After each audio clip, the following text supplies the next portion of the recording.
We have to prove them all wrong.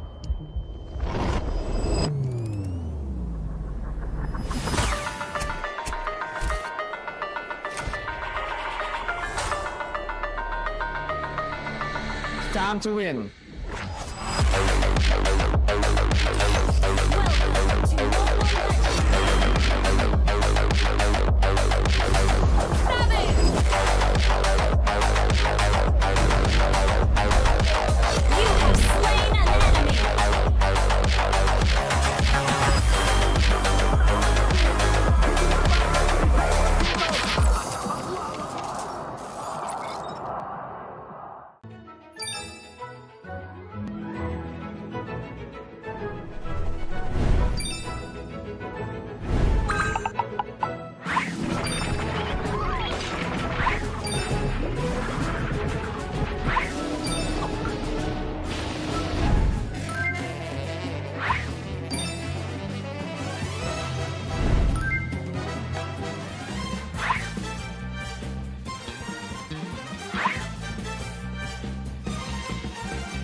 GG, bro!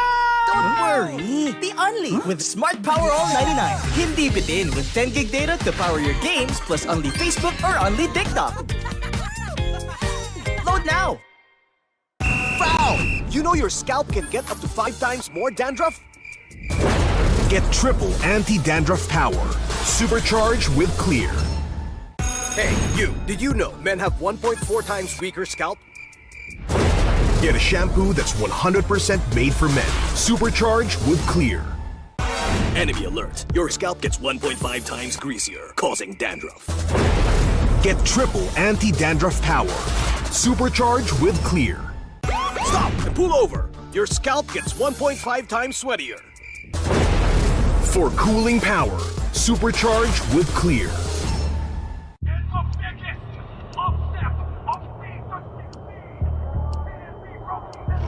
Paano ko kaya sila masusuportahan ngayon ng mas maayos? Kailangan ko ba magpalit ng strategies? Nagagampanan ko kaya ng maayos ang role ko?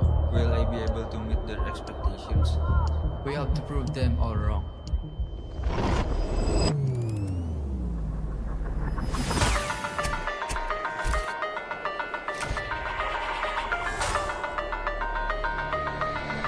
It's time to win.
Defeat. GG, bro! Don't worry! The Only with Smart Power All 99. Hindi bitin with 10 gig data to power your games plus only Facebook or only TikTok. Load now! Foul! You know your scalp can get up to 5 times more dandruff? Get triple anti-dandruff power. Supercharged with Clear. Hey, you, did you know men have 1.4 times weaker scalp? Get a shampoo that's 100% made for men. Supercharged with Clear. Enemy alert. Your scalp gets 1.5 times greasier, causing dandruff. Get triple anti-dandruff power. Supercharged with Clear. Stop and pull over. Your scalp gets 1.5 times sweatier. For cooling power. Supercharged with Clear.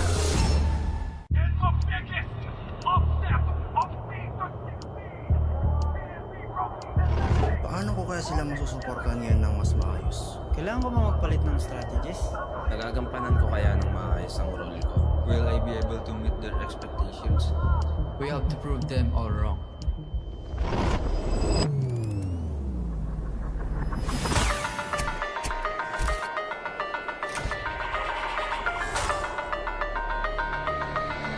It's time to win.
Handa sa laban, sandata sa aking kamay.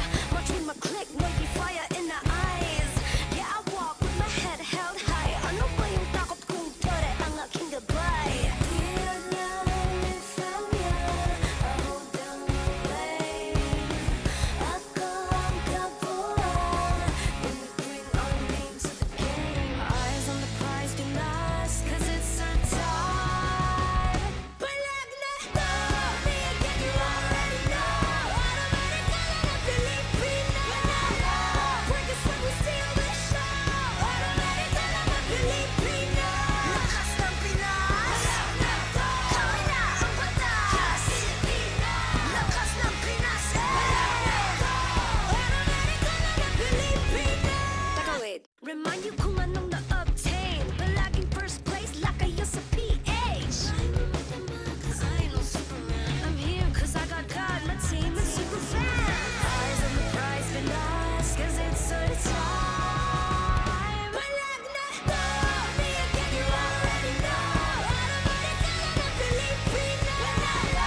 Break us when we steal the show. Automatic ka lang ang Pilipino.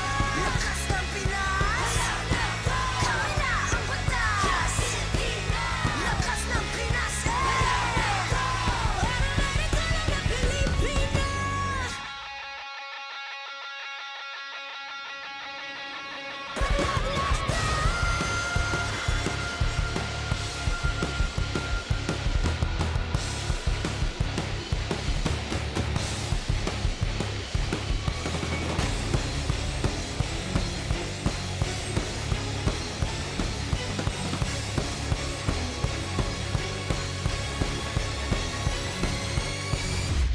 The 17th season of MPL Philippines is brought to you by the following sponsors.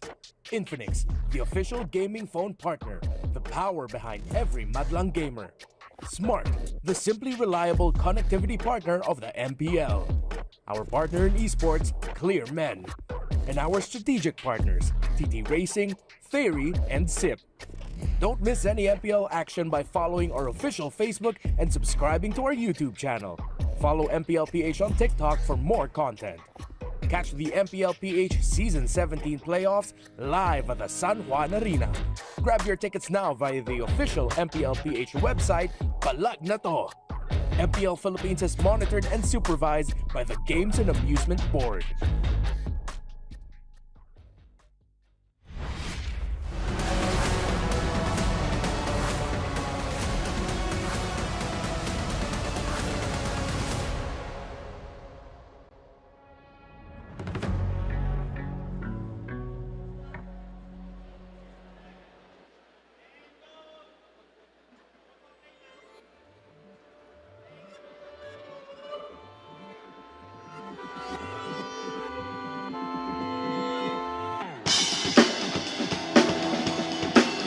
MPL, make some noise!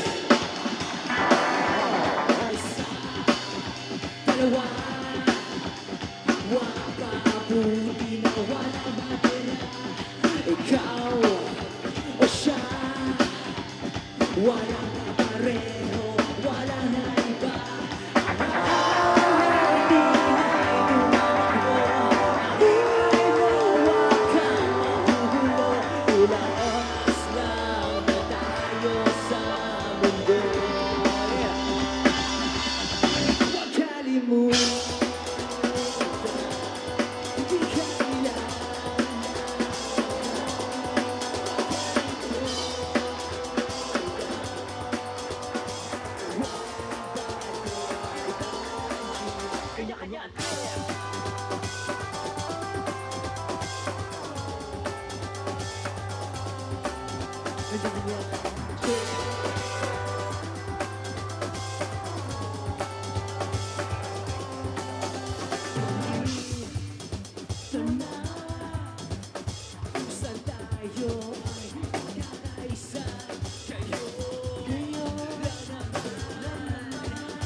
yan ay bahala ka na dyan. Peace sign in the air! Huwag kalimutan, hindi kailangan ng magalit. Huwag kalimutan, wala ng bad trip, iparang jeep at matutunan. Yan na lang nasa paligid. Huwag kalimutan, wala ng bad trip, iparang jeep, kanya-kanyang trip.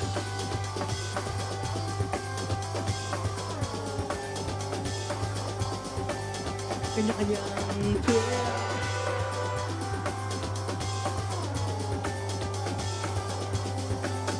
Kanya-kanyang trip. Everybody make some noise!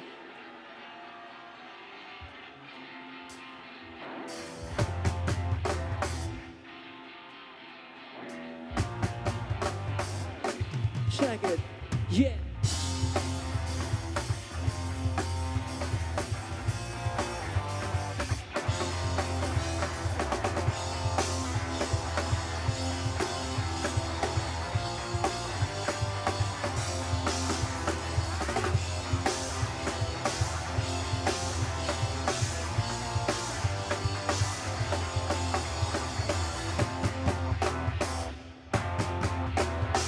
All right.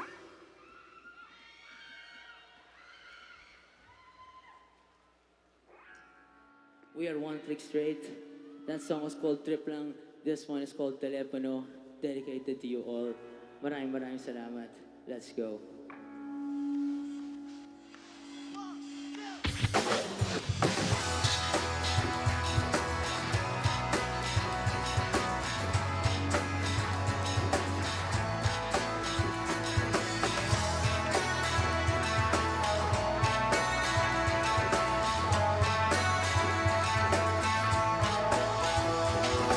Babad sa telepono, ang boses mo ang gustong marinig. Buti ng mundong di nakikinig. Pasensya na, kapulot na naman. Dahil lahat ang fans mo muli. At pag-usapan lahat ng mga asa na malaki.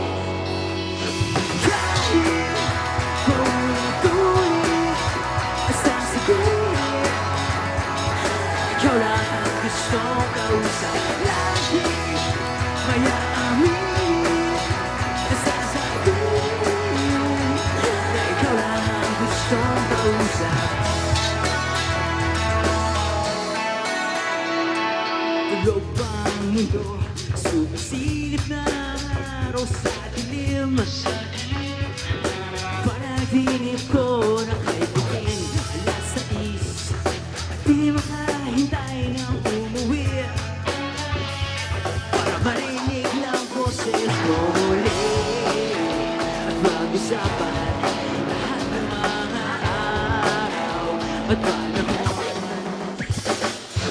Dahil paulit-ulit nasasabihin, ikaw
Can we know your names and your position in the band? Hello, ako si Sam. I sing and play guitar. This is Tim Marquez, drummer. J Papi, guitar. Big Bro T on bass, and we are One Click Straight.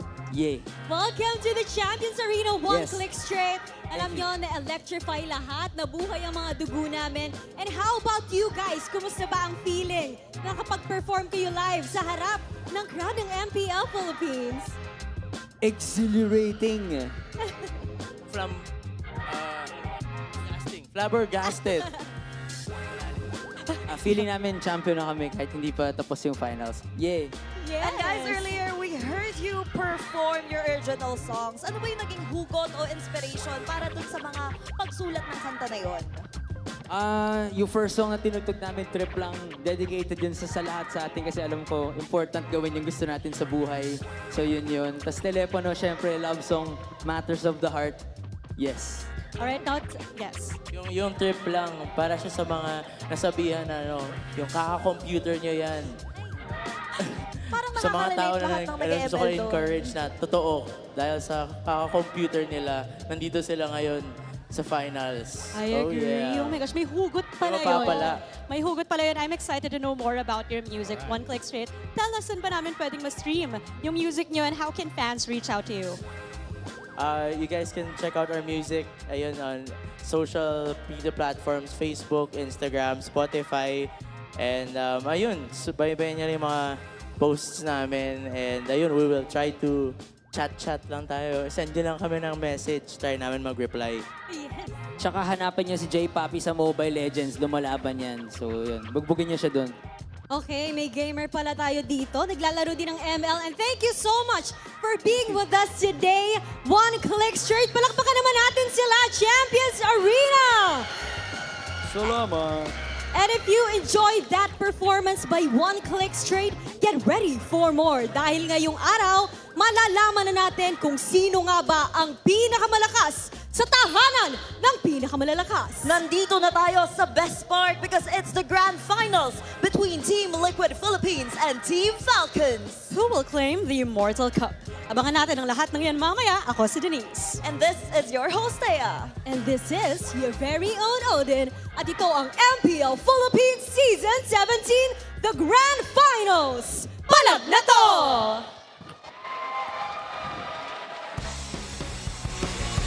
Magandang hapon sa lahat ng sumusubaybay sa MPL Philippines Season 17. Kami ang inyong makakasama para sa ating Grand Finals. Narito na po tayo sa pinakahuling araw ng ating season. Uwami with Bonito and Midnight para sa Filipino Desk at para naman sa English. Over on the English stream, it'll be us, the We Bear Bros. It's me, Nice2, Leo, Renmar. We'll be joining you guys in just a bit. Grabe ang makikita nating bakbakan ngayong gabi dahil ito na ang pinakahuling serye between Team Liquid Philippines and Team Falcons. And of course, MPL Philippines is monitored and supervised by the Games and Amusements Board. Isang best of 7 na naman ang ating makikita at kagabi, muntikan pa tayo umabot sa 7. Oo nga kahapon ay wala ako dito. Nanonood lang ako and kasama ang pamilya ko ay sumisigaw talaga kami sa mga nangyayari. Yeah, and alam mo, maraming hopeful na makaulit dito sa Grand Final sa MPL Philippines. And ang natitira na lang ulit, actually medyo throwback para sa MPL Philippines, nandito na naman yung mga Titans. Yep, the Titans, Clash of the Titans 3.0 as we called it. And again, a chance for Team Liquid Philippines to go back-to-back-to-back championships here in the league, making history. This was the nature of the playoff bracket going through the past 4 days, and this is where we've ended up here for the Grand Finals. Unfortunately, it's not similar to what I said in my prediction video. I'm sure my comment section is on fire right now, but at the end, it's familiar. This is a scene we've seen, the last time in the Grand Finals about 2 years ago. 2 years. In SM South Mall, in the Hall of Champions. I can't believe that was 2 years ago. How time flies, but the Falcons are flying again after back-to-back years of playoffs, upsets. They're finally back in the Grand Finals, but it's a Liquid team that is on the way to ending another very, very dominant season. Yeah, the series na napanood natin mula sa Team Liquid Philippines kontra ONEC ay talagang naging dominante. And sa ngayon na makikita natin na magtatapat na naman ng dalawang Titans ay makikita naman natin ang ating tournament history kung saan ay kung titignan lang naman natin kung sino may pinakamarami ay kung masasabi natin Blacklist International, nandyan na yan. Pero yung Team Liquid, humahabol na pare. Yeah, isa sa mga kapansin-pansin dyan, pre, wala pang nakakagawa ng 3 beses na magkakasunod at tuloy-tuloy na kampyonato. At yun ang hinahabol ng Team Liquid Philippines eh. Yeah, and nabanggit ko ito kahapon sa English broadcast. Iko-correct ko lang, pero since Season 11, 2 beses lang nag-miss ang Team Liquid Philippines /Echo sa isang Grand Finals. So I'll pose a question. If Echo was to Blacklist, does that mean Falcons will be what is to Liquid? Ooh. Oh. Is that a hot take or no? To be fair. It's a question. It's a question. I'm asking. I'm not proclaiming. To be fair, sa history ng TLPH, isa ang Falcons talaga sa pinaka-consistent na bumabangga sa kanila. Oo. Ayun makikita natin, all around San Juan Arena, the Champions Arena, makikita natin ang mga naging kampiyon for the past few seasons of MPL. 17 seasons of dominance, 17 seasons of history. At dito natin masisilip ng isa na kamuntikan na makapag-3-peat na harangan lamang ng RSG Philippines. Napalagitnaan yung potential history in the making na sana, pero ngayon ay pwede nang gawin ng Team Liquid Philippines. Man, Team Liquid Philippines has already made so much history, you know, back-to-back. I mean, even the individual players there, we've highlighted especially the players, the GOAT himself, Carl Tizzy, throughout the entire season. What other records could he break? And this team together, I think for Team Falcons specifically, you know, we were talking about how they kind of had an upset, of course, throughout the playoffs, getting swept by Onyx. They surpassed the expectations, I feel like, yesterday, and now I'm hoping they can ride that momentum into the finals. And I think that's what Falcons are best known for, even under the AP Brand banner. Remember, not a single team from a home country has ever won a World Championship on home soil. They broke that too. Yeah, and moving forward dito sa ating susunod na matchup ay ang tatlong tao na sobra-sobra ang history together. Former TZ brothers, Flap TZ, Carl TZ, at iniwan na yung TZ sa pangalan. There are so many stories to uncover mula dito. Yeah, look at that line. To be better than great, you must defeat the greatest. A callback, of course, to the time when they won World Championships. We were going through our great trilogy in the M series. And of course, with Flap and Kyle dropping the TZs off of their names, even they said it yesterday when Wolf and I got to talk to them analyzing their game. It really means a lot to them. They dropped the TZs for a reason. They want to be remembered as Flap, as Kyle, and the legacies they made, and other than the shadow of the man in the bottom of the screen. Yeah. And tama naman kasi kapag tignan mo ang history, actually, in fact, even yung mga legacy players natin, nandiyan sila JP, nandiyan si Flap, si Haji, inaaalala nila to. Kung titignan natin yung panahon 5 years ago, namumuhay pa rin tayo sa mundo ng TZ. And ngayon, hindi na lang kasi dati sinasabi lang si Carl TZ isa sa pinakamagaling na players talaga. Ngayong 2026, you can definitely say that he is the best player in MLBB, the GOAT and the face of the game. I mean, on paper pa lamang na tinitignan natin ang mga achievements dito ni Carl TZ. Kaya masyado na ata mahaba ang papel. You have M2 World Champion, M4, MSC 2025, SEA Games 2019, SEA Games 2025, Season 6 Champions, S17. Pwede bang may iba namang sumalo? Habulin mo kayo M2 Finals MVP, MPL Philippines Season 6 Finals MVP, MPL Philippines Regular Season MVP, MPL Philippines Season 17 MVP. Hindi patakbo! Time record sa kanila. Ako naman. Most played, 622, 384 na most win games. Top 1! May top 2 in assist. May top 2 in total damage. Napakarami nito. Wait, meron pa! Hindi patakbo! Marami pa! 673 kills total. Number 1! 15 playoff appearances. Number 1! 936 in assists. Number 1! Teka lang Number 1 in games 1, 93.57%. May iras pa! Hindi pa tayo tapos! Hindi pa tayo tapos, pero pa! Grabe! Anak ng kambing! Ayan, no? Wow. Kita din dito yung pag-glow up niya, no? Oh my. That's the multiverse of Carl Tizzy, basically. That's true. In what could probably one of the longest graphics na makikita natin dito. Ganun na rin kahaba ang karera. May bagong record na naman. Longest graphic in MLBB history. Lahat. Grabe ka na, Carl. Ano pa bang stats sa pwedeng talunin ni Carl? And as of now, binibiro natin na tinatalo na lang ng Liquid ang kanilang mga record. But this has been the truth. For the past few seasons of MPL, sila na rin lang yung sumisira ng sarili nilang record. Yeah, masasabi ko na ganun talaga eh. And again, base nga doon sa, kung maaalala natin yung intro, no, nabanggit ni Carl TZ sa sa lugar na pinakamalalakas, ako ang pinakamalakas. So kinlaim na niya talagang inaako na niya na siya talaga ang pinakamalakas. Alam mo translation nun? Ano yan?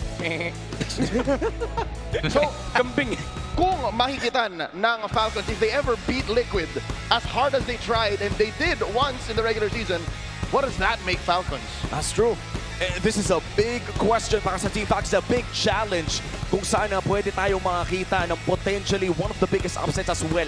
Grabe na ang binibigay natin na pressure dito sa Team Falcons. Kaya naman palamigin muna natin ang mga bagay-bagay with our real cooling tactics natin ng Infinix GT50 Pro. Simulan natin yan sa Team Liquid Philippines. Early aggression is key. Alam naman natin ito ang susi sa Liquid Stampede. Kung saan kapag nakukuha nila yung early game tempo na para bang hindi na pwedeng pigilan itong team na to. Trio mid, doon nagsisimula ang lahat. Tapos dinadala nila yung pressure sa may side lane, sumasama sila Sanford, and doon na nagsisimula yung kanilang pag-takeover ng mapa. And then also prove that they have the better goal lane. Kahapon nakita natin si Super Marco ay pinabagsak na ang the pressure. What can Teddy do here for the four horsemen of the cavalry? Kamusta naman ang ating Team Falcons, Renmar? Well, you talked about the early aggression for Team Liquid Philippines. Falcons need to take over the first turtle. That's how you stop the early aggression of Liquid. Take a page out of Onyx Philippines' book.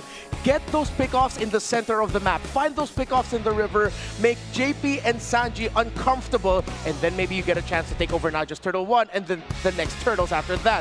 Macro-based gameplay will be the key. In the playoffs, Onyx Philippines, that's what they got over Team Falcons. Little by little, Falcons started to get their macro gameplay back. They have to continue that against Team Liquid Philippines.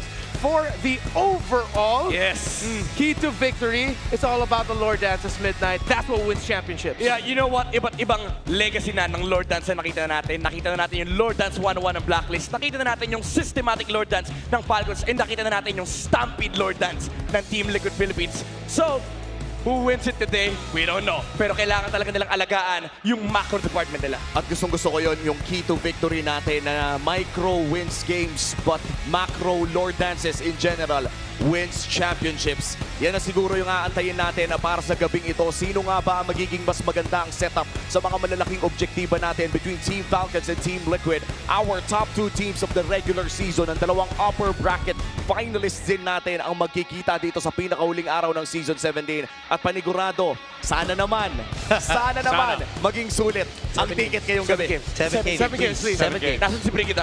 Nasaan ba si Bri? She's somewhere. Oh, she's there. Ito si Bri. 7 games. Ayun pala channel. Well, bago tayo magsimula at tumako sa mainit na Grand Finals na to, ay pumunta muna tayo sa main stage dahil meron tayong mainit na pasabog. Hello, MPL superfans. This is Denise. I'm joined by Thea, and joining us are two very special guests on this Grand Finals Day. We have Mr. Marlon Marcelo, the Executive Director of the Philippine Esports Organization, and joining him is Dr. Oliver Evangelista, the OIC of the Professional Sports and Games Development of the Games and Amusements Board. Hello, sirs, and welcome to the Champions Arena. Now, Dr. Oliver, we now have representatives for the Asian Games, the 20th Asian Games, as well as the MSC and the MWI at the EWC 2026. Now, how important is it that we have players representing the Philippines on the global stage? Yes, it's very important, no? Because when they carry the flag abroad, they have a chance to prove not only their talent sa paglalaro, but also the discipline, yung puso nila, and of course, the national pride. At hindi nga tayo nagkukulang ng national pride because, Mr. Marlon, marami na tayong napadalang esports athletes internationally and they prove that they can dominate. Now, from Peso's perspective, what does this say about the current state of Philippine esports? I would say, ito yung validation na gumagana na yung pinagpagura natin. Peso's goal has always been to build a sustainable path from the grassroots to the global stage. So, and here we are. Excited na din kami kung sino ang huling papalag. Thank you, Mr. Marcelo and Dr. Oliver. Now here is our official Cebu jersey for the 20th Asian Games. And MPL superfans, let us support our very own Cebu team as they head to the 20th Asian Games. And we invite you to support them as they show their performance on the global stage. Thea, palag na to!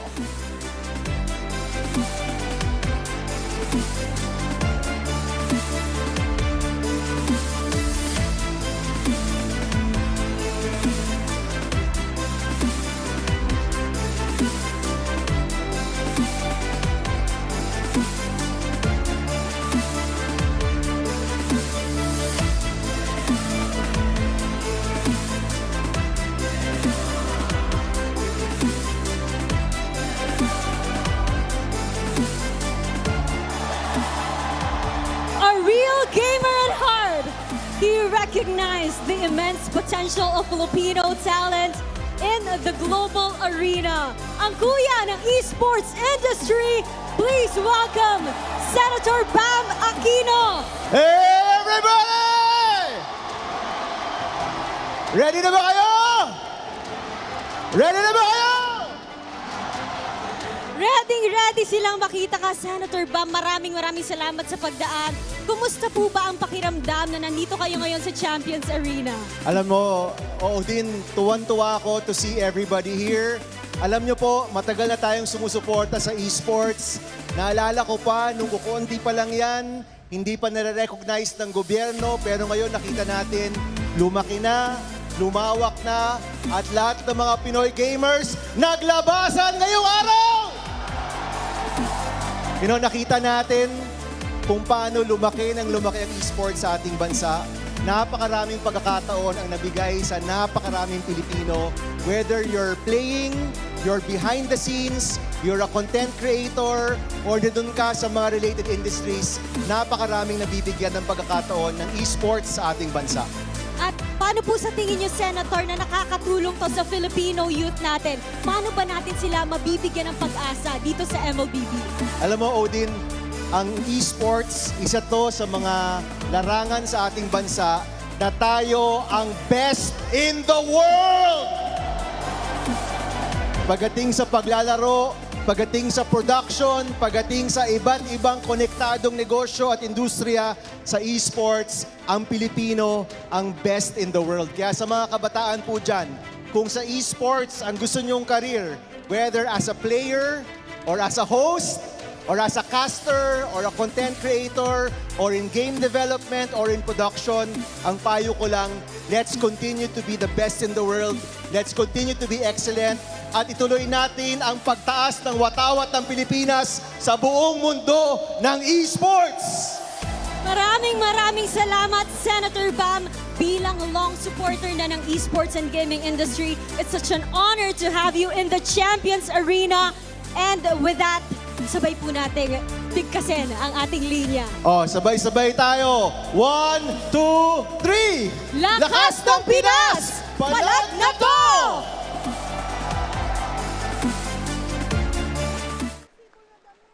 For a long time, traditional sports and esport athletes walked completely different paths. Today, those lines blur. Look around. We are witnessing a new breed of heroes who are redefining what it means to represent the flag. At the forefront is TRDC, the most decorated player in history. Leading the charge to prove once again that the Philippines is the home of MLBB champions. Step forward onto Asia's grandest stage, Lakas ng Pinas at Palag na to.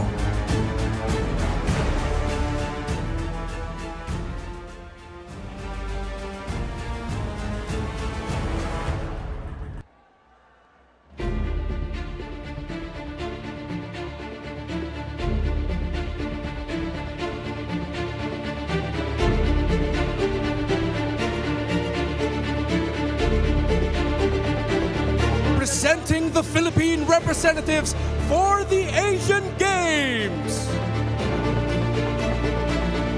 EXP Sanford PHI Vinuya.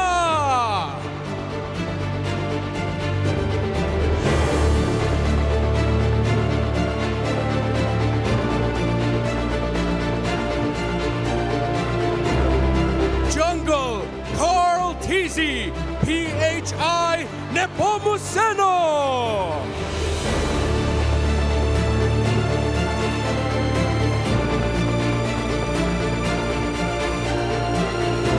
Mid Sanji PHI Amigo.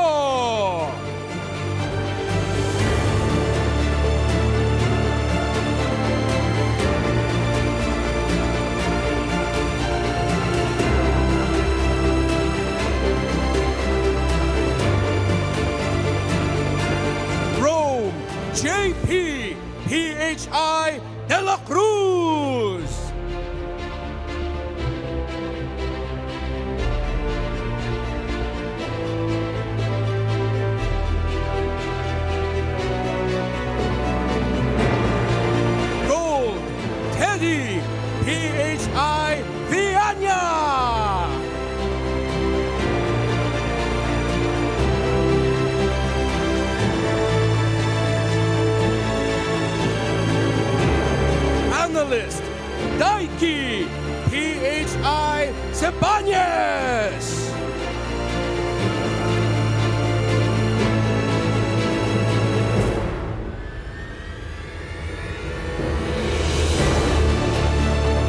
And the head coach, Snap PHI Alvarado.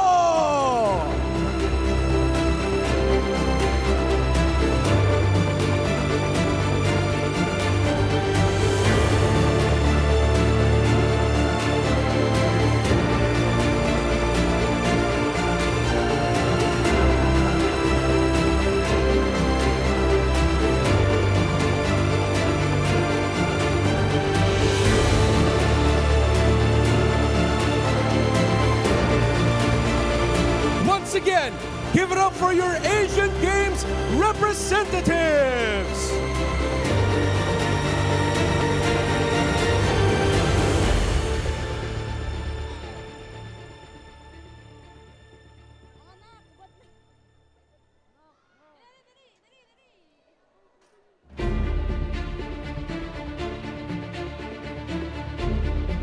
And now, may we present our representatives in the Esports World Cup, 2 champions, 1 game!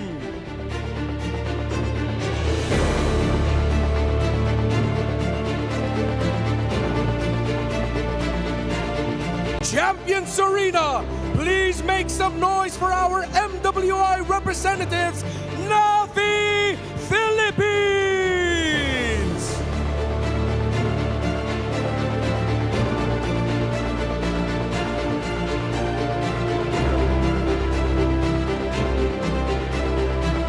Presenting our representatives for the MSC at EWC, Team Falcons!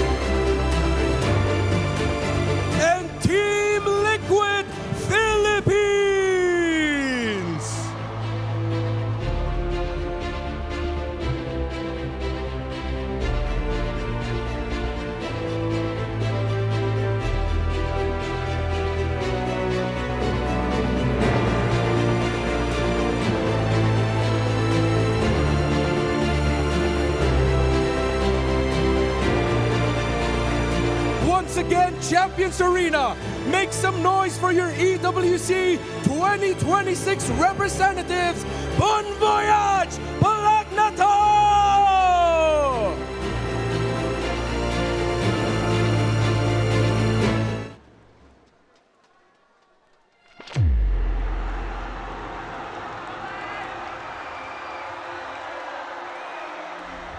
I can definitely see that the esports scene, especially for MLBB, it'll just keep getting bigger and bigger. Ay, ito po kasi sobrang laki ng community ng ML, lalo ngayon kasi grabe na yung mga community ng fans eh. Iba yung feeling, lalo-lalo na sa amin. Tuwing uuwi kami, makikita namin yung mga Pilipino sobrang proud sa amin. Magiging part na ng buhay nila na manood ng arena sa mga susunod pang araw. Hindi lang siya tumitigil sa laro. The stories are so real, the stories are so big, na para siyang superhero movie. For the very first time nakita ko sa buong pamilya na nagpa-picture sa amin. So parang dun pa lang namangha na ako. Sabi ko, this is the community that I want to be in. Mga magulang natin will look at esports, gaming in general, be like, wala kang mapapala dyan and stuff. But it's not necessarily true. Nung season 1 namin, doon lang kami sa sa mga malls. After nung SGD time ko, nung nalipat ako sa brand, talagang doon nag-start yung sunod-sunod kong mga panalo siguro, ganun. And doon ako mas na-recognize. Tayong mga Pilipino kasi parang happy-go-lucky tayo. Kahit anong pagdaanan natin. Tayong mga Pinoy lumalaban talaga tayo kahit even the slightest chance. Depende sa mean, yung earliest season ko is season 1. So, to put it simple, parang kasama ko lumaki yung liga. Sobrang layo na ng nilaki ng league. Probably not just the players no, kung titingnan mo, kundi yung broadcast and the whole structure ng palabas din itself. Isa sa strengths ng MPL, I believe, is trying to relate or reflect what the community wants into the league. As Filipinos, we're quite known na maging very passionate about our sport, our field, especially esports, no? Ito yung na-produce natin, ito yung napapakita natin sa lahat. Storytelling nilang nagkakatalo, pero sa crowd walang tatalo dito. Mas wild yung mga tao sa Pinas. Right now, MPL is a huge pillar sa Philippine esports. And 17 seasons strong. Makikita natin yung cultural impact talaga ng MPL. I mean, automatically, part na ng culture ng Pinoy Ng tipong, ano nilalaro mo? MLBB. Yun yung dahilan kung bakit ito yung talagang pinakamalaking liga ng esports sa buong Pilipinas ngayon. Grabe, ang laki na ng MPL Philippines. Ang laki na ng Mobile Legends Bang Bang. MPL is now bigger than ever.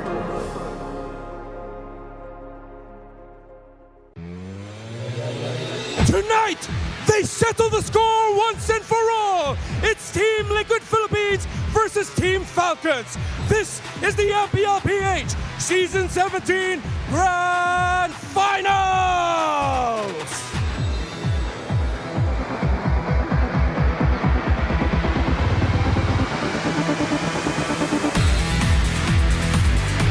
In the EXP lane, it's clear legend, Raging Sanford versus the Filipino cannon, Flap. In the jungle, it's the GOAT, Carl TZ versus the young phenom, Kyle. At mid, it's the lone stallion, Sanji versus the KDA machine, Haji.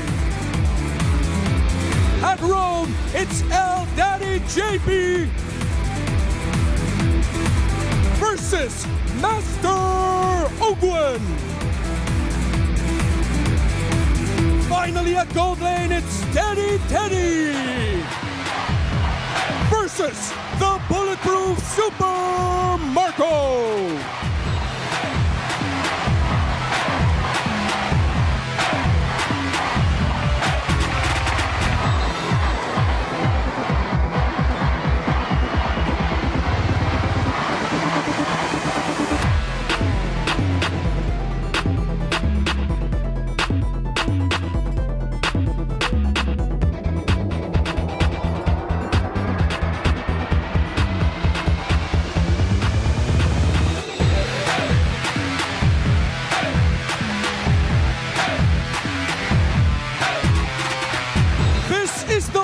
Clash of Titans.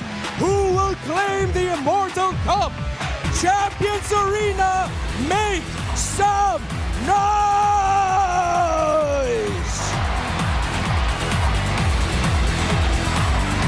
And here we go, the Clash of the Titans. Season 17's Grand Finals leads us to this rivalry once again.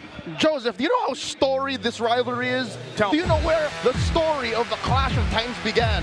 Remind me. The far-flung lands of Kazakhstan in Almaty. I was standing in the middle of a huge international event, and this guy, he could barely speak English, came up to me and said, Liquid, Falcons, they're the Titans of MLBB, and that's where it all began. That's where it all began? So it's a man from Kazakhstan? What? That's a lore drop I think our international viewers don't even know about. I wish I would be making this up, but that's how far away the influence of these two teams have.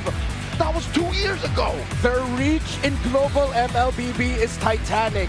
For tournament after tournament, whether it's local and international, they faced off against each other in the grand finals. It's been a while, but it's good to see them back. It's good to see them back, man. Again, this is I think this was almost faded in a way. The way we were going through the regular season, some of the struggles that we saw with Team Falcons, so to speak, but the only team to give that, you know, that taste of a loss to a team like Team Liquid is something that can be said for where they are now in the grand finals. It's poetic, Joseph. Think about this. Who can make a Titan feel human? A Falcon. Well, yes, Who's but also a Titan. There you go. There's someone who is just as big, someone as colossal. And yes, Falcons did struggle, lost one more match, again to a team that was an up-and-coming, white-hot Barangay Omega. But still, you can see how Falcons continues to redefine and reinvent macro gameplay. This is going to be a titanic task for them to take down a fellow Titan. Multiple Grand Finals appearances for the members. The very first Grand Finals appearance for Team Falcons. Remember, there was at one point Falcons AP Bren. Yep. But the Falcons org as a whole with their own legacy, this is their first. It's been way too long since we've seen Haji, of all people, in a Grand Finals, and he is back against his rival. So excited to see him as well in the international stage once again. Haji, you know, the rest of Team Falcons getting that point. But ahead of them is, of course, Team Liquid.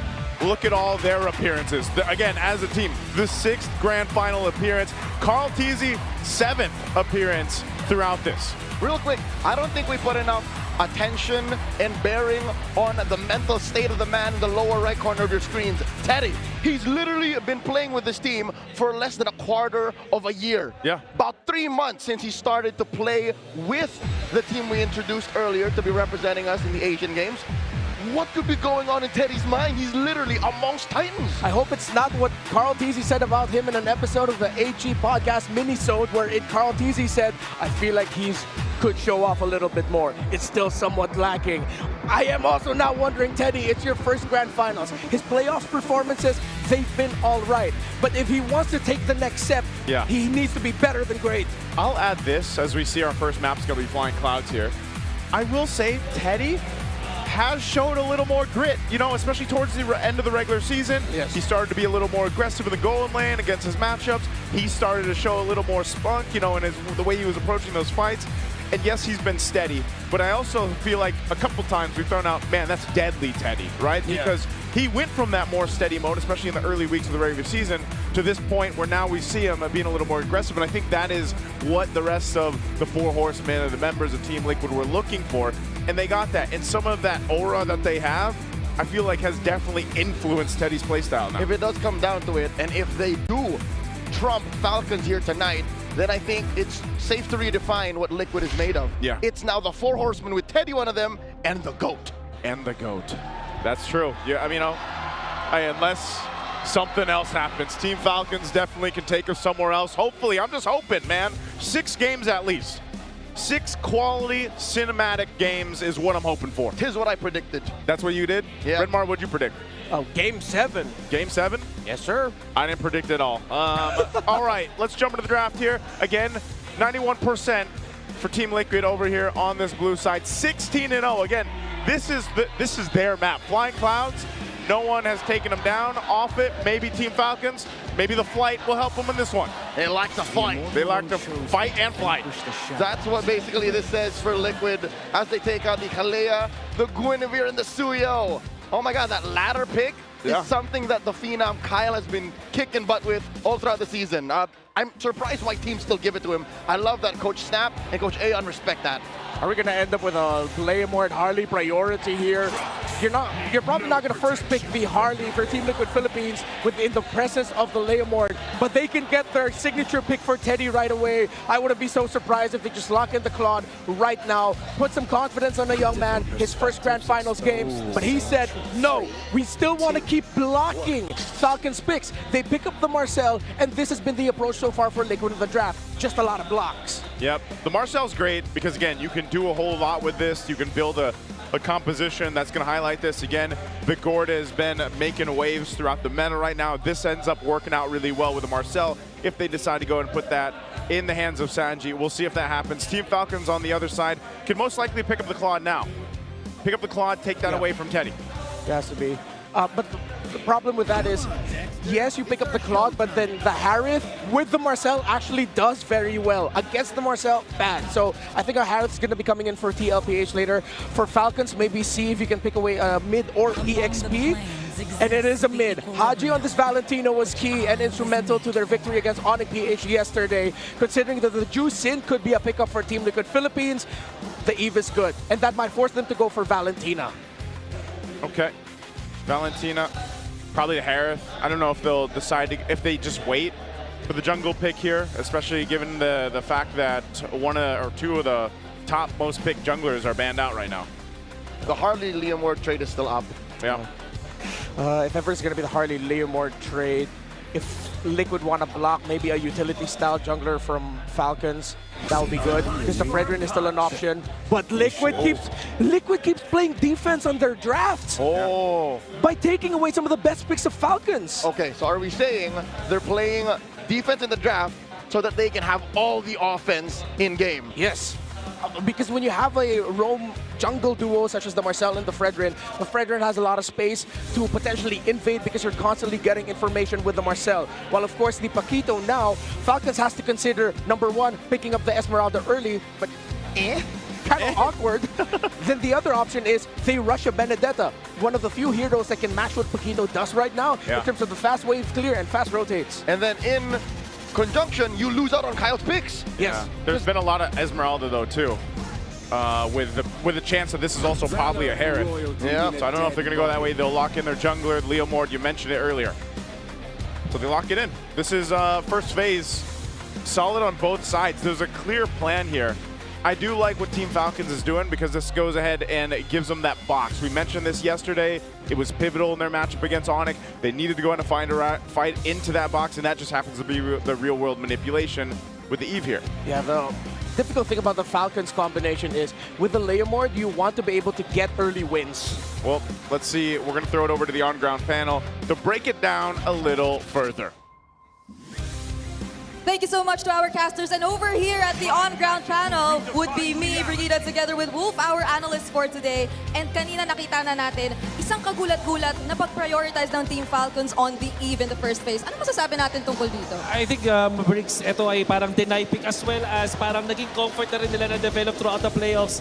Nakita natin yesterday, the reason why they won against Onyx is nung ginamit nilang Eve up against the Jushin na happens to be open pa rin up until this point. So, I doubt na mapipili yung Jushin dito. Alam mo, laging contested yung hero na yon. But in this grand final, baka mag-decide na dalawang teams na hindi na. Kaya nga, Gord nga yung binaban nila dito not the Jushin for TLPH. So they will be willing to leave that open. And I think, isa rin ito sa mga moments na talagang napapatanong ako kung ano yung mga magiging response ng Liquid in terms of the picks. But just the same, Team Falcons, I'm wondering, since the Paquito is open and the Phoebus is once again taken out, what do you see as a potential response na manggagaling din naman sa Team Falcons for this pick? Kasi wala na rin yung Esmeralda eh. Yeah, I think yung Benedetta, na nakita rin natin yesterday. Itong Esmeralda, nakagulat na parang hindi kinuha agad ng Team Falcons despite them having a lot of options para kay Kyle. Lalo na katapat kasi Fred rin eh. So, kailangan nilang mag-isip ng iba pa. Like, pag naman yung Benedetta dito, like, what is your actual answer to the Paquito? Siguro, maiiwan sila with the Rizla. Kaso, hindi nila kukunin yun up until lumabas yung Valentina or kung ano man yung mage pick para dito kay Sanji. And at the same time, I feel like nakita natin kung ano yung pwedeng maging implications ng isang slower paced na EXP lane for Falcons. And na-highlight pa naman sa ating keys to victory na kailangan talagang maging aggressive lang all throughout the early ang Team Liquid Philippines. Even the Atlas though, gets taken out. Bakit kaya? Well, siguro kasi gusto nilang kumuha ng stationary na mid laner dito, maybe Akimi for example, para hindi sila mahirapan kung sali, or maybe they want to go for Valentina para dito para kunin yung Eve kung sakali. Alam mo yung mga team, sabi nila sa akin hindi daw sila takot sa Valentina kung Atlas sila. Actually, parang mas lamang pa yung Atlas kapag merong Valentina. So I think that could be a consideration here for TLPH. Yep, great way ang isang Atlas na nakapag-close in din bigla-bigla, magugulat ka na lang, no? Pero here we are awaiting if they will go for the Roam or EXP lane pick, and instead they go for the Hilda. So I believe this will be a Master Ogwen hero in the meantime. But a bigger question mark for a lot of us right now is what also could be the Teddy pick? Kasi Yun baka na yung nga eh. Valentina, yun na yung maging consideration for Sanji. But Teddy, wala Yeah. na yung Harit, wala na yung... Baka mapuwersa silang mag-carry kasi dito na para masagutin yung Hilda. But it doesn't really counter itong Eve. In fact, mahihirapan siya dun sa Eve kung sakali mag-carry dito. However, maganda naman yung carry versus the Claude in the laning stage. Another option here is the Bruno, but I feel like mas mag-focus lang sila dito. Kung hard carry, Obsidia could also be a consideration, but there's the carry, as we did say, and the Kimi.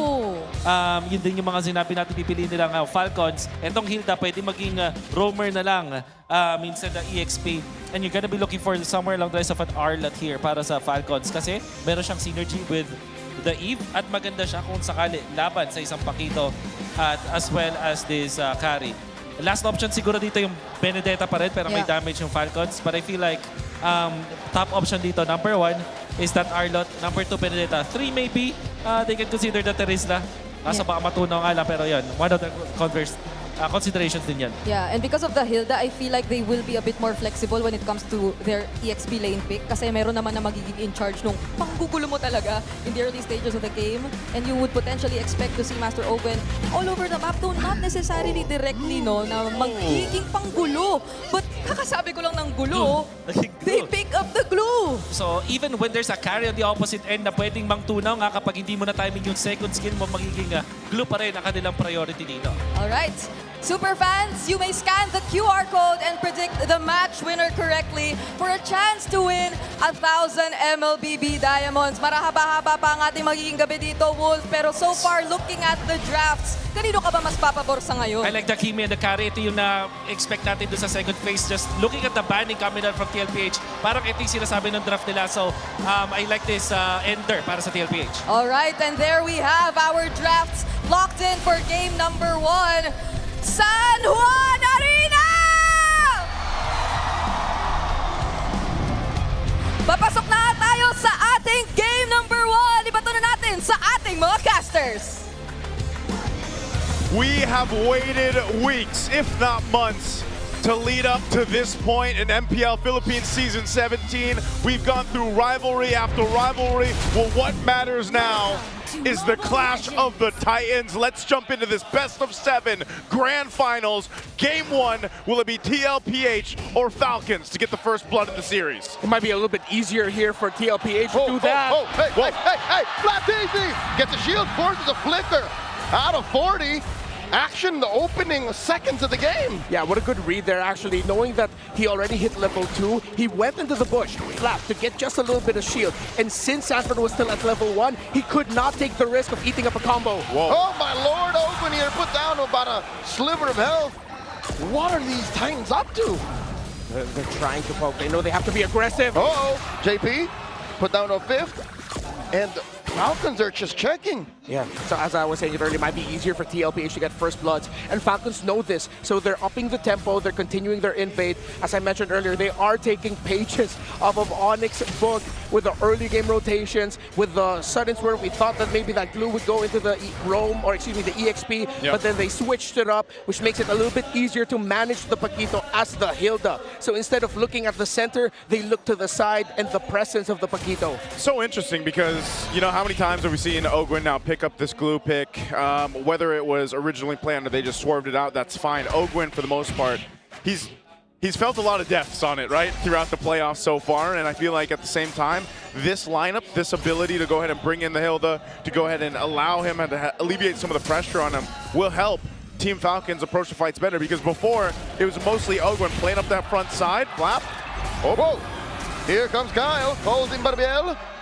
Stampedes through the 2 members of Liquid. JP checking range. Ogwin spacing him out. They go for the turtle. Okay, be good. They go for the turtle. Sanji's around the corner. Doesn't have the traction pulse yet. Flap's really low. So Falcons might have to give this up. There's no Phantom Steed either. Hodges and RWA pulls it out. And in comes JP. Turtle gets reset. Ogwin put down a 1/3 of his health. No one to mount just yet. So Flap just forced the flicker back. A lot of ult spent by Falcons this early on. Looks like it's going to be a win for Team Liquid Philippines and Turtle number 1. They don't need to keep the aggression up. They go back into their rotations. I love what I'm seeing from these two so far. It really feels like I'm watching a more chess-like version of MLBB, maximizing every ability, every battle spell, and not giving away a meaningless kill. shades of the early exchange from Falcons versus Onyx last night. Yeah. There was a team fight wherein Haji also pulled out the other one a little early, which led to the opponent getting the objective. Falcons gotta fix that. Yeah, he also had some clutch ones, you know, and so golden hour going to be used here. Not sure if there's going to be much. It's mostly on Ogwin. He's going to go ahead and survive that again. This glue tanky enough to deal with some of this early pressure damage. Yeah, Kimmy plus the Marcel together is like a Granger and a Marcel. You freeze up all of those projectiles you've charged up outside of the golden hour, then once it comes out, a big burst of damage. So, as awkward as it is for Ogwin, he needs to prioritize the Radiant Armor here. He needs that extra magic defense to survive the pokes coming in from that Kimmy. Despite them, yes, being a Fredrin and a Paquito, you have to look at the magic defense to keep yourself alive. Yep, over on the gold lane too, you know, we've talked about the whole golden royale that we had here throughout MPL Philippines Season 17. Super Marco solved that. He, you know, got the upper hand against Severo, who was so impressive throughout the season. And then you have this point where Super Marco on the Claude, the most winningest gold laner, up against a carry who needs more time to go and build up. But so far, we've seen Claude just play so well in so many different compositions. Super Marco specifically seems to be handling the lane fine against the carry. It's good also that despite us ending up with a Fred and Leomord matchup, it's not the, okay, everyone just farm up, manage your lanes, and then let's go ahead and see each other in the turtle. They're still trying to find small wins and skirmishes in the river. More modern style, old school objective-based MLBB. So yes, we might not see a lot of kills, but we will see a lot of action because of those little trades. Yeah, I think that's why, again, you know, that K2V for both teams, micro is important, but even the macro, the objectives, we've seen sort of an evolution of the, you know, turtle and lord dances. Neither have to be forgotten. You have to be good on both. Yeah. So if Falcons keep slipping up these micro decisions, they're not even going to get to these minute-long lord dances. Yeah, Sanford brought Flap low, Flap got the recall, and now he's coming back. Oh, Cloud's in, and there's a golden hour to stop the turtle take. Down to an eighth of itself. Ogwin spacing out Carl. Sanji wailing away. RWF Sanji still secures, and in comes Kyle with a Phantom Steed. Now JP very low, gets hit with that momentum to the face, and in comes first blood drawn by Sanji. Kyle falls, so does Ogwin. This is looking bad. Blazing to win at the back line. Super Marco not finding anyone. 3 plus the turtle going over to Liquid. Just when you thought Team Falcons would pull off that turtle take, they end up losing 3. Yeah, both retributions coming out early, actually. Carl TZ and Kyle just both had, if I'm not mistaken, maybe less than 100 health on that turtle, which was surprising enough. Sanji being able to get the last hit. So, with Team Liquid Philippines getting the last hit on the turtle, they were encouraged to fight. They got that. Now they got a tower up top. They might be able to get a good push down bottom, which means Super Marco's room to farm is starting to run out. Falcons needs to start patching holes here, or Team Liquid Philippines will be able to start stampeding. Considering that this is a Fredrin that is packing the support emblem sept, you get more cooldown reduction, and after that, it's brute force breastplate. Even more cooldown reduction, less time getting crowd control. This Fredrin can snowball. Oh, they baited out a response out of Marco. Like that. Goes in BMI through. 4 members of Liquid down bottom. I was about to say, why would they send Marco away preemptively when there was a fight breaking out? Oh. Blazing the wet at the face as they take down Sanji. But Stanford knocks out Marco, and the fight continues as Ogwin falls. Flap and Haji wonder, where did Ogwin and Marco go? Not worth it there on the trade. Super Marco uses Purify, but didn't expect that. Goes easy, intercepting the back line as Haji gets taken down. Daddy JP finds him, and now they take down Flap. Flap fighting a losing fight here as the turret falls, so does he. They just don't stop. Team Liquid finds a moment of weakness, and they keep pressing. They are stampeding. We were talking about the Marcel and the Fredrin, a very impressive duo. They're still going! Oh my Lord, Marco! Appraiser's wrath to the face underneath tier 2. That is an angry goat if I've seen one. What just happened to Marco? Oh, and they still keep going as Haji gets taken down. Ogwin does find them out. In comes Flap.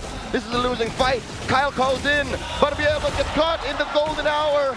Oh, how is this going to elapse? As in comes Seti from the side lanes, and they take down Flap. TLPH, 7.5 minutes in, are all gas, no brakes. Not what I mean. This is the Liquid Stampede we have seen all season long. And we're going to go for Kyle. Will not survive. Sanford's packing dynamite in his hands. Way too quickly. After that turtle loss, Liquid did everything perfectly with how they managed the map, with Falcon sending Marco to bot. Teddy was free to push, and you saw the chain of kills. This is just excellence in execution by Liquid. Good old Stampede.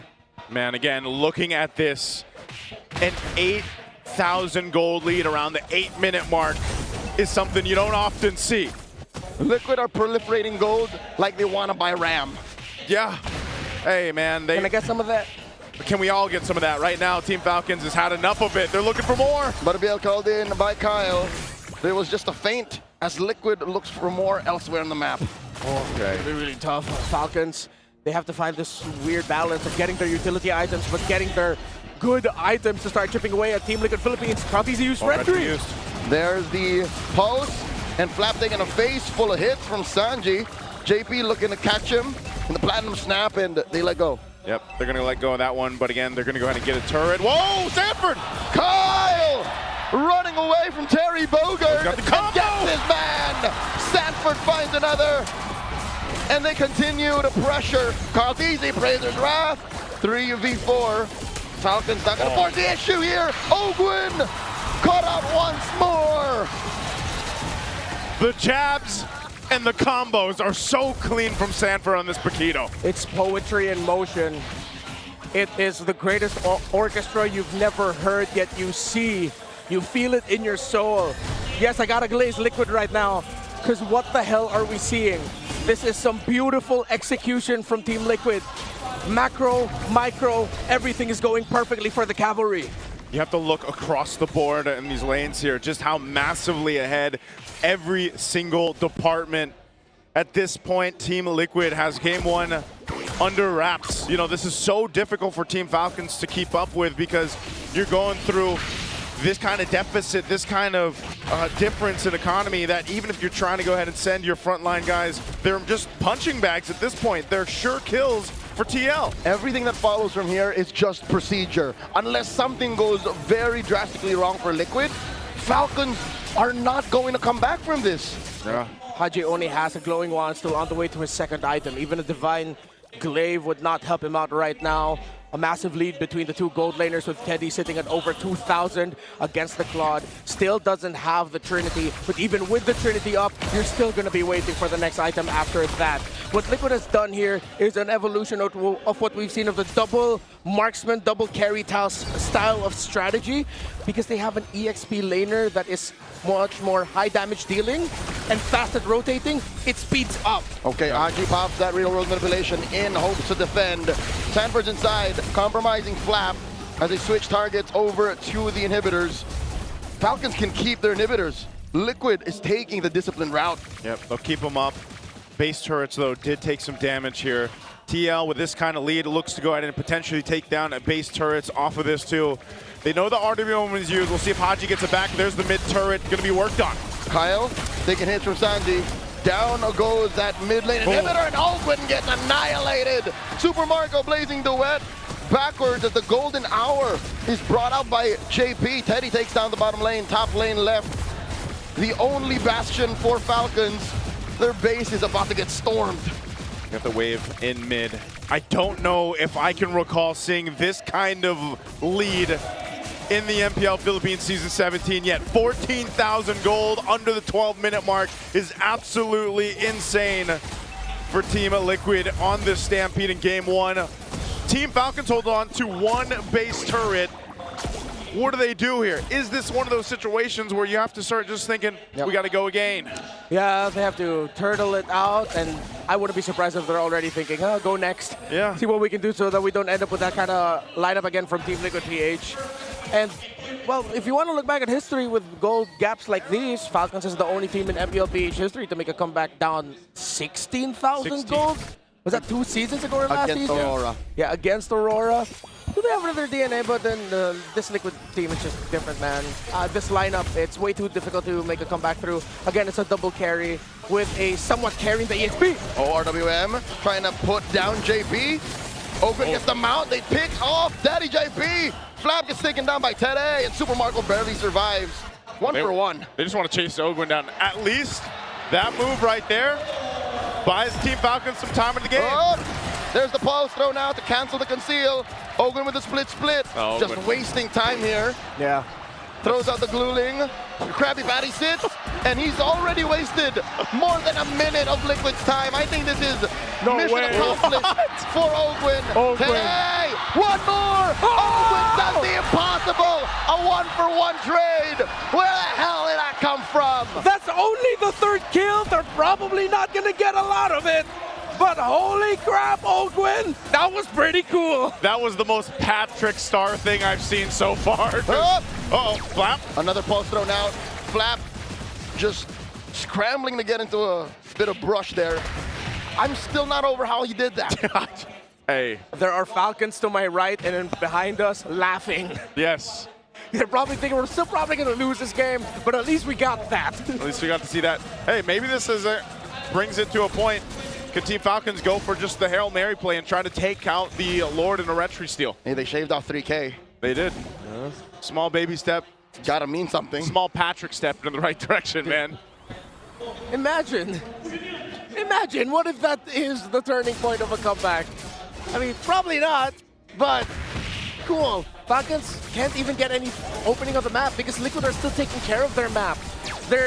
They realized that Falcons would still want to get the tower up top, so instead of sending a 5-man around the Lord pit, you don't need it. They keep Sanford there, and Sanford was more than enough to stop Falcons from trying to even push up top. Yeah, I like this.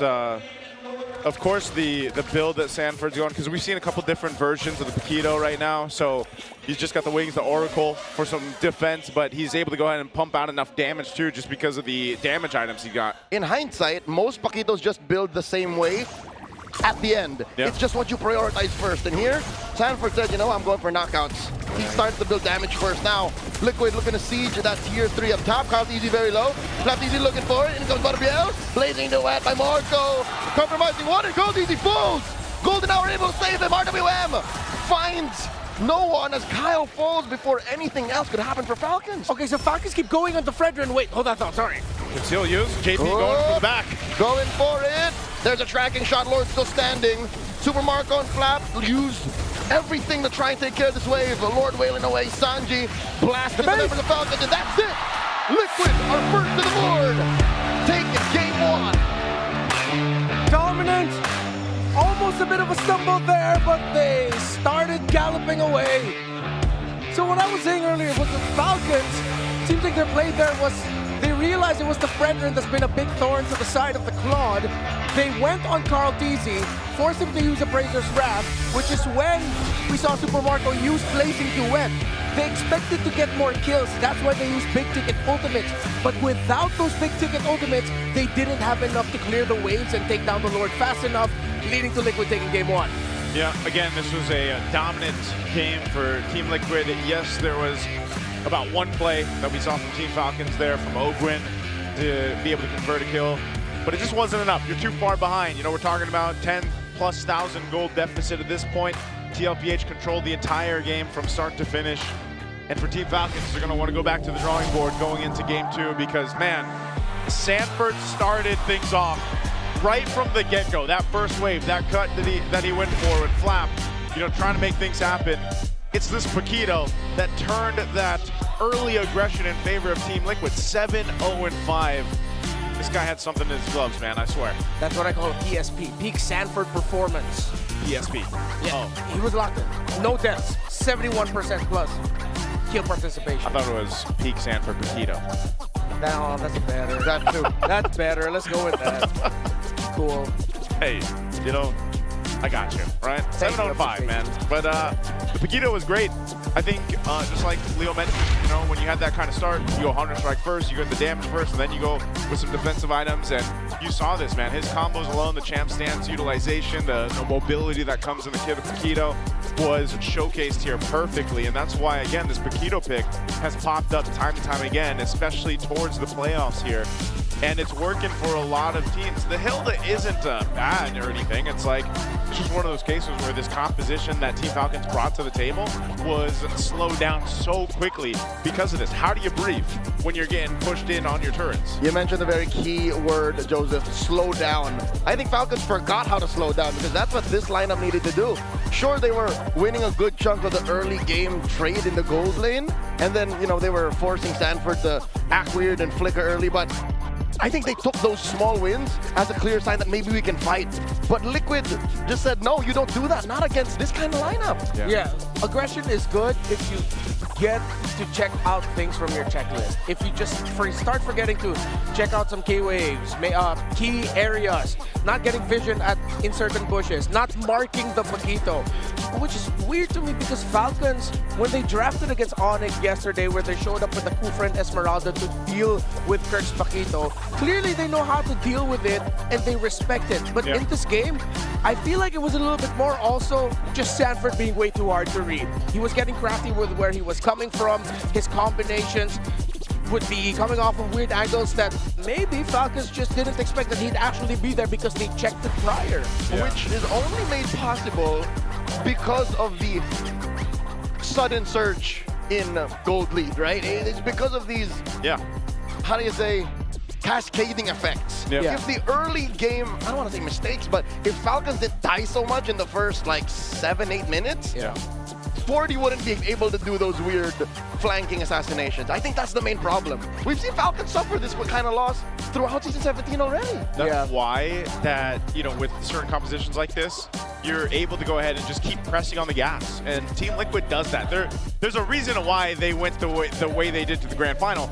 If they find that weak point where you're just down and out, they'll keep pressing it. It makes so much sense. It's literally nature. You ever see a falcon fly backwards? No. No, but stallions can gallop back, you know. That's true. Can they? In like when people play polo, you know what I mean? Yeah, polo. Back up. Oh, that's true. They reverse. Exactly. But a falcon, how does a falcon reverse? Exactly. Flap his wing, reverse? No, it can't. He can't. Yeah, it has to like do a complete turnaround. Yeah. Yeah, stallions can do a little like, call it equestrian. There you go. Where it does a bit of the term. Yeah, where it does a bit of a sea walk. You know why he knows this? Because he polos on Saturdays. Yep. Oh, sir, man. it's on Sundays. Sorry, my bad. Golf is on Saturdays. My bad. It's after yacht mornings on Sunday. I'm feeling pretty poor over here on the right side of the desk right now. No, I'm not allowed in the yacht club anymore. Hey, you know, Team Falcons, that's right though. They couldn't backtrack from this. They had this composition that was just stopped in its tracks. They were choked down everywhere. Again, Team Liquid does this, man. We've been watching this all season long, even before this season. This is what they do. So hopefully they can take a breather right now with the Infinix GT Watch 5 Pro on your wrist, his wrist right there. GT 5 buds in your ears and the GT 50 Pro in your hands. You can now unleash the liquid cooling beast. Powered by the Hydro Flow liquid cooling and 144 FPS MLBB certified performance.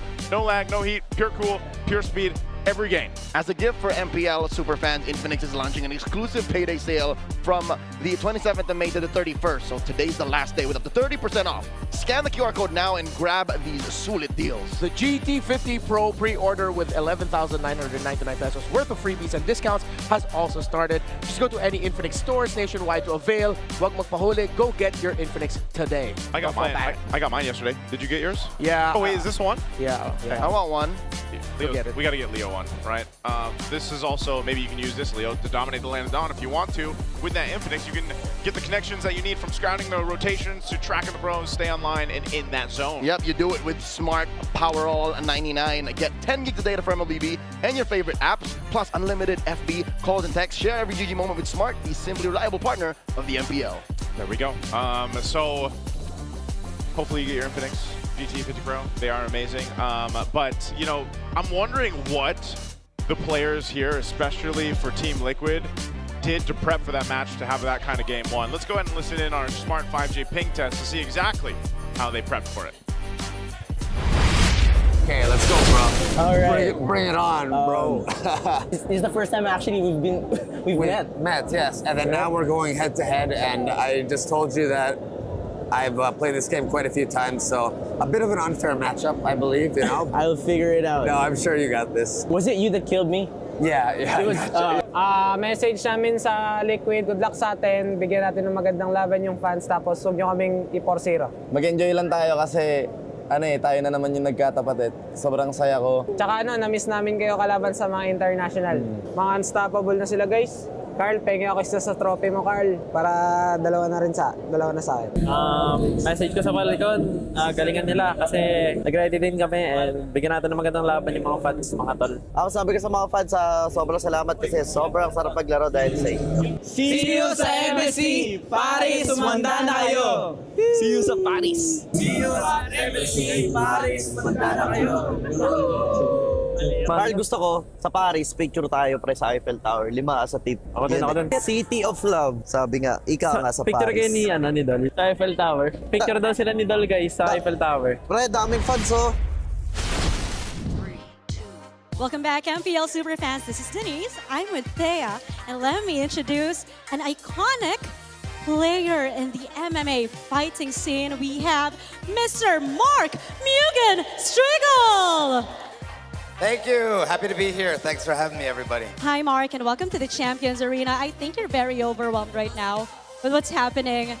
I've never seen anything like this. I didn't realize how big the support and everything and the fan base is. So it's pretty overwhelming, but it's awesome to see. It's awesome.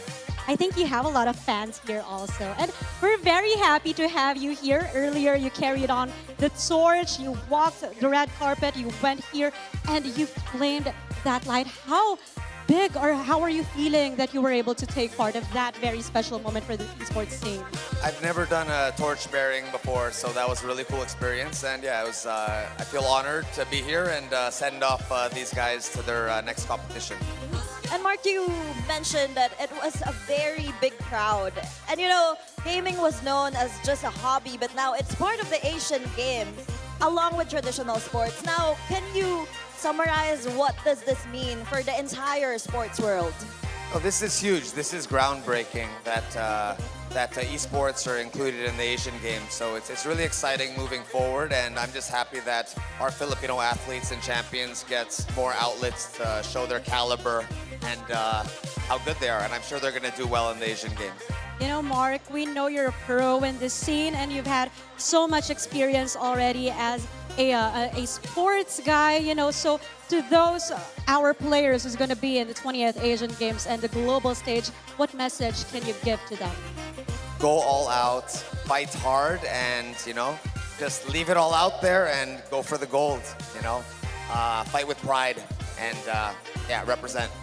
And of course, Mark, we can't let you go without talking about your recent stint in Netflix, Physical Asia. Now, when you reflect about your journey over there, what was the most challenging part? Honestly, everything on that show was challenging. It was a grueling, wild experience, and I can't say specifically what was the most challenging, but maybe the death match with Sunny, the over the ball in the mud pit, just because he's such a big guy. But everything was hard. Korea was a crazy experience. Korea, and you know, we also heard earlier in the Smart Ping test that you were able to play a bit of MLBB, so you're also an MLBB player, that's right? Yes, I play Mobile Legends. I love it. I play two characters mainly, Val and Terizla. So I can't play too many characters, but I am Mythic, and I play Val and Terizla the most. We love it. I know the fans are loving it right now that they also are hearing you're also a player and a fan of the MPL scene. And you know, Mark, here in the MPL, we have the Wall of Fame where we award various Filipinos who are experts in their field. And of course, we want the honor of you signing this plaque. Thank you so much. Awesome. Oh my gosh, I think Mr. Mark Mugen Striegel is the final one, at least for this season, to sign the Wall of Fame. We've had so much athletes already signing, and it's such a special moment to have Mr. Mark Mugen Striegel here in the Champions Arena. MPL Superfans, show him some love, come on. Thank you, everyone. Happy to be here. Looking forward to the rest of these matchups. Super exciting. Thank you, guys. And you know, Mark, your experience here wouldn't be complete if you don't say the iconic line, palag na to. So when we say lakas ng Pinas, you say palag na to, okay? All right. Lakas ng Pinas, palag na to!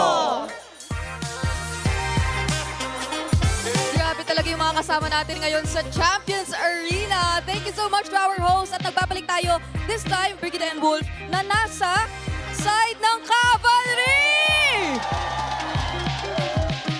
Okay, ramdam nating buhay na buhay sila, Wolf, ha? nga eh. Palalong panalo eh, kanina eh. Ang ganda naman kasi ng start para dito sa Team Liquid Philippines. At alam natin din na ito yung expertise nila kapag nag-snowball sila. So I want to show a clip actually, breaks about that. Kasi nakita natin din sa second turtle, pumapalag ang Team Falcons pero nagawa ng paraan ang TLPH. Alam mo naman, pag ang TLPH ay nakahawak na ng early game, hindi na nakakabawi, kadalasan yung kanila nakatapat. So, ang mga naging crucial dun sa team fight na yun is going to be itong first pick na Marcel na makikita natin is important dahil siya yung magpapap ng golden hour para magulo itong pagka-turtle ng Team Falcons. Tandaan, medyo even pa yung game na to. And pagkagamit nga naman ng ating golden hour, alam natin hindi makaka-retrieve. Pero yung Falcons gumawa pa rin ng paraan. Like Ogwen, specifically, makikita natin sa dito banda na ginugulo pa rin ito talagang si QUÄC dahil utility jungler to at kapag na-zone at mo to in the early stages, mahirapan nga naman makapunta pa dun sa objective. Buti na lang, clash dito si Sanji para sa TLPH at kanya-kanyang laban na ginawa dito ng Team Falcons. Makita natin yung mga in and out from JP na tinulungan din eventually ni Sanji at ni Sanford. Tapos makakita natin itong gagamitin ito Marcel para back-kite yung mga Team Falcons and eventually makakuha ng tatlong kills. Mula dito sa clash na to, Briggs, nakuha na ng TLPH yung momentum sa laban at hindi na nakapalagpa yung Team Falcons. I agree. Overall, honestly, maski mula pa kahapon, parang nailatag na sa atin ni Master Ogun kung ano nga ba yung ideya dito sa glue pick na to. Even with the first 2 item builds na ginagawa niya, grabe talaga yung mga cavalry natin, Wolf, no? May mga pinapakita sila dito. But going back, ito yung kanina katabi ko si Hans Galleria. Kilala mo ba yun? Oo naman, si Idol.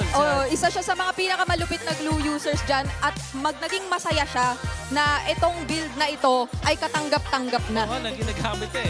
At habang sinusubukan ni Brigida na mag-stay on topic habang Okay, tapos na. Dapat ganun, okay. Dapat meron tayo ng camera yung para pagdidikitin yung ganun. Pwede ba? Okay lang ba sa'yo yun? Ba't wala na yung camera eh. Kidding aside, papunta na tayo sa ating game number 2, Briggs. At ang importanteng malaman dito is meron bang nakahanda ang Team Falcons with this kind of composition mula sa Team Liquid, yung mga utility junglers. Like, the Fredrin was picked up and we know for sure that Team Liquid really likes and mastery, can really utilize itong Fredrin in a masterful way. Marami na silang championship na naipanalo with this Fredrin. So, paano nga ba sasagutin ng Falcons to? Hindi ako satisfied Briggs dun sa Leomord. Kay third pick na Leomord, I don't think it was the answer. Lalo na hindi rin napigilan yung Pakito. So, this has to be different para sa side ng Team Falcons. Kung hindi ako nagkakamali, meron kang isang suggestion for that third pick kanina na mas prefer mo sana maging priority na lang nila. But then they still went for the Leomord. At ngayon naman, tingnan natin kung meron nga ba magiging significant changes because Team Falcons, I believe they chose red side. Tama ba ako? Okay, so kung sakaling red side ang kanilang pinili, hindi natin for sure. Pero kung sakaling red side, it means na yung third pick yung kailangan nilang ayusin ulit. Kung sakaling Fredrin ulit ang second pick nila ng team ng Team Liquid Philippines, kailangan nilang sagutin ng ibang hero yon like Esmeralda for example. At syempre, not just Teddy, ito si Teddy. Tingnan mo naman, number 1 pala siya sa overall ranking at lane ranking ng KDA. So, natalo na niya si QUÄC sa overall ranking ng KDA natin across all the players. Tapos, dun sa mismong lane, sa lahat ng gold laners, number 1 din siya. Oo, kung hindi ako nagkakamali, actually, nung first few weeks talaga ni Teddy ay parang halos hindi pa siya nabahiran ng ilang deaths at all. And up until the end of the regular season or even now na we are currently already in the playoffs, ay nandun siya sa top 3 na least deaths pagdating sa ating mga gold laners. Although granted na, of course, ay hindi naman siya nakapaglaro ng week 1. But then, that already shows a lot. Dahil nga sa naging run ng Team Liquid Philippines so far. And in that game, I would say, nagulat ako sa kung gaano natin nakitang active agad si Teddy, especially when it came to the team fights. There are times na mapapaisip ko kung bakit ganyan performance si Teddy and the Team Liquid themselves have assured us na kaya ang dahilan kung ba't sila ganun ka-aggressive with Teddy is because of the 4 people that nandito naman sa Team Liquid. May nakikita tayo ngayon dito at kani-kanina lang ay nagkaroon tayo ng opening Medyo send-off na rin siya no, para sa ating mga upcoming Asian Games representatives, which is mostly, of course, Team Liquid again. So, Bri, ang Asian Games representatives natin na represent na also having a lot of the 5 of the members of the Team Liquid Philippines ay makakatapat yung potentially. Wala? 100% sure. Kasi baka hindi sila magkatapat sa bracket, but they're in the same tournament. Alter Ego that defeated Team Liquid Philippines will be there for that tournament. That's why makikita natin na pwede magkaroon ng bawi ang Team Liquid of Philippines. Oo. Kung hindi ako nagkakamali, hindi pa tayo sure sa bracketing, pero sure tayong iisang group sila. Kasi meron lang mga piling regions na na-separate sa Group B, pero for majority of the regions, that includes Malaysia, Indonesia, the Philippines, sama-sama sila sa Group A. So, alamin natin kung magkakaroon sila ng eksaktong pagkikita agad-agad. This coming June na, I believe, ang unang hakbang. Isipin mo, kakatapos mo lang ng compete dito sa MPL Philippines. Nandito ka sa Grand Finals. In just a few days, meron ka na namang tournament na sasalihan. So, exciting stuff. Right now, we are gonna be heading into game number 2. Hindi natin kung ano yung magiging handa ng dalawang teams natin. But like I said, we are challenging Team Falcons dun sa idea na meron ba kayong sagot doon sa Fredrin. With how the bands have shaped up with the ban on the Guinevere coming out from Team Liquid Philippines, it just means na merong napakataas ng tsansa na hindi makakuha ng utility jungler ang Team Falcon na gusto nila unless they want to show us something different. Grabe yung pakiramdam mo na nandito na tayo sa Clash of Titans 3.0 pero Fredrin pa rin. Fredrin pa rin. Ilang taon na. Fredrin pa rin ang nakikita nating nagiging isa sa mga pinakamalaking problema o hadlang. And just the same, I think I also mentioned to you off cam no, na parang wow, iba rin to sa usual tayo na nakikita na approach ng Liquid when it comes to the first phase bans. Kasi literal na even up against Falcons, okay lang na ma-open sa kanilang fan. I believe in their previous series nitong playoffs ay talagang auto-ban yan alongside the Kalea. But now it was mostly the Kalea and then they've been changing it a bit in terms of the other 2 bans na they decide to prioritize. So, eto na tayo. Papasok na sa pangalawang game draft for this series. Kinakailangan pang ibawi ng Falcons at ipantay ito. But Liquid so far have shown great momentum in the start. At makukumpirma na nga natin, Wolf, yes, Falcons will be on the red side. Expanding Rivers. Pakito, first pick para sa TLPH. Falcons, what is your answer? So, ban pa rin ng Guinevere. With the Pakito being banned, will be first pick here by TLPH, pwedeng nakawin ng Falcons yung Claude or, again, the Eve is an option. Pwede rin naman yung Esmeralda as the third pick. I'm thinking Suyu and Eve ang sagot ng Falcons sa mga ganitong scenario. Suyu, Eve. So we will still want Falcons to stick with the deny on the Eve dahil doon nga naman sila mas nagkakaroon ng limitations for Liquid. And it also helps kasi isa sa mga parang nakita nating key strengths talaga ng Falcons so far, yung talagang pagkaka-establish nila ng box nila. Yes. And I think that was something that they attempted to do, but clearly failed because of how well Liquid have manipulated the beginning of that game. But instead of the Eve pick, Suyu Claude. Suyu Claude. Alright, so instead of Suyu Eve, it's going to be Suyu Claude, still the same. And will Sanji pick of the Eve? That's the question.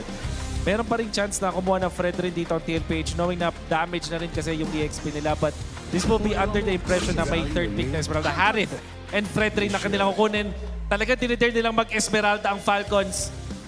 I really think this should be an Esmeralda third pick para sa Falcons. But if they do go for the Esmeralda pick, hindi ba ito something na napo-foresee ng Liquid? And wala na silang gold laner. They could not potentially pick up the carry anymore. If any, ay na-encourage pa nga nila again, as you said, because of the Harith pick, yung Esmeralda pickup. So where else could they really expect that damage to deal with the Esmeralda? Or, diba? Tama ka doon. Kasi parang ang idea doon ay mag-aanap ka na ng mga malakas talaga magtunaw like the Lunox for example or even the Kimi. So siguro doon manggagaling yung kanilang sagot.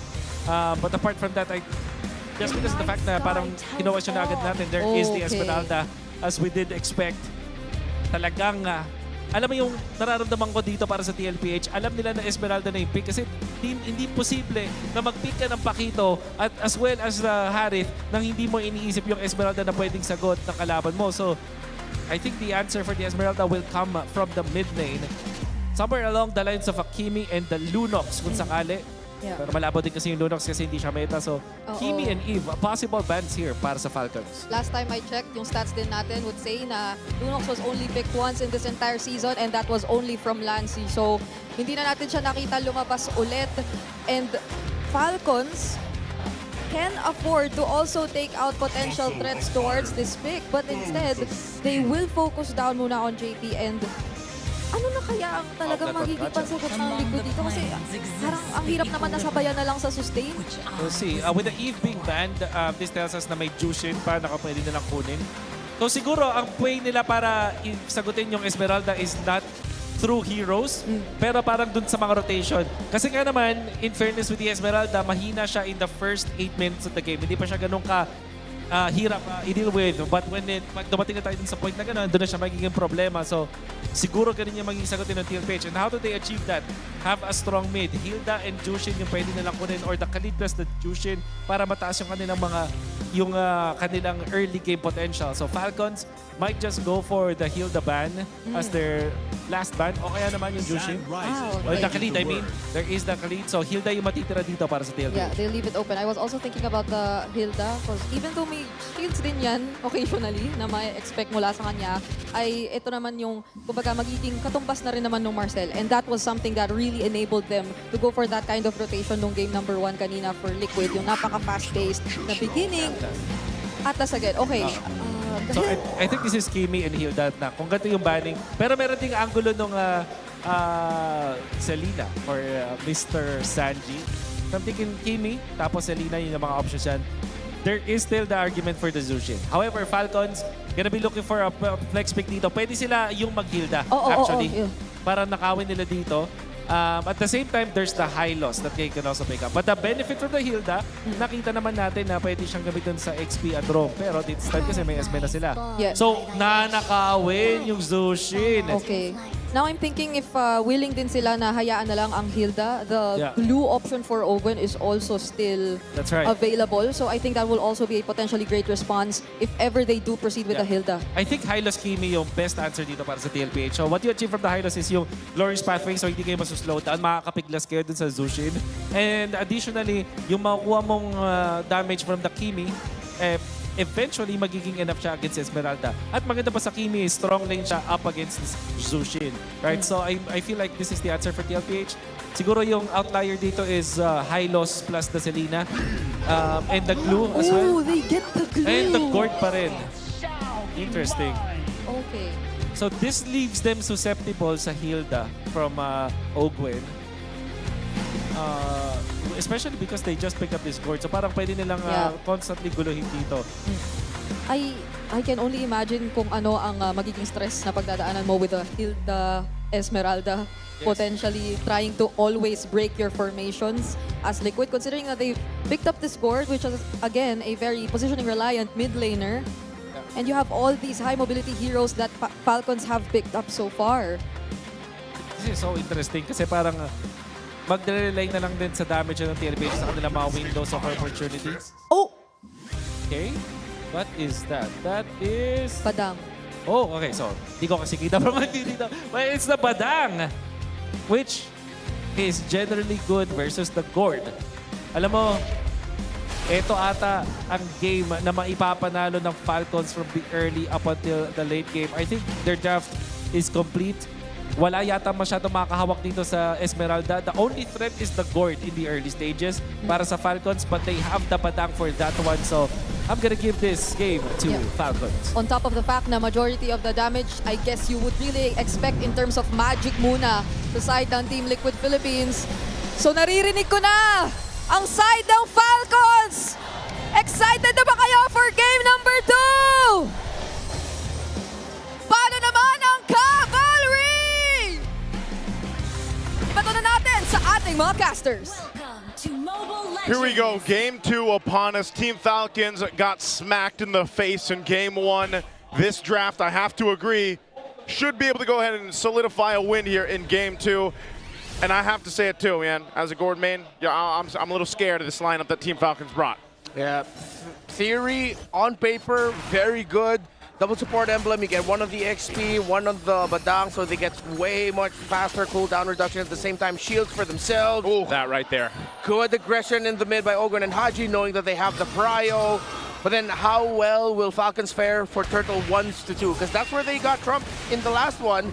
If they do better then yeah, they can coast. Uh-oh, throwing out that projectile. Sanji spots 3. Kyle comes through, force flicker out of 2 here. Already Liquid get flushed out of their own side, but QUÄC, the GOAT, slowly but surely mirroring the steal, and he gets away with it. Oh, he gets away with it too. Oh, and he got that. Got that too. That's not good if you're Team Falcons. They spent way too much time trying to mirror what QuÄC was just doing freely, right? Yeah. You can see that kind of minor delay is going to have an effect on Kyle for now. Which is why I thought that after that Golem invade, Kyle would go to his own Lizard so that when he could clear Lizard, get Orange, then get Beetle, that's when he'll hit level 4. But, well, he decided to turn his rotation around. Then again, the Turtles spawning here.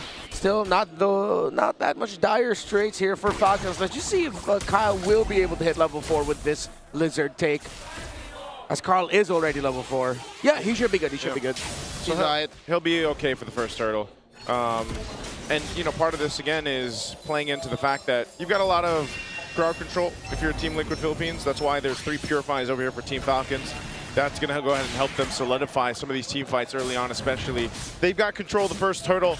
Kyle will work on that while the rest of TL is in the zone. QuÄC will go ahead and walk up on this Fredrin, see if they find out for it. Sanford taking that Y brush to the right. Quick knock up onto JP. Oglen steals the Turtle. And now JP running away very low. Crimson Beacon on Sanji. Smashes QuÄC in the middle of 3.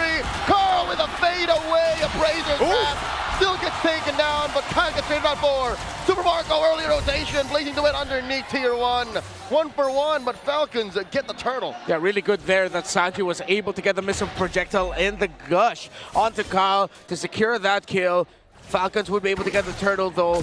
Still, Liquid got to balance it out. The EXP lane Flap had to rush the Dreadnought armor because he is back in the support emblem. It's good, but the bad thing is you're not as tanky. You're very squishy. You get faster shields, but the Paquito can delete it. Whoa! Speaking of, Sanford comes through. There's the crack and the punish from Falcons as Ogren takes down 40. I'm glad to see the Badang in action here in the hands of Ogren, who suffered a whole lot in game 1. Now he's up 2-0, helping the tempo with this lineup from Team Falcons as they continue. Flap right on QuÄC's face. He knows how to play against this Fredrin. Appraiser's Wrath, but still Flap wants more. Yeah, just sending him back. Kyle will be able to get the Beetle here. Carl still makes it to his orange. So looking at the draft picture, wait, Ogwen. Oh no. Mounted by Daddy JP. Flickers back. Some shields. Keeping him topped up. He's taking Daddy JP all the way this deep. And now Ogwen gets a shield, survives. Crimson Beacon from Haji.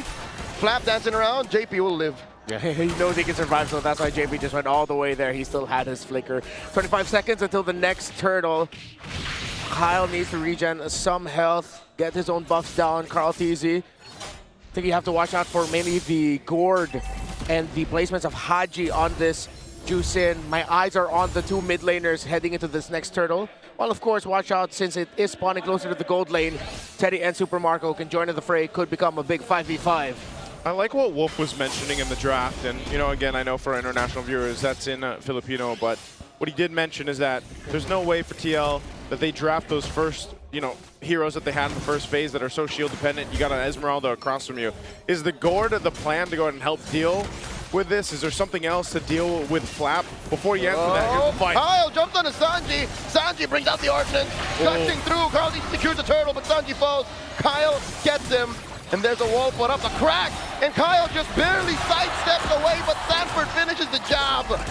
Liquid are pushing Falcons once again to fight, goading them into more aggression.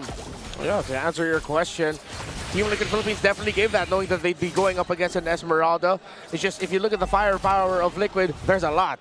That despite you being able to make a lot of shields as an Esme, the only other pick that's stopping Sanford is the Badang. But the Badang also has to mark, well, the Harith. Yeah. the Gord, even the Glue in some ways, but mainly the Fredrin, that it's not like the Kufra Esmeralda game they had against Onyx Philippines. It's a little bit, just a little bit easier for Sanford to get crafty with the angles that he's approaching from. Yeah, this is another thing too. Both gold laners have essentially been able to go ahead and do what they need to farm up.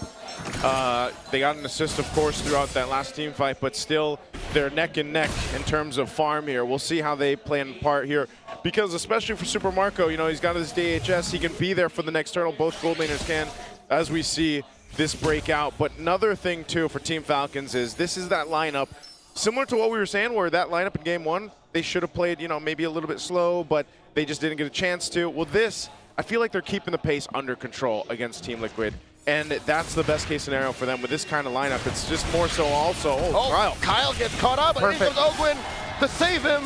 And now Haji responds as well. Carl-TZ put down to a third. Crimson Beacon. Carl-TZ dashes back. Close call.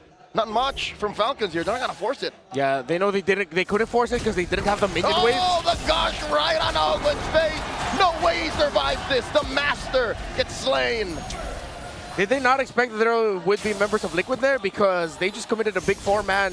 Most teams already know that there are going to be bodies. I know he was checking, but you're up against a Gord. Yeah, this is the problem, right? This is what we were talking about, is the amount of crowd control that you have. And again, you have Fear Finds, but if your flicker is gone, Ogwin gets punished. So what that results to is the last turtle going to the hands of Team Liquid. The gold lead's going to shift, although it is just pretty minuscule. It's nothing too big, but TL, you'll see them start to go ahead and put pressure on the side of jungle for Team Falcons up to this point. Flap and Kyle, though, they want to go for this tier 1. Oh, looking for that surge. It looks like 40's happy to just waste time here. Super Marco gets taken down. Max range on that gush, and all this while, they've been working on taking down the Apex Predator. Sanford does fall, but at what cost? Yeah, the minion wave couldn't stand long enough for Falcons to break the tower. Marco got taken down topside. Not a good trade for Falcons. Round 2 in mid. Hogan puts up a wall, but JP is hell-bent on getting a mount. There's a crack. JP flickers back. All right, JP's got to flicker out. This is going to be a tier 1.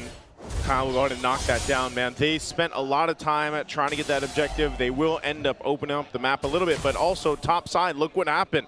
Right, their tier 2 took some damage. They pretty much mirror what TL is doing is mirroring what Team Falcons wants to do. And so it puts them in the situation of where do we put our guys? Where do we put our rotations more? And where's more important for Team Falcons? Yeah, what's annoying right now for Falcons is if we actually have numbers here with total damage dealt, damage taken, very even in the gold, close enough.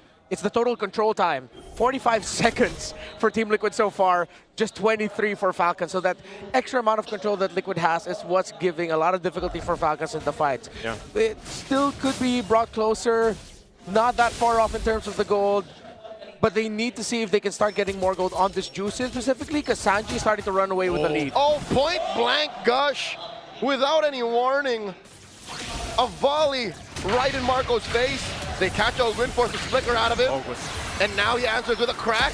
Haji looking to choke him up, but Sanji will finish the job. JP goes up, and there's a trade 1-for-1.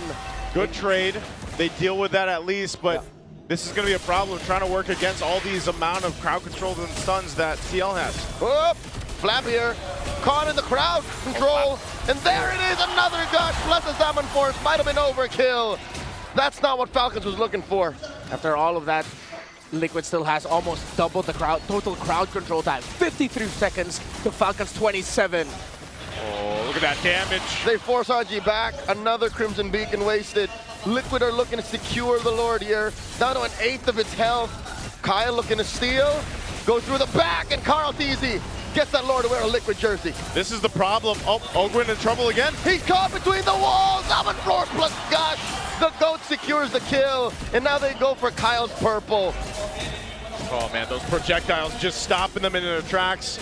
Purple's still there for Kyle to take. They pulled off of it. Sanji, quite low, has to get out. Couldn't finish the job. Sanji will live, staying here, hiding in the Y brush. A Brazer's Rat knocks out Flap. Talking about knockouts.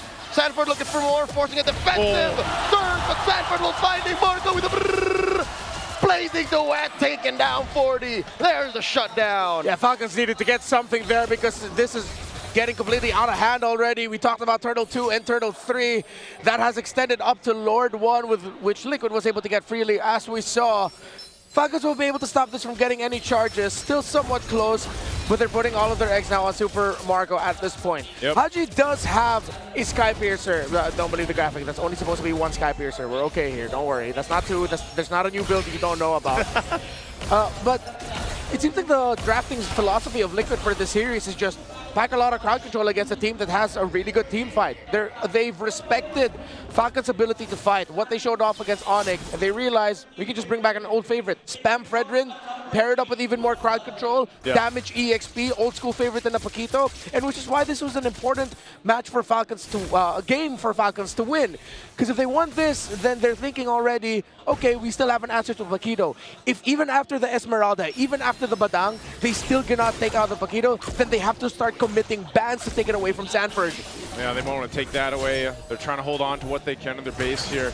But this is the thing. Now you got a Divine Glaive. Another projection plus gush combo puts Flap at half. Yeah, that Divine Glaive last pickup is enough. You know, it's been the Glowing Wand and the Lightning Tranchant, and Sanji's already capped up 5 kills. So what more now? And it's so surprising to see, again, you know, QUÄC picking up the Fredrin back-to-back after what we saw even in the last games we saw. Oh, hold on. Another gush comes through, taking down Ogwin, just like that.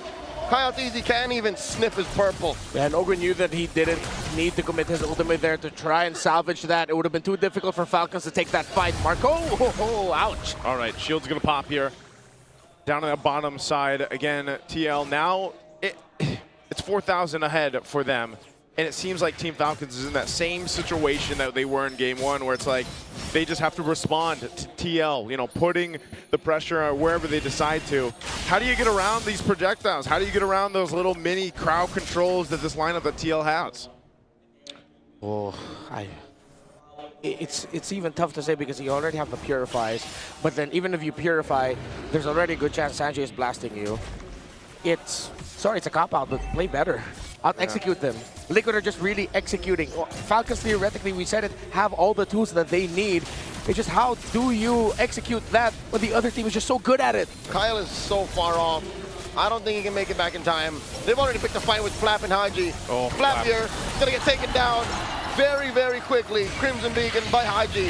40 versus 2, Kyle and Ogwin. There's no way. There's no way. Sanford flickers back. Sanford buys enough time in the 1v2 while TL took out Flap. Oh my lord, another gush, Crimson Beacon. Kelly helps Sanji finish the job. And just like that, another message sent and received. This lord belongs to Liquid. Go next, Sanford, perfect placement. Put himself in right bush mid. Waited for Ogwin and Kyle. Liquid read their rotations. This is the Liquid that just knows everything that's going on. Yep. They expect what you're gonna do next, and they already put themselves in the perfect place to answer it. Rennie, I'm gonna have to agree with you, man. And I'm pretty sure some of the chat's saying it too. You know, ban the Paquito or take the Paquito away from Sanford. Yep. The amount of value and efficiency that he's having on this pick is too much for TL right now. And maybe even again, you know, considering how do you get through all this? You have Purifies, you have to outplay them, but every single time they approach a fight that's started up by that stun, you lose someone. Just like that, in a snap, Flap easily gets erased off the map. And he's supposed to be a tanky hero here with this, but when you're just burnt through like that by the Mystic Gush. Diamond Force, Ogwin flickers back. Just to save himself, Lord still standing, more than half health. QUÄC catches Haji, Crimson Beacon flicker back. Super Marco, wailing away, taking care of the Lord. But Liquid will continue to push in, demolishing that mid lane inhibitor. All right, base turrets still one stands for Team Falcons. They'll hold on to it. But TL. Oh, another gush, QUÄC surges back. Another stun. And Ogwin gets picked up once more. Teddy is on a rampage. Boom! Blazing duet from Marco plus the freeze. JP here flickers back. QUÄC with an Appraiser's Wrath of all Appraiser's Wrath. Taking down Marco. Kyle looking for more double kill for him. Kyle easy shot down. Kyle goes down. Knockout strike in Haji versus 2. And there's the wipeout. The KDA machine gets 3 stacks. The machine says, not in my house. We're not going down with a fight. I thought Carl Teasy delivered the dagger with that taunt, with Appraiser's Wrath, perfect to delete Marco in an instant. But then Falcons swing back with Kyle through Haji. Signs of life for the Falcons. A messy fight there for Team Liquid, potentially trying to end the game off this push. Look at the replay here, how this planned out. Winter Crown blazing duet. When he gets out, the taunt is perfect. And with all the damage Carl Teasy took, it is an instant delete on the Claude. But Kyle went in perfectly. Since Teddy already committed the Zaman Force, when they went for that initial push, he didn't have it. And then Falcons just countered through their juice in, which now has 3 stacks on the Sky Piercer. A millisecond of hesitation would have led to this ending right then and there. But Haji said, nah, not like this. From red side last night, starting game 4. No, game... Yes, game 4. Yep, they started to clap it back. This could be that. Hey, Renmar, I think they just went with the, what we mentioned, they just got to play better. Well, when that team fight, they played better. But this is the problem. The Lord still controlled by Team Liquid. Does Team Falcons take that? Do they just defend and they're going to try to get a range here? Haji looking for the choke out. He comes in, gets deleted. He was hoping on a dream, and they're a man down. Ogwin gets mounted by Daddy JP. Oh, the timing with a Mystic projectile was on point to take out Kyle. Ogwin is out. It's a 3-man defense for Falcons. Liquid can smell it. Liquid are slowly galloping towards their base. Endable. Yep, they got a wave pushing in. They're going to try to defend. Gush forcing out the Crimson Beacon, and Sanford takes down Haji. The base is up next. Marco with a blazing duet, a Hail Mary play. Minions get wiped out, but Liquid takes down Flam, and just like that, Liquid take another 2-0. Hope looked bright, but Liquid decided to stampede the Lord. Falcons looked at the macro too much, and that moment of hesitation cost the Falcons. Liquid go up 2-0. Man, it feels like Team Falcons is trying to learn to fly in this series. You know, game 1, devastating. Their wings weren't working at all. Game 2, they had a little bit of a twitching in the wings, but it's just not enough. If they want to get flight, they want to get some altitude, they're going to have to fix some of the choices in the draft. Maybe potentially, like we mentioned, even take away the Paquito or some other heroes from TL. Joseph, they're running out of time.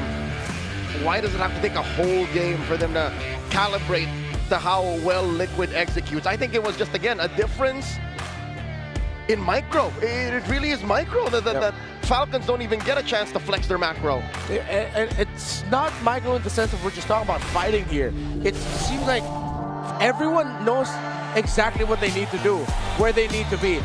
MVP on this Gord, I'm so happy with how he controlled Falcons, projectile after projectile. That first trade wherein his Gush was able to take down Kyle after Falcons took down Carl was actually massive in the big picture of it all for the early game. And then we saw how it ended here with his projectile being the one to stun Kyle when he decided to enter trying to take down that Lord. Man, not only that, but also just the amount of... I didn't see the final count, but when I looked behind for a bit, I think they were around 90 crowd control. Is it second? 90 seconds of crowd control all in all. To Team Falcons, about 40. And again, those little minor stuns, those little Mystic projectiles that is thrown out with the Gord is what makes it so devastating. You know, even though it's a small stun, like we saw when Kyle, you know, you're looking for the 50-50 when it comes down to the retribution. Brother, you're stopped in your tracks, you can't make it happen, and at the same time, your Mystic Gush down and gone. That's a problem to deal with that we saw Team Falcons trying to solve throughout this. And it was really good positioning from Sanji. Yeah, the best Gords that we've seen this season are the ones who played like a Farsa. Not afraid to use that feathered airstrike, whether it's the clear lane or just poke, set yourself an advantage. While for Sanji, it was get that kill. My advantage is I'm dropping a body. I am stopping a body, and no one's gonna get to me. Yeah, he just played this Gord game so well in game number 2. In hindsight, the way Gord fits into the metagame now is like getting a Farsa with a bit of Selena in it. That long-range crowd control, that is relatively low committal. And I think that's the problem with Falcons lineup is it's very high committal. Like for you to do anything, you have to be sure about it and go elbow deep. Yeah. That's why we saw the glimpse of hope with the base defense, because Mark goes like, I'm gonna go with this, I got my winner crown. Let me make something happen here, you know? And then Kyle also had to follow through with that. Which is why I've go back to what I said earlier in the game, where it seems like the philosophy for Liquid is to just pack as much crowd control as they can. Because this is obviously them looking at their opponents, seeing how they were able to get through Omega and how they were able to get through Onyx. They realized the threat of the team fight of the Falcons, so they pack crowd control. And not only that, they're out executing them. If you're executing perfectly and your lineup has way more crowd control up against a lineup that is, as you mentioned, very committal, would always want to max out their all-ins, then the math just doesn't add up for the Falcons. It works better for Liquid. Even in a prior metagame, even in their first two in the back-to-back, possibly three-peat championship runs, when you say Liquid Stampede, you imagine crowd control, Fredrin, Zushin, Arlott, Moskov. Like, these are all the heroes Liquid are good at. It's more than just answering to what Falcons does, it's just who they are. Yeah, and that's why it's, you know, it's interesting to see, again, where Carl Teasy has ended up now 2 games in a row on the Fredrin, but you're reminded why they, you know, they become experts at these utility picks like the Fredrin, like the Boxer, for example. And it's so consistent, so steady to see this from Carl Teasy, and it provides so much for the team to go ahead and work with. Because you can control your space, you can control the way you want to go ahead and take some of these objective fights, and at the same time, you're reminded as well just how strong an energy eruption is. You know, that little taunt, that little, even the health, the Appraiser's Wrath, man. The ability to go ahead and get some of your health back and just kind of surprise factor with the Appraiser's Wrath amount of damage. It works so well with Team Liquid's kind of concept right now. So I'm wondering, even going to Game 3, going ahead of us a bit, are they going to change it much, or do they even need to? For Falcons or for Liquid to change? Oh, Falcons for sure. Falcons, they need to change. Liquid, honestly, if we end up seeing a full sweep here and it's just 4 games of Carl Teasy playing the Fredrin. That's what. How are you gonna feel? How will you feel? Bro, Snap and Aeon, I'm gonna have to ask them, like, yo, coach, you're gonna have to share me some of that knowledge. Some of that knowledge. I feel like this is Coach Aeon and Coach Snap's doing. Like how they've drafted so far in these 2 games, their preparation for it, their philosophy about it. This feels more of like a coach-led draft than a player-led draft. But I'm pretty sure, of course, the gentlemen in Liquid Philippines work together with their coaches, but there's just something about it. You mentioned how this is very Liquid, even in the start of their, what is on the way to being a potential 3-peat, that Coach Nap and Coach Aeon saw that and said, let's see if we can make that work in 2026. Right now, Team Liquid, they're definitely hydrated. They've probably got SIP, which is purified water. It's filtered through volcanic rocks for a crisp, clean taste that quenches like no other. Quench that thirst, take a sip, because I don't know what they're sipping on in Team Liquid, man. It's SIP. It's SIP. It's SIP. There's something else. You know, they're sitting on. What are they sitting on? They're sitting on the Max 5D on stage. There it is, Max 5D on stage. That's not what we're sitting on, wish we were, but we've also got some TT Racing chairs here. That's clever engineering, keeping these teams locked in. And grab that code while you can to get a discount. I know there's tons of TT Racing out there available because it's brought to you by TT Racing Philippines. We have your back. There it is. Max 5D. I've yet to sit on one. Maybe I sat on one once all season long. Hey, you know what? History's also in the making here right now, not just with this match, but also the first ever MCGG Crew Clash has officially kicked off, and the competition is heating up. That's right. Your favorite KOLs are locking in their crews right now and clashing head-on for the ultimate bragging rights. You too can get in on all the action. There's a QR code on your screen. Scan that to support your favorite KOLs and get a chance to score massive rewards. Let's go. If you guys haven't joined in on MCGG yet, you're falling behind. You Magic Chess, Go-Go. Magic Chess, Go-Go. It's so fun. And you can also play it on your PC. I've been telling that too to people because they didn't know that they don't have to emulate it anymore. Like, you know, you got its own software there. And now also the Smart Power Pose. We got Sanji here, the MVP on the gourd. Go ahead, bring your game face on for your Smart Power Pose. You know what I noticed too in the audience? There is a lot of people that bought the Liquid jackets.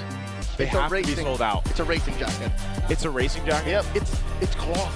I thought it was a windbreaker. Oh man, I thought it was a windbreaker too. It's not. So is it kind of light in the, no. you know, the hot air, or no? It's heavy. It's heavy? Yeah. Well, they were thinking ahead.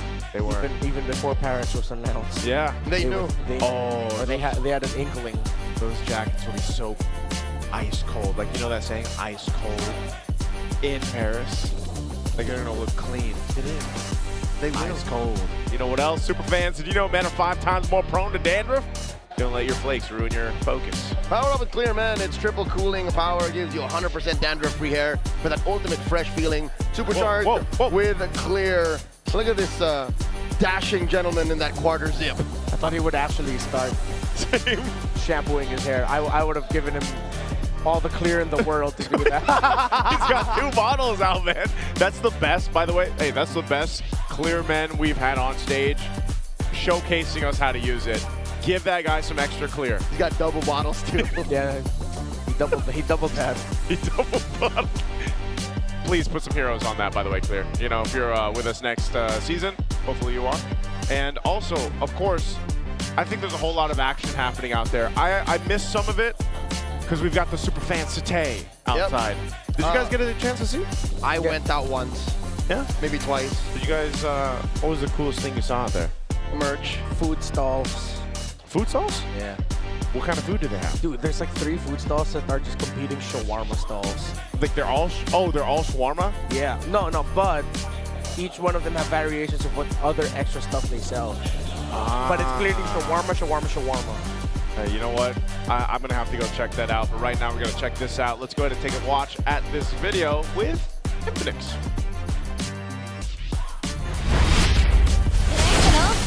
Ay, sorry po. Nandito po ako sa Superfan City. Opo. Pupunta po ako agad dyan pagkatapos. Ayan. Nandito tayo ngayon sa MPL Festival Superfan City sa Infinix booth at tingnan natin kung ano bang pwede nating ma-enjoy dito. Hello, sir! Hello! Ano bang name nyo? I'm Maynard from Infinix po. Sir Maynard, ano ba ang mga pwedeng gawin dito ng ating mga superfans? Ayun, para po sa ating superfans, meron po kayong 3 activities na pwede pong gawin sa aming booth. And for every activity po, magkakaroon kayo ng reward for each of them. So first activity po natin ay, kailangan nyo lang po magsagot ng survey. Pag natapos nito po yung first task nyo, meron po kayong agad na pamaypay. For our second task po, meron po tayong free photo booth. Pero bago po yan, kailangan nyo muna pong mag-follow sa aming Infinix page and mag-join po sa aming official group page sa Facebook and mag-invite po ng 10 friends. Then, pwede po tayo mag-proceed sa ating photo booth. After nyo po mag-take ng picture sa aming booth, pwede nyo po siyang i-upload sa Facebook and put hashtag which is Infinix GT50 Pro and another hashtag, Experience the Beast. And after that po, pwede nyo po kayo mag-claim ng ating tumblers, mini tumblers. Makakuha ng mini tumblers, syempre may laman ba yan? Meron po, magkakaroon din po kayo ng free drinks from our booth din po. Yay! So, hindi talaga kayo mainitan sa Infinix booth. Talagang meron silang cooling technology dito. Aside from that, meron din po kaming pre-order sa aming booth. Lahat po na gustong mag-pre-order ay available po sa aming booth. At sa mga mag-pre-order po, magkakaroon po kayo ng free jacket na exclusive lamang po na makukuha pag nag-pre-order po kayo ngayon. And another po ay free ticket for tomorrow's finals po.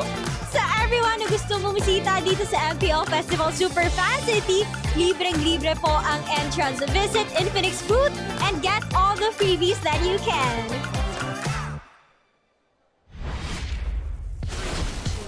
At yan ang nakita natin sa labas ng MPL Festival Superfan City. And right here with us is the champion of Infinix Fancy Klaban, Sonics! Hello, welcome here on stage. Ipakilala nyo naman ang mga members ng inyong team, your IGN and your roles. Yung coach, assistant and analyst coach ng Sonic Fancy Klaban. I'm TRtrebuC, or you can call me Sana Rios, and my IGN po is Reuna. I'm manager FLCN and I'm check and jungler of Sonic. My IGN is Topo po and gold laner po ng Sonics. I'm Amir Ong po, mid laner ng Sonics and also the team captain. DJ Del Rosario po, Romel po. Siegfried Gomez po, XP lane po ng Sonic. Iverson Gilgaspi, Ivia, and head coach po ng Sonics. Wow, congratulations to Sonics! Natalo nila ang defending champion ng Infinix Fancy Laban. At kumusta? Ano ba yung naramdaman nyo? What was going through your mind nung nanalo kayo sa Grand Finals ng Infinix Fancy Laban? Gusto kong tanungin si Check kasi napukaw niya ang aking atensyon sa kanyang IGN. Sobrang saya po kasi nung early game, loging-logi po talaga kami. Tapos sabi na ng mga kampi ko, item lang tol. Yung gold na namin yung bahala. As long as maprotektahan ko po yung gold, ay na po yung winning condition namin. Wow, 2-0 sweep yan, Thea. And check.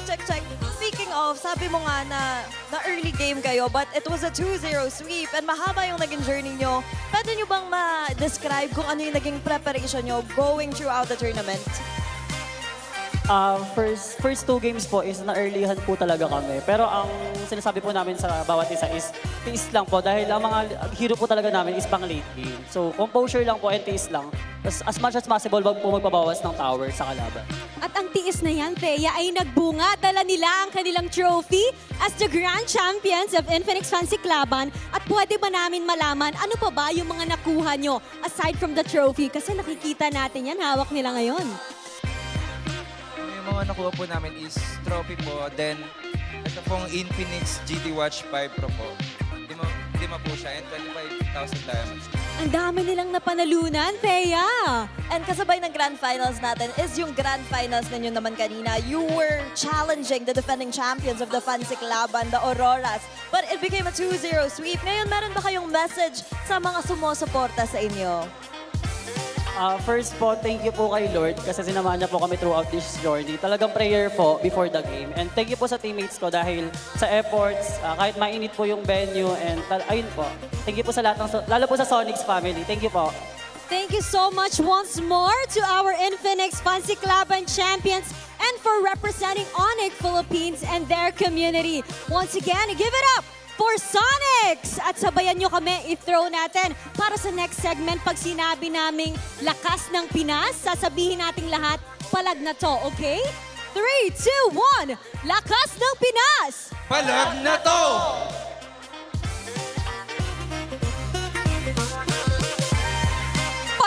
Palag na talaga kami dito at meron tayong makakasama bago tayo tumalon sa ating game number 3 together with us. Wolf? Pwede ka bang magpakilala para sa mga hindi nakakakilala? Ako nga po pala si Dian, dating player ng Echo noong Season 11. Season 11. So, Coach Wolf, mga ilang taon na po ang nakaraan? Oy, 4. 4 na taon. Tama, 4. 4, pero tignan nyo. 4 na taon na nakalipas, andito pa rin siya. Todo bigay suporta para sa Cavalry. And ngayon, ano bang pinagkakaabalahan mo recently? Matagal-tagal ka na namin hindi nakita eh. Wala naman, nag-aaral lang ako. Nag-aaral. Bumalik lang ako sa school. Bumalik sa school? Alam mo, Bri, engineering student. Wala tong CGN, so matalino talaga to. So, ano naman yung parang na bumalik ka sa pag-aaral after ng isang malupit na career sa esports? Actually, na-stop ako nung season 11. Season 11. Tapos, nag-delay ako ng almost 2 years. Pero yun, masaya naman. Nakapag-aaral na ulit. Oo. Pakiramdam ko yung transition talagang medyo nakapaninibago kapag bumalik ka. Pero, I believe sumusubaybay ka pa din sa eksena. Tama ba? Para lagi kita nakikita sa Facebook, nakakapag-share ka pa ng mga memes at yung mga jokes ay relate na relate ka pa. Tama ba? Tama. So, ngayon, nakita mo rin ang mga kaganapan sa playoffs natin so far. Nagulat ka ba o medyo expected mo ang mga nangyari? Medyo expected, pero magaling kasi silang dalawa yung TL at Falcon. So parang palitan na lang sila ng hero tsaka sa pindutan na lang. Nung nakasama mo itong mga Echo player, or dati yun sa Echo, tapos eventually naging Team Liquid na players, gano'n ba talaga kasipag tong mga to? Kasi lalo na nung mga time na nandun ka, mga bata pa sila nun. So medyo hindi pa ganun ka mature as now, di ba? Makukulit pa rin. So paano ba sila sa bootcamp? Sobrang sipag ng mga players na yan. Kahit tapos na yung practice. Minsan kahit break time, hindi ko makaya. Nag-RG lang talaga para mga practice. So iba gumigising ng maaga. Dati kasi may goal time kami. Kaso Yung iba, hindi sumusunod sa call time, gumigising ng maaga para makapag-practice. Masingit pa yung practice, kumbaga. Okay, masipag pala ang Team Liquid. Noong kapanahunan na yun. Pero occasionally ba ay nakakasama mo pa rin sila recently o nakakausap? Nakakasama pa naman. Tsaka pag nag-gym, nakakasama sila. Sa bagay nga naman, Coach Bull. Bagay. Neta nga naman, no? Tsaka mahilig na sa mga kotse itong mga tropa natin sa, ano, di ba, sa Team Liquid eh. So, nakakabanding mo ba sila over sa ganong bagay? Yung mga editor lang. Motor. Sa motor naman. Okay. Motor kasi na nakasama. Ano kasi, no? Parang isang malaking pamilya din ng mga ng bawat team naman, kaya masaya talagang makita magkakasama. Alrighty. Pero papasok na tayo You guys sa got draft us now for the for draft here. game We're gonna number help 3. translate Ganun lang our pala own kabilis sa thoughts mga in pangyayari. Yeah, At masasaksihan we're na not doing natin any in just translating. a It's bit. literally just us. Okay, Sometimes so I try to translate kanina my thoughts, but I nagkakausap. remember that I'm only speaking English. But Napansin niya din na it's a yung little first tricky 3 sometimes. picks Let's go sa and game jump into number this 2. one. Parang pabor siya Again, sa Falcons, like I game always 3 said. draft. Pero sa tingin mo ba This sa mga time ganun around, Team Liquid on dangerous grass, 92% win rate, still on that blue side, 4-2 over here. Team Falcons, I think this is a major thing. talaga I'm wondering magaling if lang they're sila gonna talaga focus on pumindot. one of the bands that we talked about. Mga yan kasi, Yeah, the Paquito. If Liquid don't ban the Phobius, and they get the Paquito, that means Falcons are gonna eye out picking it up. Phobius open, but Liquid might just leave the decision to, you know what, maybe we'll just pick up the Phobius so that you don't get to pick up the Paquito. Yeah, one of the cases here, Marcel being banned out. Yeah, it's some really good proactive decisions by Team Liquid Philippines, honestly, in the draft. They understand that Falcons is probably getting into a groove. First 2 games are probably just like, yeah, these didn't work out, so let's keep staying on red side. But then Liquid are gonna keep adding difficulty towards Falcons by changing it up, bring it to a little bit more of a familiar flow. They pick up the Harley. Falcons are probably gonna be, they're most likely encouraged to pick up the Leomord. Thing is, the Fanny is open, and it might show up and become a wild card pick a little bit later in the draft. It's too early. It's too early. Oh, there we go. It's too early to pick up the Fanny at this point. Yeah, that's not a the Falcons game. thing to do.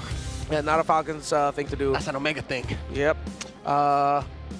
Because of all the heroes that could counter it, the Hilda, the Padangs also there.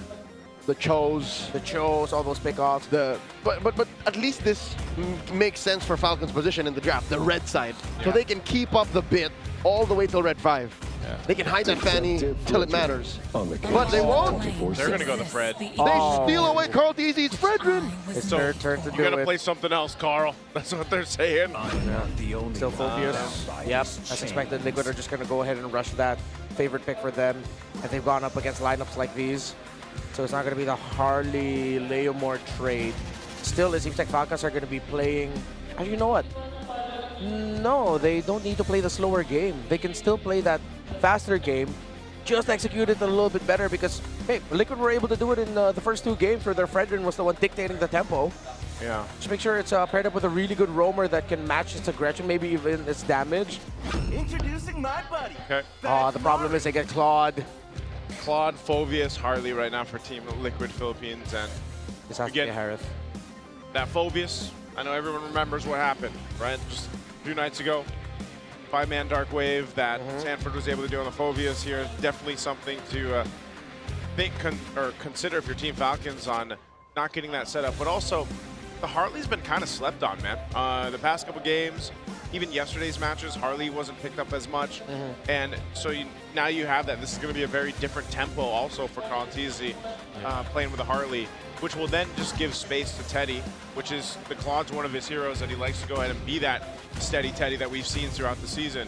Give him time to farm up and get to where he needs to be. They either have to get the Harith or pick it up later. Yes, much better pick this time.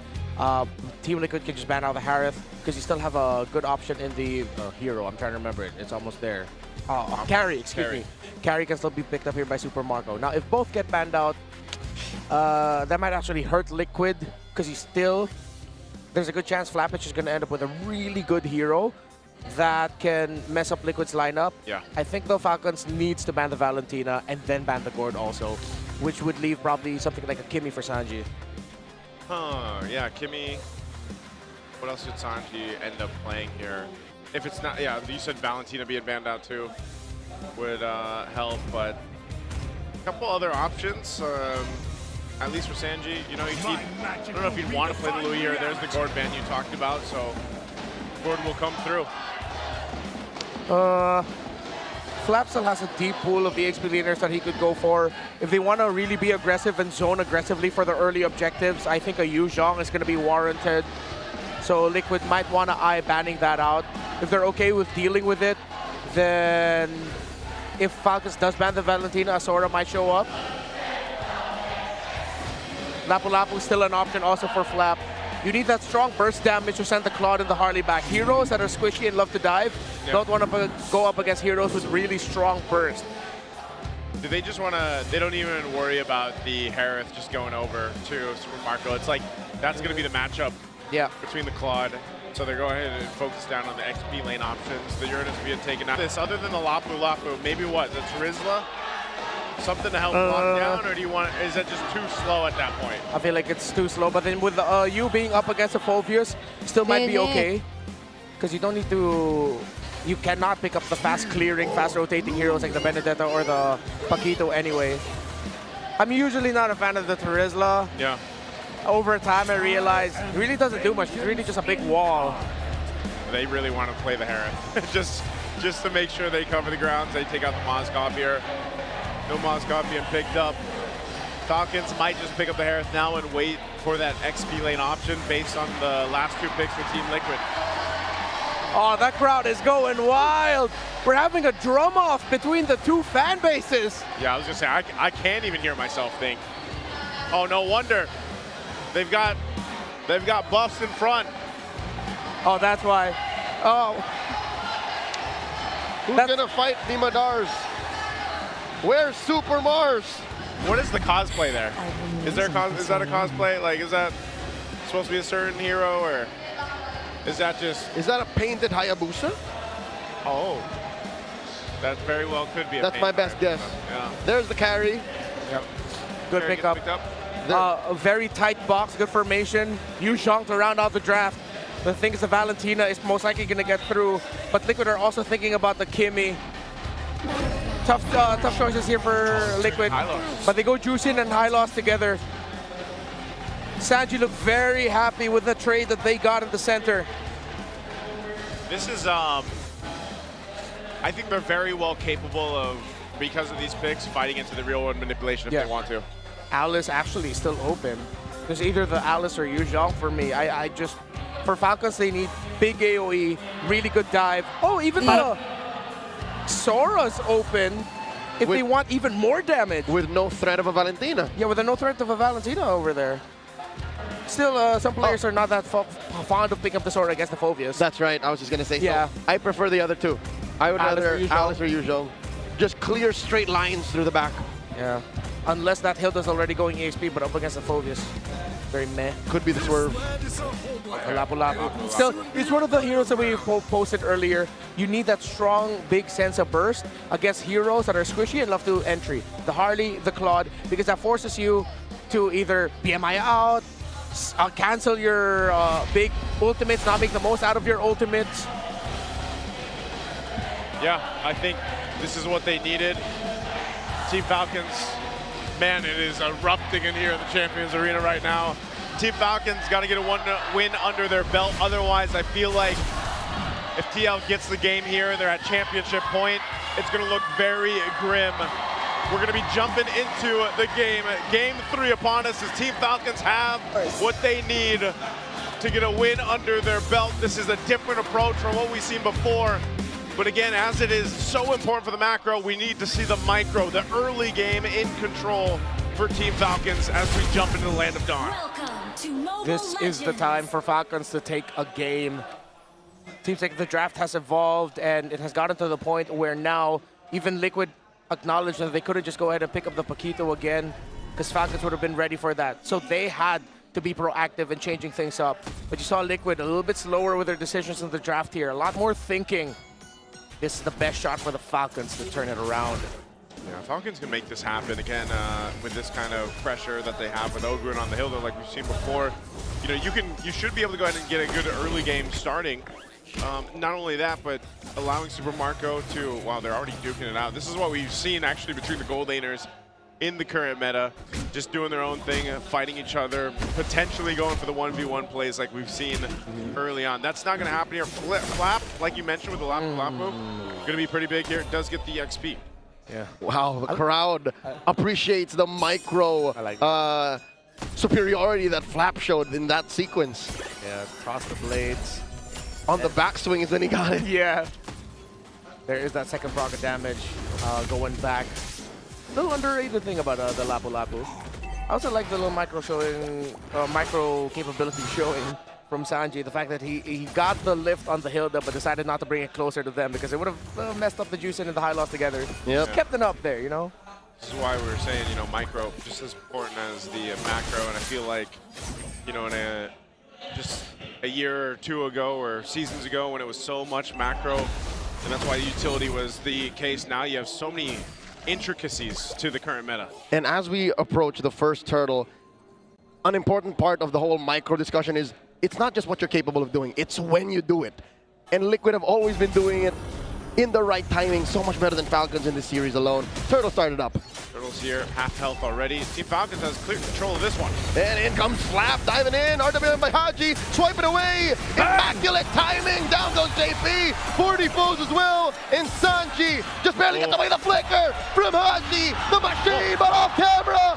How the hell did CHUNG steal the turtle? Haji finds the hamster mage, but still, what was that steal? Falcons did everything right, but Kyle just couldn't win the retry against Carl. Carl, what the hell are you made of?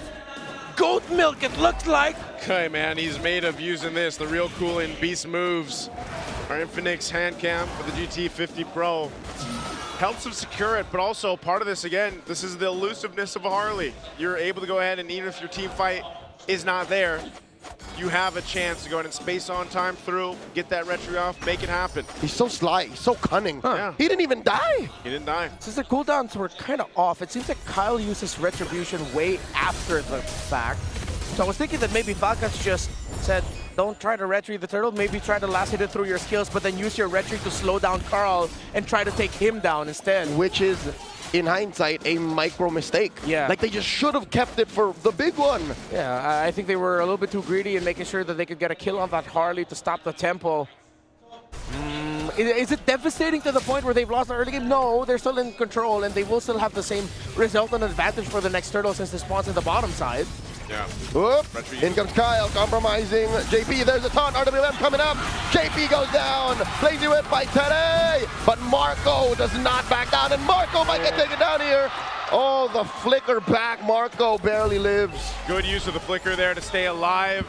Great rotation from Team Falcons to make a move up top. Yeah, the important thing there was JP eating up all the damage.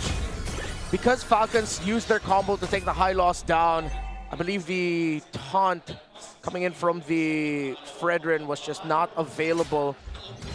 They didn't even have enough abilities to chip away at Teddy, and he gets away scot-free. Turtle number 2.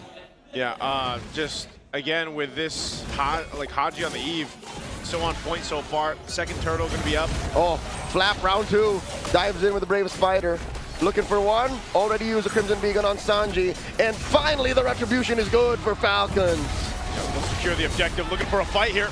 There's the glorious pathway. JP disincentivizing forward momentum from Falcons. Up top though, there's a duel. CharlTZ dropping that deadly magic on Marco. Marco holding its ground. Oh, the river is up. CharlTZ will have a space escape, but Hilda's there. Oh, I thought that Haji would be going with him. Falcons have slowed things down to a pace that TLPH are probably a little bit uncomfy with. It's this Hilda pickup on Ogwen. Massive effect on the rotations for JP and Sanji. Yeah, good picks here happening for Team Falcons. Good space control around the map too. This is one of the things that they can go ahead and work with right now for CharlTZ specifically. Oh, up top, Teddy. Teddy wanted to be the focus. He gets out with the BMI. So he's safe for now. Now Team Falcons, this is the first time in this series that they've had this kind of lead Let's see if they can maintain it across the board. Let's look at the items falling into place. Yeah, Radiant there for Fredrin and a Hilda. So the damage and pokes coming out of Cartesius Harley that just got the Genius one. 5 minutes and 40 seconds later, Super Marco will be able to get the tower up top. What a turnaround for Falcons after all of the ish that they had to go through this series. Yeah. To see them now with a perfect lead so far, let's just respect the fact that the first turtle went to Carl. Yep. But they got the gold, and it's looking good for the Falcons. This is exactly what they needed throughout the series. They got to maintain this, though. They've got to maintain the lead. We've seen TL before, play this way, and that's why the second turtle, there was no contest. Carl Teza decided to be on the opposite end of the map. We might even see them potentially give up the third and just prepare for the first Lord, as Super Marco will knock down another turret down bot. Side to side. And Flap needs to hold strong here, but it's only one siege minion. They are going to go for the cut. They're not going to get that. Turtle 3 will be very determinant for the result of the series. The entry there by Flap. Kyle with the toss. He's immune. He jumped forward. JP able to get away with the glorious pathway with the real world manipulation. Takes down the high loss. Kyle and Flap now trying to go after Sanford while he's trying to hold on. He jumps up in the air. Dark Wave. He's buying time. He's dealing damage, but it's just too much. And this is the case that we're talking about with the lineup that Team Falcons have. They're able to go ahead and set up around the box of Haji, the real-world manipulation, and just come out swinging. And there's no way for Team Liquid to fight against it currently. They're too far behind up to this point. The last turtle goes in the hands of Team Falcons. Kyle, Haji, and Ogwin have controlled the center perfectly, Naisu and Leo. How they've been able to just stop the aggressive maneuvers. JP and Sanji were happy with this juice into the high loss pick, but they were probably thinking about it also from a sense of a counter perspective. How do we counter this Hilda, the aggressive rotations? There's just so much peel right now for Haji's Eve and for Super Marco's carry. It's a strong front by Falcons. Which is allowing them to make smarter decisions in the times that it matters. Because in the first couple of games, by this point, they were already down 5K. Now it's the other way around. So I think Falcons just need a little bit of space, a little bit of time to out-mechanic and out-maneuver Liquid. And now look, they're threatening the purple. In comes Kyle. Open up to the front, and the retribution is good. Kyle takes it. Taking resources away. Continue to put pressure like TL has done against Team Falcons in the previous 2 games. This is exactly how they have to play it. Team Falcons, with this kind of advantage, you should be able to go ahead and secure that first Lord. You should be able to go ahead and start marching towards the base of Team Liquid here. Now for TL, they try to make things happen in the mid. Oh, JP already used the good pathway. RWM, they trap Sanford, looking for more damage. Today comes in, but Marco's been pushing up top. And Sanji with the Crimson Beacon takes down Flap. That's 1 down for Falcons, and now Liquid 1 more. Kyle dashing back. Carl Deasy wants him, and Sanford finds him. Make that a 2 for 1, a 2 for 2, and today takes down Marco. Haji will not survive this.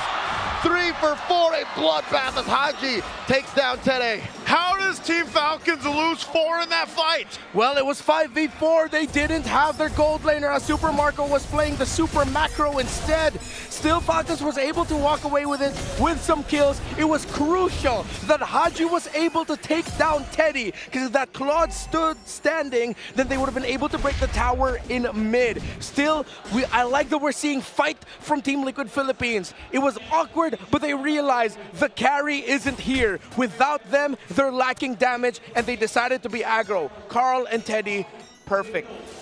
Look, onto Kyle. Sanford, also great entry with the flicker forward. Yeah, and Super Marco just not being there for that fight, getting that little bit of advantage in the timing for TL to win that. So Lord is up. Team Falcons, despite losing some 3,000 gold, they'll fight for it. Majority of them have no flickers.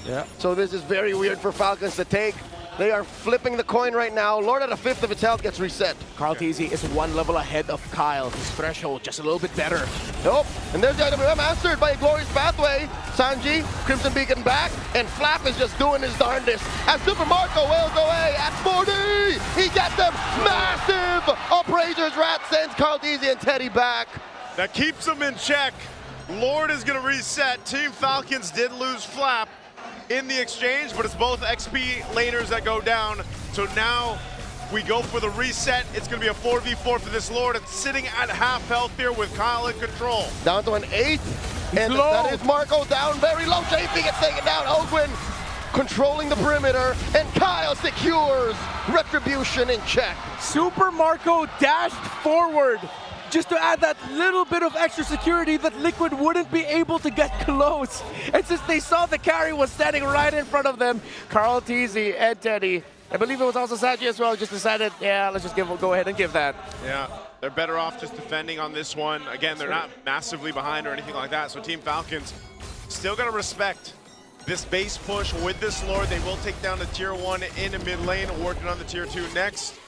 They've got everything they need. Super Marco is locked and loaded, and that is also Haji locking in his Trinity. So, total control time actually in this game is still almost double for Team Liquid Philippines, around 44 to closer to 29. For Falcons, 28.5 seconds. But you see here the effect, the lead in damage. Liquid has dealt almost 60,000 damage more. Ogwin just took a face full of everything. Deadly magics and all.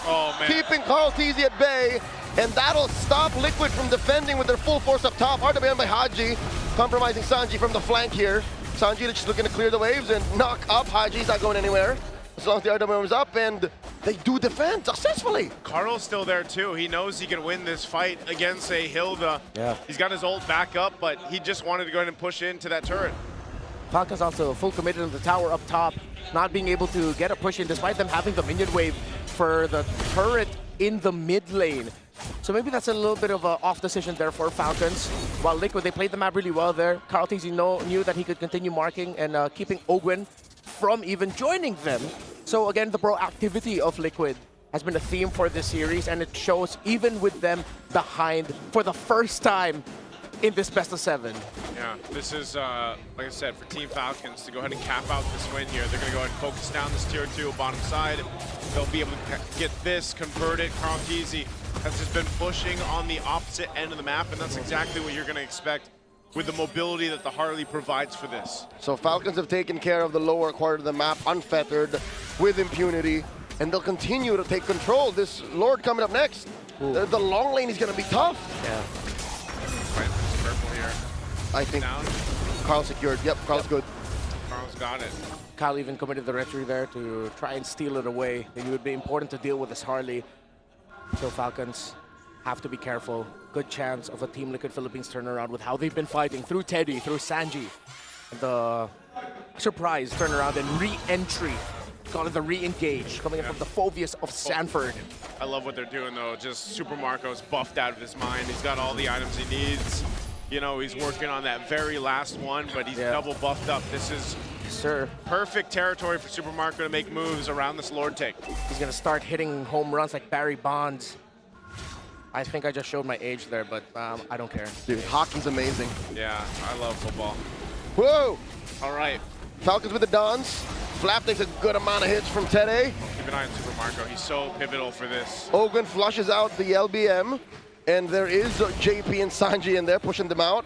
The Lord still standing, gets reset. If Marco falls, the rest of Falcons fall with him. Unless it's some insane heroics through Kyle, Haji, working together, maximizing taunts, Appraiser's Wrath, and of course the pokes for Eve. Void Blasts are going to start deleting members of Liquid as well. It's already a trinity of core items for Haji up to the Spine Glaive. Sanji's aware of what's in the LBM. Falcons move out their pieces. Haji and Ogwin out. Lord here at a third of its health. JP and Sanji know how dire this is. Ogwin and Flap holding their ground. In comes the glorious pathway. RWM coming through. TRDC with the steal. Sanji. And here comes the stampede as Sanji runs through him. Marco takes out JP. Kyle goes in as well. Sanford goes down. And now Teddy's going to be up next as he BMIs through. 2 kills for the Lord. They don't get the Lord, but that was a terrific response by Falcons in what could have been a big Liquid win. As Sanji Crimson Beacon forward and used the sprint to be way more difficult to take down. Marco! Daisy gets taken down by the Bulletproof. Oh man, Super Marco, we said he's going to be pivotal for this win for Team Falcons. Well, that is a huge kill for momentum for Team Falcons to deal with this Lord. Leo, Marco read that, man. Marco knew that's where Carl wanted to go. He was using the orange as bait. He knows what the GOAT wants. Oh, that just deals with that Lord easy peasy for Team Falcons. We may have just witnessed the awakening of bloodthirsty Marco. It's like we're back in Saudi. It's like we're back in Rizal. Falcons are alive. Glory's pathway answered by the RWM. Once again, the knock-up on the Kyle. No push is going to happen yet while, excuse me, Oakland's taking care of top lane. There was a slow push by Liquid. Yeah, it was a massive minion wave that needed to be answered because Falcons cannot give up that tower up top because Liquid have been holding and defending their base turrets with every inch of their life.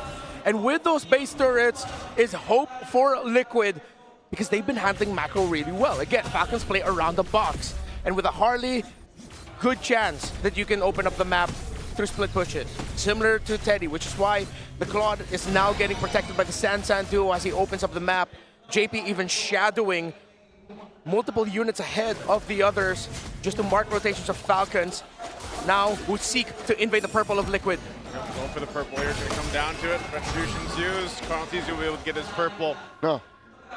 So it's Team Falcons playing around the objective, playing around the fact that they've got this ability to go ahead and clump up together, put pressure where they want to. It's also part of a bit of a cat and mouse game, honestly. Like, depending on where Carl Teasy's going on the Harley, you might be able to go ahead and catch him, you might not, but it's also control. Like, can we control not getting pushed in on cross-map play with this Lord coming up here? At least it's on that top side for Team Falcons where they can center around it. They also don't have to worry about that side lane push.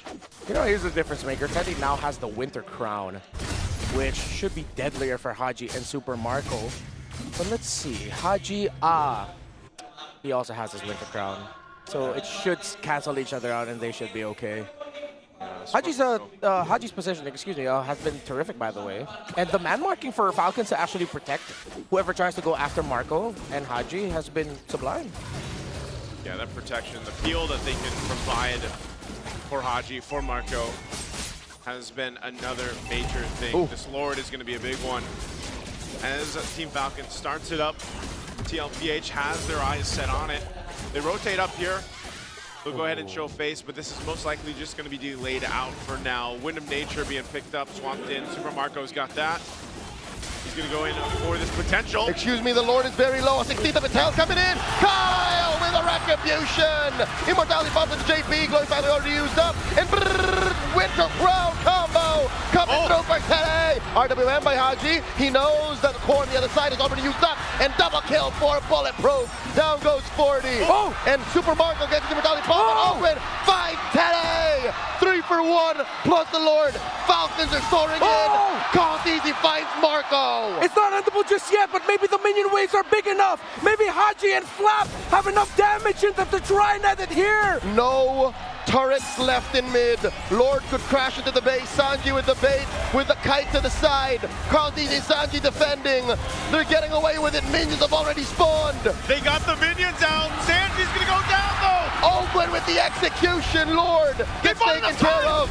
The base turret down bottom is down. Falcons are slowing it down. Carl TZ with the pickoff onto Marco.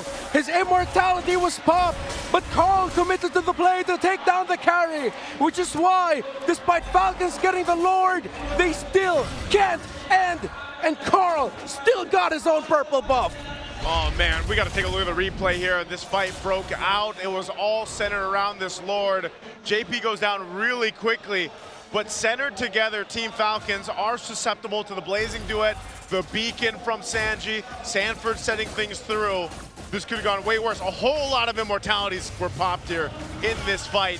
And yes, as you mentioned, the fact that Super Marco was there but then gets taken out by Carl TZ was the reason why TL is still in this game. Yeah. Ogren, also massive pick onto Teddy. Deathless is the Hilda. It's the roamer that hasn't gone down yet for Falcons. 2-0 and 12. That's ridiculous. He's not even carrying a... is he? No, there's no casual Fury Hammer. Nope. It's a full tank Hilda. Full tank. He knows he has it in his kit already to be a big nuisance to Teddy. With Teddy committing a Winter Crown, I think Ogren's just man-marking the Claude over and over again, while Flap, Kyle, and Ogren are like... Flap and Kyle are the main tanks for Haji and Marco, the main source of peel for the two backliners. Haji's timings of the real-world manipulation have been great. The people probably thinking he could have used that sooner, but no, he was also looking for the Blazing Duet. He used it when he saw the threat of that was gone, because now there's a good chance Liquid are playing into a RWM that favors Falcons. Deadly Magic thrown out on Haji. So Team Falcons bringing this Lord here. It is an evolved one. They'll go ahead and bit of a reset. Sanford waiting patiently up in the brush. They're still going to go back and forth for this. Keep an eye on Ogwin. He's been a nuisance to Team Liquid. Makes his way for it. Quarter health on this Lord here. Now an 8th, a 10th RWM. Flap with the preemptive use of it, and Kyle secures JP. Very low blazing duet coming through. Same spot. Consistency from Teddy. Marco in the middle of 3. Magic goes down, and winner crown out of Sanford. Marco still lives. Dark wave, and in comes the rest of them. Open is picking dudes off left and right. But Marco still lives. Marco versus Teddy. And Marco and Teddy trade 3 for 2. Carl Easy getting hunted down. The Master wants him. The Master needs him. Forcing him into the base. And there's still a wave down bottom. In comes Ogwin and the Lord. The Lord is walking with Team Falcons. They'll work on the base, and they found flight. It's just Carl left. He gets popped, and Falcons on the board. Game 3 goes to green. San Juan Arena shakes as there's turbulence in the air, but the Falcons' flight is steady. They take a point. Team Falcons, like we said, from game 1 to game 2, their wings were trying to flap. Well, now finally, in game 3, it happens here. They had to work for it, man, and they make this composition work. Carl Teasy had them looking all over the place. There were some moments where it looked like they would have been enough to get TL another win, but hell, Team Falcons wasn't having it. Falcons brought back something that brought them success in the world stage. Up against a team known for their micro, their explosive gameplay to shock and awe you. Back then, that team was Onyx. Falcons might have just needed to channel their old AP brand identity through their new missing piece, their heart in Haji once again. His Eve has been clutch. Void Blast after Void Blast. Real world after real world. 8-1 and 13 for the KDA machine right here, man. And you've seen shades and shades of why he was originally called that, and still is up to this point. His Eve is something to watch out for, as if the Paquito is for Sanford on the other side. You gotta watch out for Haji's Eve. This Eve just does too much for Falcons. It is the perfect mix of the macro utility that a team like Falcons needs and the micro intensity that an athlete like Haji needs. This is just, it enhances combat instinct so much. You can't just count the first 2 steps that he's about to take. You have to consider where he'll be after the RWM, where he was prior to that, and what the rest of Falcons are doing to complement that.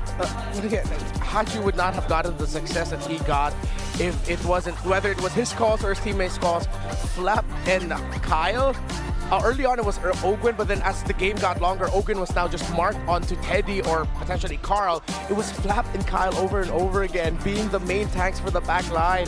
You saw how many times they were able to break the formation of Falcons, but then Liquid are just wondering, why the hell are these two still here? We can't get to the Eve. That's what happened to Severo last night, remember? I mean, they were just man-marking Severo with a Hilda pick, and this is what they did against Teddy. Not just Teddy, like he felt that pressure through this, but as you pointed out, Ogwin didn't die the majority of the game. He was everywhere he needed to be, and also Super Marco, man. He was locked in on this carry. He was just, this was the bulletproof that we have seen before, and he just made it work so well. The amount of damage he was able to put out. Super Marco has a ranked game stats. 10-2 and 4. That's the kind of a ranked game top global carries would have. Basically so, you know? It's just one of those things where, again, also why Haji ends up getting the MVP here, because it really did help when these picks were picked up in the first phase of the draft, it was the idea, the concept that we talked about. Team Falcons fights really good in the box. Give them that moment, give them that space and opportunity to work with. Eve does that great. And it's not just like a small box. We've taught this to the graduated students of the Talent Academy. The box can be as big as the whole map. How well do you take care of your lanes? How well do you take care of the river? And this presence of Eve translated the little box that they had in fights into big control. Ogwin, Haji, Kyle did a great job of controlling the river. And I think that's what Falcons needed throughout this whole series. Game 1 and 2, they were checking how much control they can assert onto Liquid. And they learned the hard way that not so much, sir, not so fast. And with this kind of lineup, they're able to slow it down enough to the point where Liquid is the one who's forcing these engagements and trying to fight out of their breath. So if this is a turning point, Game 3, so be it. Maybe we'll see slower games moving forward. I hope everyone's ready. Yeah, 21 minutes, almost the 22-minute mark. You saw how much damage Haji had done. He did even more damage than Super Marco, of course, but I think, you know, down to those moments where Super Marco, you see, if you're just stuck a little bit too far, especially when he picked up a malefic gun, like, your life kind of flashes before your eyes with the amount of damage a late game carry can do to you. And when you're also getting trapped in the real world manipulation, not able to move, that all, again, complements Super Marco on here. So it was really good responses. Kyle as well. Like, Kyle was able to lock down objectives. You know, maybe it felt the reason of, oh, yeah, okay, I see why Carl Teasy had that Fredra in Game 1 and 2. You know, that he was able to lock down objectives, stay around there. Flap, man. Flap had some amazing stunts on the lap flap. He was able to provide a lot of space for the team. So that's what we're looking for from Team Falcons. They make it happen in Game 3.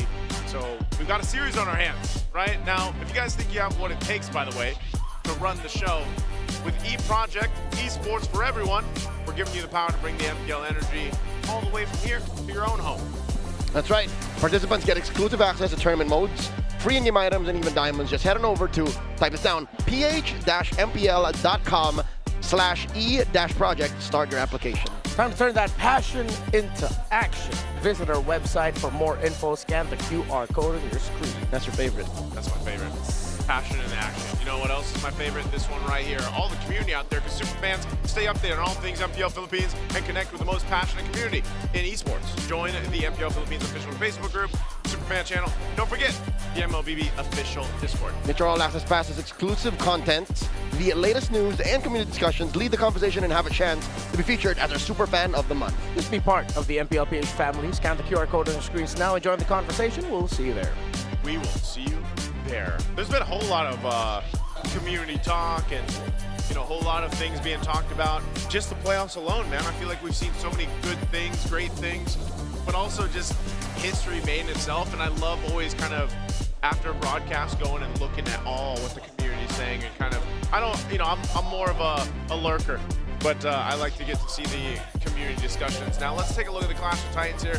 This is the history from seasons 13 to 17. That's how much these got out on the stage. 2 years. There was a time, especially around the MSC 2024 era, where it seems like AP brand just kept getting Liquid's number after Liquid swept them in the grand finals of MPLPH season 13. It's just a streak of Falcons AP brand wins up until the turnaround point of season 15, where we started to see the trend of Team Liquid getting over and getting the revenge against their rivals in the Falcons, and that continued all the way until, well, today. So far, yeah. So far today, you know. Again, 17 MPL Philippines season 17 regular season. We saw Team Falcons be that one and only team to give a true test over to Team Liquid, and they've done that over the course of history, and there's a reason why the Clash of Titans is such a big matchup for people tuning in from around the world. This is the evolution of Titans. You know, all the changes that have happened from what, 2019? Those seeds were planted when Haji and Carlo said, for the next few years, you and I, we're gonna do this. Yeah. Those two kids, the most mechanical players in MPLPH at that time, eventually would meet in the grand finals of MPLPH Season 6. But with his TZ brother, Carl and Flap, bring pride to the PH because they took the M2 trophy home But then that got split up. The move that has, up to this day, still affects MLBB history. Carl Tizzy joins Echo. Bren needed to rebuild.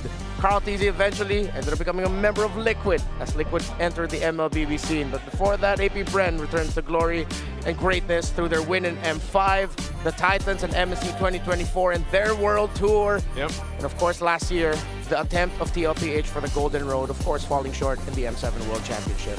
Yeah, and now that leads us to this year. Titans in Paris. We're pushing this a little further out. We are, man. Even past where this all started, even past East Asia and a little bit of the ECA in Kazakhstan, we're going to take it all the way to Europe. I'm excited to see that, man. I'm excited to see that. Titans in Paris. Good luck to all the teams that are right now currently, qualifying, of course, for either the wild card stage or the main stage. Sounds like a warning, Joseph. Hey, I'm not warning anybody, right? I just can't wait to see you guys out there. But before we move on to our next match, we're going to have to go throw it over to the host. We've got an interview with, I believe it's Coach Zen. Getting wild inside the land of Dawn. That's 1 point for Team Falcons against TLPH with 2 points in the match. And just a proof that they're not going to give up the title of being the champions. And right here with us is also a champion of ML Master Series Season 1 all the way from India, the coach of True Rippers, Coach Zen. Welcome to the Philippines. Thank you, Hello. Welcome. Maligayang pagbabalik sa Pilipinas. Kumusta ba ang experience mo dito sa Champions Arena? Napakaraming tao. First time ko po ngayon manood ng live. Ng live? Opo. After a long time? Or Opo. first time talaga? First time talaga. Na MPL Philippines. Opo. So, para sa kaalaman ng lahat, Pinoy coach po si Coach Zen at dumiretso ka talaga ng international. Tell us about your background. Saan ka ba nag-coach? Para alam lang din ng ating mga super fans. Nag-coach po ako sa MPL Cambodia for 3 seasons. And SEA Games 2023, national coach ng Cambodia. And MSL Myanmar noong 2025. At nakakatuwa lang din na first season sa India na nagkaroon ng ML Master Series and you are the coach of a whole Indian team. How is the experience coaching there? Ano ba yung difference ng playstyle here in the Philippines and there in India? Siguro mas kailangan maging technical kapag nagko-coach dito sa Pilipinas kasi expected na sobrang lalakas na rin sobrang lalakas ng mga player kumpara sa ibang region. And ayun, medyo malayo pa yung kailangan tahakin ng ibang regions para makapalag sa Pilipinas. And even so, champion pa rin naman kayo sa India. And you are qualified already for MSC at EWC. You got a slot there. Hindi kayo wild card, right? So ano ba yung nilook forward mo coming into MSC at EWC? Siguro kailangan namin, hindi ko alam, hindi ko sigurado kung kaya namin pumalag sa Pilipinas. Pero gagalingan namin para mabigyan namin ng magandang laban lahat ng makakalaban namin. Of course, alam naman natin na hindi mo pababayaan ang iyong buong team. And watching here with TLPH and Team Falcons, ano ba ang prediction mo for the Grand Finals? Game 7, Team Falcons. Team Falcons! Team Falcons, make some noise! At syempre, hindi rin naman magpapatalo ang TLPH! Grabe, Coach. Alam mo, punong-puno ang ating Champions Arena. But why Team Falcon? Pero ang tanong kasi, ang hirap kasi talunin ng TLPH. Pero buong-buo yung suporta ko. Siyempre kay Coach Bren, kay Flap TCN sa buong papunan ng Team Falcons. You were together with them in SEA Games before. So maraming salamat, Coach Zen. Ano ba ang mensahe mo sa lahat ng mga super fans na nanonood and even your team who's watching MPL Philippines right now?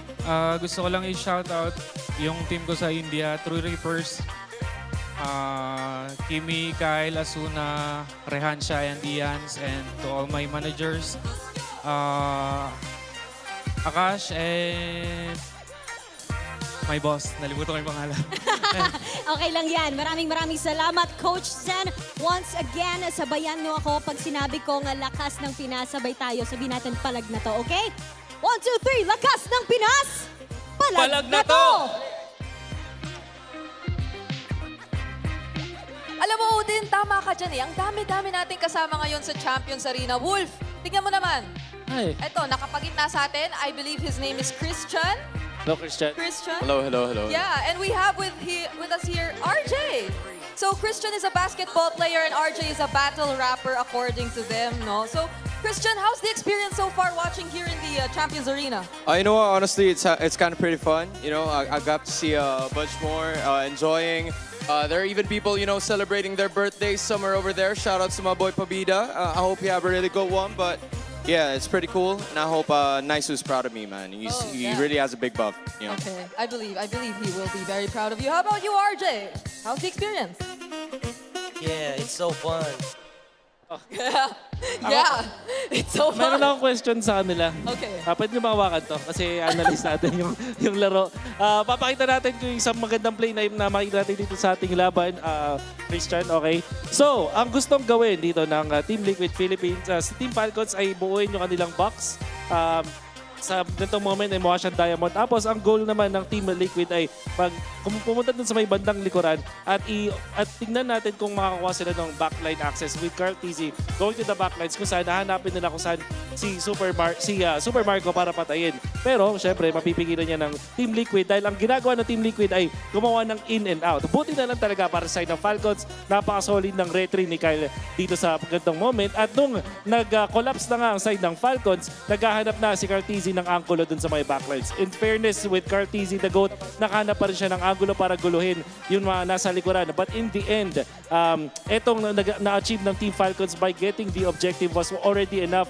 Ogwen was able to get the kill to Teddy at na-salvage pa nga. However, ito si QUÄC, eventually, mahanap niya itong si Super Marco that actually allowed TLPH to defend. Pero, dahil dito sa play na ipinakita natin, yung Falcons, magbabago yung last Lord take nila. So, ang lesson learned para sa Falcons ay protektahan yung kanilang backlines kahit nakapag-box sila up against TLPH. At nung huling Lord fight na nakita natin, dun na sila nanalo. Yep, very commendable. Nakita natin for Team Liquid Philippines, there was a clear attempt and I think they were very decisive kasi they also tried to burst down the objective countless times. Thank you, Christian. Thank you, RJ. We're happy na nag-enjoy kayo dito. But just the same, grabe din ang ipinamalas doon ng Team Falcons. May Wait lang, parang alam ko namang pogi naman si Christian at si RJ, pero parang may nakita rin dito sa side, parang international. Pogi din. Pogi din. Sino yan? Okay. Isa sa mga favorite ata ng mga viewers natin. Okay. Lipat tayo, Wolf. Lipat tayo dito. Hello. Can you guys hear me? Yes. Yes, I think the whole arena can hear you. Naririnig niyo ba siya? Okay, they can clearly hear you and I believe a lot of us know who you are. DJ Y, welcome to the Philippines! Thank you. Yeah, okay. So, Can you introduce your friend to us as well? Yeah. I heard Geek, but you can also call me Daddy. Nah, just kidding. Yeah, just call me Geek. All right, so he's geek, but you can call him daddy sometimes. All right. Okay, so we have TJY and Geek, and so let me just ask you real quick. So how's the experience so far watching here in MPL? I got invited to MPL PH like yesterday, right? And then, you know, when I came here, I didn't expect to get recognized by a lot of people, so I'm actually really happy that I came here. You know, I wasn't supposed to go here and just watch at home, but I'm glad I made a decision to come here. All right, so what's the difference now? Because you've been watching MPL Malaysia, right? Now you can feel the energy, but also the quality of the game. So far, wow, how's the experience and what are the main differences that you noticed? I think the difference is in MPL PH, the fans are way more supportive, like with the dances like they do. And like, you know, I get recognized more here compared to Malaysia. But still, both regions are pretty cool, actually. But, you know, I appreciate both the regions. Okay. I think I just got to ask your friend as well, because Geek, yes, I heard previously you introduced yourself as the EXP laner. right? So, what do you think about the games that you've been seeing so far here in the grand finals, especially from your perspective as an EXP laner? I was shouting so much. Like, Sanford was doing so exceptionally well. And also, Carl TZ, you are so good! Oh my God! Like, in exception, like, he's not dying. Like, when he's about to die, he's not dying. It's just way too perfect, his gameplay is. Okay, okay. So I believe that DJY and Geek here will help us with the upcoming draft. So far, there is something in the Philippines where if TLPH plays in the grand finals, all of a sudden, Fredrin comes up. And DJY here is a jungler as well. Why do you think is the Fredrin all of a sudden the priority here for both teams? Why is Fredrin the priority? Why is Fredrin the priority? Because I think right now damage junglers are just way too much risk. You have to make too much risky plays. And the plays you make are more like flip points. But Fredrin, you can just play safe. And then even if you make risky plays, it won't really be like a 50-50 as well. Do we expect the utility junglers again, like Fredrin, to appear in game number 4? Do you expect utility junglers to show up again, like the Fredrin in game number 4? Or would you expect to see utility junglers again? Or is there a chance that you feel there might be assassins sometime? Yeah, but I hate utility jungle so much. So, but I think it's still gonna come out, especially Fredrin. It's great to hear from our fans in the crowd. That DJY guy looks pretty familiar. You know, I feel like I've seen him a lot. He looked a little different from when I last saw him. Oh, yeah? That's the uncanny bit. Oh. He looks stronger now. Ah. He looks like 100 stars strong now. Oh, of course. Always great to see DJY around here. Welcome back. We're now in the draft for game number 4. Ooh. You tend to lose track in epic like this. Yeah, it was a 20-plus minute game in the last one, too. I feel like we went through 2 games when it was just one really long one. All right, Falcons. They open up the Phoveus now in the draft, which means Paquito is probably out of the picture. Eve getting taken away by the Falcons instead of giving it to Sanji. Jushin and Claude are open. Detective Frederick on the Whoa. case 24/7. Oh. I was just about to ask, before this Fredrin first pick comes up, given their success in Game 3 with the slowing down of the gameplay and just having a little bit more macro-centric tempo, are we gonna go? Are we returning to that world? It seems like it, but again, it's perplexing to me because the Freya was also open and they didn't pick it up. The Juicin, they prioritized the Fredrin out of all heroes. Falcons need to cook up a crazy draft here or they're gonna get flamed, man. Yeah, because still, say what you will and consider everything that's happened in the series so far. Yep. Absolute truths. You gotta mention, Freya is still nuts. Yeah. Freya is still pretty Brizzity broken. Yeah. And Brizzity broken. Brizzity broken. And without the Eve here too, you're sort of out of answers for the Freya to try and manage it. You have to go for something like Burst or just get Haji on a Kimi now. But the Valentina is still going to be open, but you don't see enough picks to pick it up. Yeah. Are they going to save their mid lane pick for later? It's going to be a big question. They get the carry. They get the carry, they get the Phoveus. Is this enough to deal with the Brizzity broken Freya? Oh, wait, no, yeah. That's what I forgot. Something that completely goes over my head from time to time is the Phoveus is one of the best lane counterparts you can back against the Freya. She doesn't really dominate. Whoa. Most Phoveus can manage it really well. Liquid, surprise, Yi Sun-shin. They're going deep. Yeah. Not a Leomore, not a Harley. When have we seen this? When was the last time we saw a jungle YSS? But here's the thing. We don't know. If this is a jungle or a gold Yi Sun-shin, because even the Freya, you're not sure where that's going. Yeah, that's true. It's true.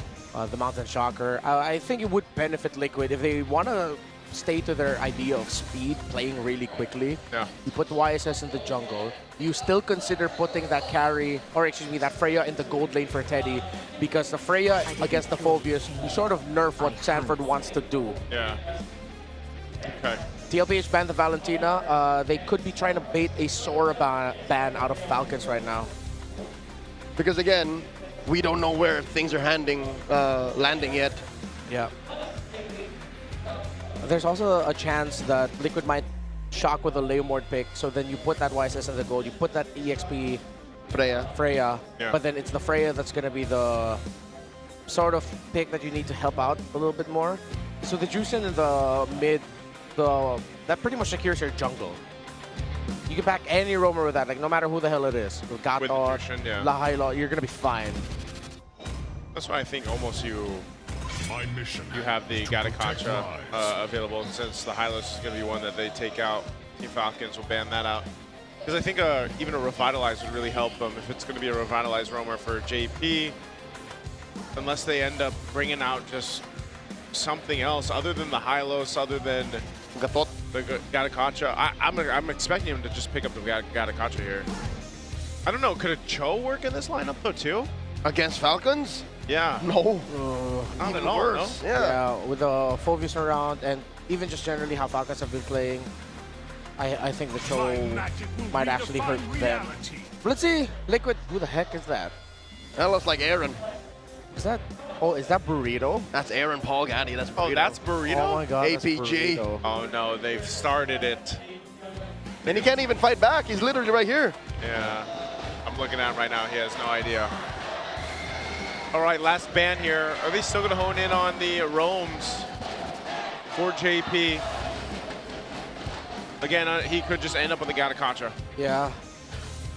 If they take it away, then there's no more healing trifecta. If they don't take away, Liquid most likely ends up with just the only revitalized roamer. Because even Box is gone. What about just Khalid? Khalid, then yeah, they go damage. But they're all dive. Yeah. Yeah, it looks like it's going to be a Gatot ban. Oh no, Terizla. I thought I read the lips of Coach Muria saying Gatot Kacha. Turns out it was Terizla. Ah, okay. Seeing the gaps of the hero in the mid and the fact that a Terizla going into the EXP lane would have meant that they have a really good option. Liquid are still kind of soft stuck into the fact that this Freya might end up in the EXP with it being uncomfortable. Still, Sora's open if they want to, but then again, with the Phobius around. Yep. Whoa, did Falcons just solve Liquid after 2 games? I mean, they still have a lot of good options. So far, it seems like they solved them in the draft. Gameplay-wise, it's still a 50-50. Yeah, for sure. But that was a big part of the problem for them, those first 2 games, was solving the draft first. There it is. TL will go ahead and grab Sanford's Yuzhong. So now you have an idea, right? Where things are falling into place. Yep, obviously that paints the picture for us. Ain't no more tricks. Yeah. Red 4, suddenly they're honest. Yeah. Still, oh, that bodes really badly for Falcons. They have a very aggressive lineup that they're up against. All this dive, just consider picking up the Zetian now. All that crowd control should be able to temper them, but that you need a strong roam mid so that the Zetian doesn't fall behind quickly. With all of the dives, with no Valentina on the board, consider an Atlas for Ogwin. Atlas Valentina. Not the easiest combo to pull off, but you could make it work. Oh, Lilia. Oh, Lilia, okay. This is not what I was expecting. They needed to speed up a bit. They needed a little bit more reliable damage output to make sense of what they're doing on the map. Does the matchup with this, I mean, at least against the Jushin, play a similar part, or it can keep up? The glue is going to be the answer, by the way, with TLPH in the last pick. Yeah, should be able to keep up the most iconic Lilia game that we've seen, where Jushin was given a difficult time. If I'm not mistaken, might have been Super Prince on that Lilia. Yep, he was the pioneer in Season 17. Yeah, and he placed those glooms aggressively on the ground to make sure that the Jushin wouldn't be able to control the mid as comfortably. Okay, solid look up here for both compositions. Bunch of Purifies. Bunch of Purifies. This is going to be a slaughter fest here, I think, for both to get through to this point. There was a sticking point for Team Falcons at one point. They've managed to get through it by a little bit. Now can they equalize the series? The Champions Arena looks like there's life now on Team Falcons' side here. Hopefully they can get another game under their belt and bring us closer to that full series. All right, here we go. It's really going to be very determinant on how the Atlas and the Glue play against each other. Super Marco, again, going to be a very demanding game for him, honestly. Love the picks that you have. You forgo crowd control for damage, meaning that makes it harder for your mid laner, or excuse me, your gold laner to operate during team fights. up against a lineup that has a lot of dive. So Haji and Ogwin need to slow down JP and Sanji as much as they can, similar to what they did in the previous game. Oop, already a little bit of a skirmish in mid. Haji put down a third of his health. But this will send Sanji home. Unless, oh no, he's just brave smiting his way to staying. Yeah, one of the advantages there, having the brave smite, especially with the Jushin. You know, you're constantly keeping the lantern over someone anyway, whether that's the minions, whether that's the heroes here. JP making his way through. They have control, but this is one of the things too. Lilia, like we saw earlier in the season with Super Prince, you know, you're able to go at least kind of duel it out a little bit better from more of a safety vantage point. With Lilia, once you get the black shoes, there's something there that can be said that you can try to bait some of the resources out from TL. Oh, look at that perfect match burst out of JP and Sanji. It's a deadlock. It's been a while since we've seen almost no one budging in the mid-roam duo. Again, without an EXP laner similar to a Paquito, things do tend to slow down here. Ooh, good use of Purify. Uh-oh. Haji went down to a 5th again. QUÄC almost came in clutch for that engage. Yeah, both Purifies used. Super Marco not making it easy for Teddy. Here comes Ogwin. Oh, that's deep. Defensive use. Oh, the Valkyrie's descent. And Ogwin will get away with it, wasting Teddy's ult. Yeah, but that might have been enough time to go ahead and solidify TL's first turtle take. Yep. That was a bit of a distraction that Falcons had to deal with, so clean take on the turtle. We didn't get to check in on Kyle so much. How did he get so delayed? QUÄC invade took away his Beetle. I can't recall if he took away his Golem. But Kyle, yeah, just was green camp short of being able to hit level 4. Okay, so right now it's just a battle of attrition, these small little moves that TL is making now across the map. This is interesting though too, just because we haven't seen the YSS in the jungle too much, you know, and in this case the matchup between the YSS and the Fredrin. You know, you have back-to-back games for QUÄC on the Fredrin from game 1 to game 2, and then you've got back-to-back for Kyle from 3 to 4. Ooh. Well, they both hurt. Lantern Flare on Haji. Refuses to press the black shoes, instead uses regeneration. Liquid are so used to playing the slow style too. Yeah. It's slow, but it's still fast because of how fast the YSS farms. Mount Shocker takes down Ogwin. Sanji draws first blood. That's one of the difficult things, right? When there's a glue across from you, there's always that potential to kind of cause some chaos in those team fights, and then before you know it, you're being brought back, and then you can't escape. Ogwin looked disappointed in himself that he gave away such a meaningless kill. Not to mention using the flicker. Yep. Yeah. Committed the flicker as well.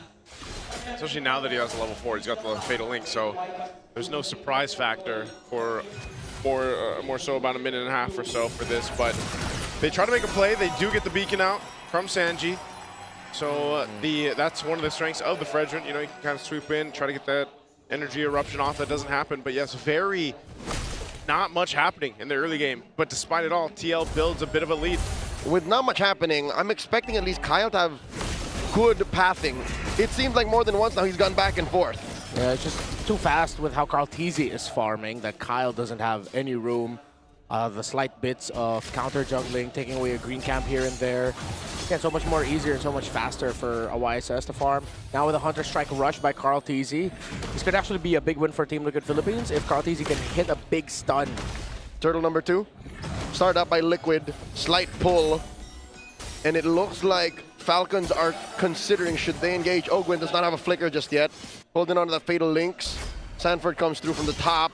And in comes the Black Dragon form. Looking for targets. Turtle very low. Into the back line. QUÄC secures it. And they dogpile on the flap, forcing him to flicker back. Didn't even get the Dark Wave. And now Ogwin's going to be up next. Lantern Flare right into the ground. 2 for none, plus the Turtle. It's all Liquid. It was surprising to me that Flap still went into the backline of TLPH, went into their formation. Whether it was their bait play, Ogwin did end up getting some Fatal Links in, but they don't have the damage just yet for the rest of the members of Team Liquid Philippines. Yes, Haji is hurting Sanji, but with the glue, with the Yuzhong, it's not enough. Attempt down here. Push him off the tier 1 up top. Kyle's going to swoop in. They want to fight this one out. Looks like they're on Sanji. Is he going to be able to get away here? He doesn't have the Purify. He already used it up, and now Ogwin looking for it. Not necessary. Just the freeze. We're going to finish the job, and They put a kill on a Marco. Yeah, now they cut because JP and Teddy are forced to try and take that flap against Carl. Uh-oh. 1v1 TZ brothers. And Flap gets on out of there. They're just saying hi, you know? Former teammates at one point. No kill secured there. Will be teammates again. Yeah, that's true. Flap, though, on this Phobius. That's the name of their team. TZ Brothers. Oh, it is TZ Brother. Yeah, that's true. Yeah. The qualifiers for ENC. ENC, right. We're saying. I was just saying, you know, Flap, a big part of this on this Phobius. He's got to be that front line for this team. Obviously, a lot inside Ogwin, but I think, as we usually see with the Atlases so far, you know, not only that Fatal Links kind of being the big setup, but you've got to burn these Purifies out from Sanji and Teddy if you can. Whoa! Talking about Teddy, Valkyrie's descent right into Marco's face. Marco running through it. Sanji comes in from the flank, takes him down. 2v1, successful gank. I guess that's what we were talking about when we mentioned earlier. Carl TZ said he wanted to see a little more spunk from Teddy. Well, there it is. He's quite aggressive on the Freya. Yeah. Also knew that with Sanji rotating topside, there would be a sure kill for them. Great call by Liquid. And now they go straight for the turtle. Hat trick for the Cavalry. Very little from Falcons. This is such a weird pacing that we're seeing right now in this game. For right now, Kyle in trouble. JP with the mount. In comes the Black Dragon form. Kyle gets squished. Marco from the left. This is very bad underneath tier 1. JP gets taken down. Haji scores. Valkyrie's descent coming through. That triggers Flap's Infernal Pursuit. And he goes for another one. Flap flickers back.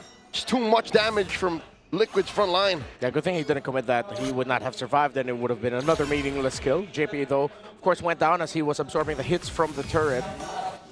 Team Liquid Philippines. I think Carl TZ specifically just out-rotated Kyle of the jungle. Hurt Falcons in the long run. Oh, they're on 40. Ogwin and Marco. No dragon. And Marco gets it. That's what they need. Marco might be one of the cases again, just like we saw in the previous game, where they're going to rely on this carry to scale up the way they are. Oh, Sanji sniffed them out, stopping Marco and Ogwin's Rico. And that's it. Lantern Flare, 6 feet under. That was just a great read by Liquid. Crimson Beacon, closing it out. They knew that they were there. That's why I was wondering if Super Marco and Ogwin didn't realize that they could just walk back. They should have. Probably the safer route. Yeah, I don't think they can. They're not exactly reading JP's and Sanji's rotations right now. Yeah, this puts TLPH now up almost 3,000 gold, approaching that point. Very low kill game, but it's more so a game across the map is what we're seeing here. This will all lead into that first Lord take. Once it's up, you're thinking Team Falcons in a position to actually go ahead and contest it. You know, you got 2 big items for Super Marco, but if he's caught out without the Purify, as we've seen, there's just a little bit too much crowd control to deal with here from Team Liquid, especially, once again, dealing with a Jushin in the hands of Sanji. Really feels like that YSS was a checkmate response to the Fredrin jungle, just with rotational speed alone. And of course, with Carl TZ being proactive. Okay, Fatal Links used, but Sanji uses Purify for that. 1 for 1. Can Falcons even use it to reposition? They pull out a Crimson Beacon out of Sanji. That's actually pretty good for Team Falcons, though. Right now, TL still has control, though. There was a push by Super Marco in it. I guess that's enough information for TL just to blitz down the Lord, and they take the tier 2 on the top side. So despite that, they look to put more pressure on the purple side of the jungle of Team Falcons. No commit, though. Yeah. No Fatal Links from Ogwin, so he couldn't try and make something happen. Just a bit of freeze and a bit of peel to send Liquid back. Ice Queen 1 for Sanji. So for the map looks good for Liquid. Teddy's been very active. And this has just provided so much space for Carl. Teddy's applied the right amount of pressure. It's not like he's actively looking for fights. Yeah. Sometimes he just pops the form. Yeah, he's just doing what needs to be done where he goes. And that's what made the map so small for Falcons now. Oh, Mountain Shocker. Liquid are saying we want this tier 1. In comes the Black Dragon form. And then they dive in. Valkyrie's descent. Sanji gets taken down. And now there's another one in JP. Falcons are running it. Sanford very low. Glooms underneath that half dragon. Super Marco wailing away. Finds him. Double kill for Bulletproof. and that's a 3 for none, the punish on the Tier 1 push. Talk about greedy. But still, the tower up top is going to get pushed in by the Lord. QUÄC is getting chased by Kyle. Okay, they send Flap to take care of the marching pusher. And in mid, they continue. Kyle versus Carl, the man-to-man. In comes Teddy with a Valkyrie descent, Mount Shucker. Teddy, defensive use of it, and Carl gets taken down between 3 members of Falcons. Might have been too much even for the GOAT. The plan was there, but it was stopped in its tracks by Ogwin and the rest of Team Falcons. Super Marco popped his Purify so that when he would get hit by the turtle boat, and it did, he would not get stunned. He'd take the damage, but at least he still got the free hit. And of course, a momentary taunt as well coming out from Kyle was perfect.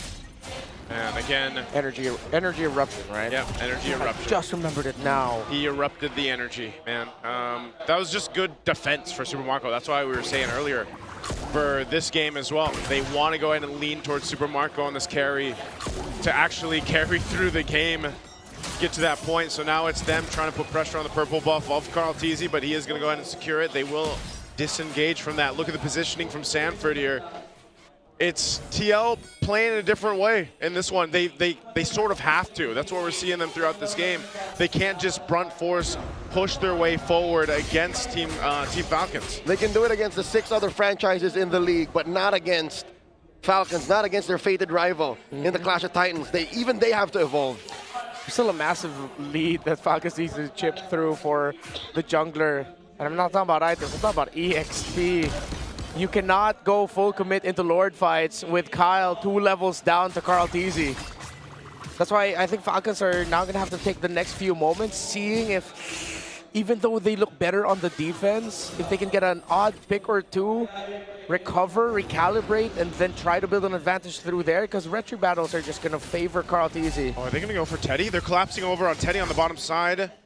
Both Ogwin and Super Marco are there. Lord is up. Teddy wants to keep putting pressure on this side of the map, so JP goes to potentially support him, but they'll keep Teddy there. And CarlTZ will leave this chubby wave up top for Falcons to deal with, as they seem to pivot straight for the Lord push. Yeah, both side lanes being pushed. This is a clear sign for Liquid to just go. And they're going. A third of the Lord down. Mount Shocker plus Black Dragon form committed already. There's the Fatal Links. Where's the response? CarlTZ secures it, and now they collapse onto JP. Flap takes him down. Crimson Beacon out of Sanji, already used to Purify. And Marco throws out these light wheels like there's no tomorrow. Sanford backs off, 2 kills for the Lord. Again, you're seeing Team Liquid make the decision to, hey, zone them out while I secure the objective, and they want to disengage. CarlTZ compromised by Ogwin. Dark Wave plus the stop, serving up a kill to Super Marco. They pushed here too. Do you know what this feels like? It feels like I'm watching Hachi back with Blacklist. Oh man, it's a different style of play, and now the tier 3 turret in the mid lane of the base of TL is going to go down here. Falcons demolished that inhibitor like it was nothing. It was nothing, man. They can still got to deal with the Lord, but the Lords that TL has been taking pretty much resulted in nothing. Because again, Falcons are so much better in the defense. They have a great counter punch, and they're playing around Marco. It's a Falcon-flavored ube. No healing, but it's just playing for your main core, not cores, core, with a Fredrin at the heart of it all. Yeah. Hey, it's like getting to that core of the kunafa. Yeah. What's a kunafa? It's a Saudi Arabian delicacy. Oh, is that the trending chocolate? It's the one with pistachio. It is pistachio, but yeah, it's different. One of these days, I'm going to try, what is that? Chewy cookie. The Dubai chewy that's cookie. Dubai. Isn't that the same thing? Kunafa? No. Okay, well. A few Habibis have just got, Habibi, what? I'm sorry, I need to be educated. Right now, we're being educated on how Team Falcons has been able to maintain this game on a defensive lineup to protect Super Marco. That's the game plan.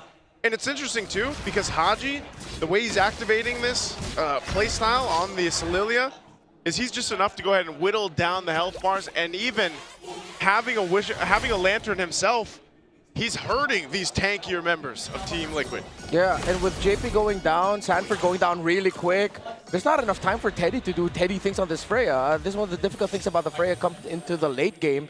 Yeah, she really hurts, but so does the marksman that you're trying to take down. And as long as Falcons keep their formation tight and keep protecting Marco, they should be able to coast. This is going to be, again, another long game. As we've discussed, the potential of that happening over and over again with Fredrin making a big comeback for this series.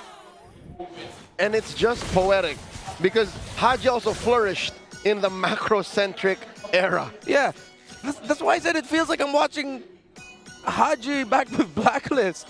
How many times have we seen Blacklist in the past where it's like, oh, they're losing the early game, the other team's getting everything. Yeah. Nope, you get the Lord, but we get you guys, we're getting bodies, and we get your tower and base. Then we'll play this defensive tool that for some reason you just cannot go up against. That was also Team Falcons, though. Like when they were even previously Falcons AP Bren, and when they were AP Bren, yeah, like they master the macro level of gameplay. You know, I think that was a big point of why they even were able to win a world championship for M5. So you can see them, they're setting up around this Lord. They've got this dance figured out. TL, do they want to approach this? Teddy is swinging up here, quarter health. Okay, Ogwin comes through, clashing with that dragon, and Kyle secures. The fight continues. Flap with the winner crown, the freeze, Fatal Link, Super Marco still throwing him out, taking down QUÄC, and he takes out Sanford. It's all about Marco, baby, as he serves up a kill to Haji. Down goes Teddy, Kyle gets him, and now Ogwin man-to-man defense with the Lone Stallion. How does this keep happening? It looks like Falcons have found their new code! They're inside the base. They're storming the core.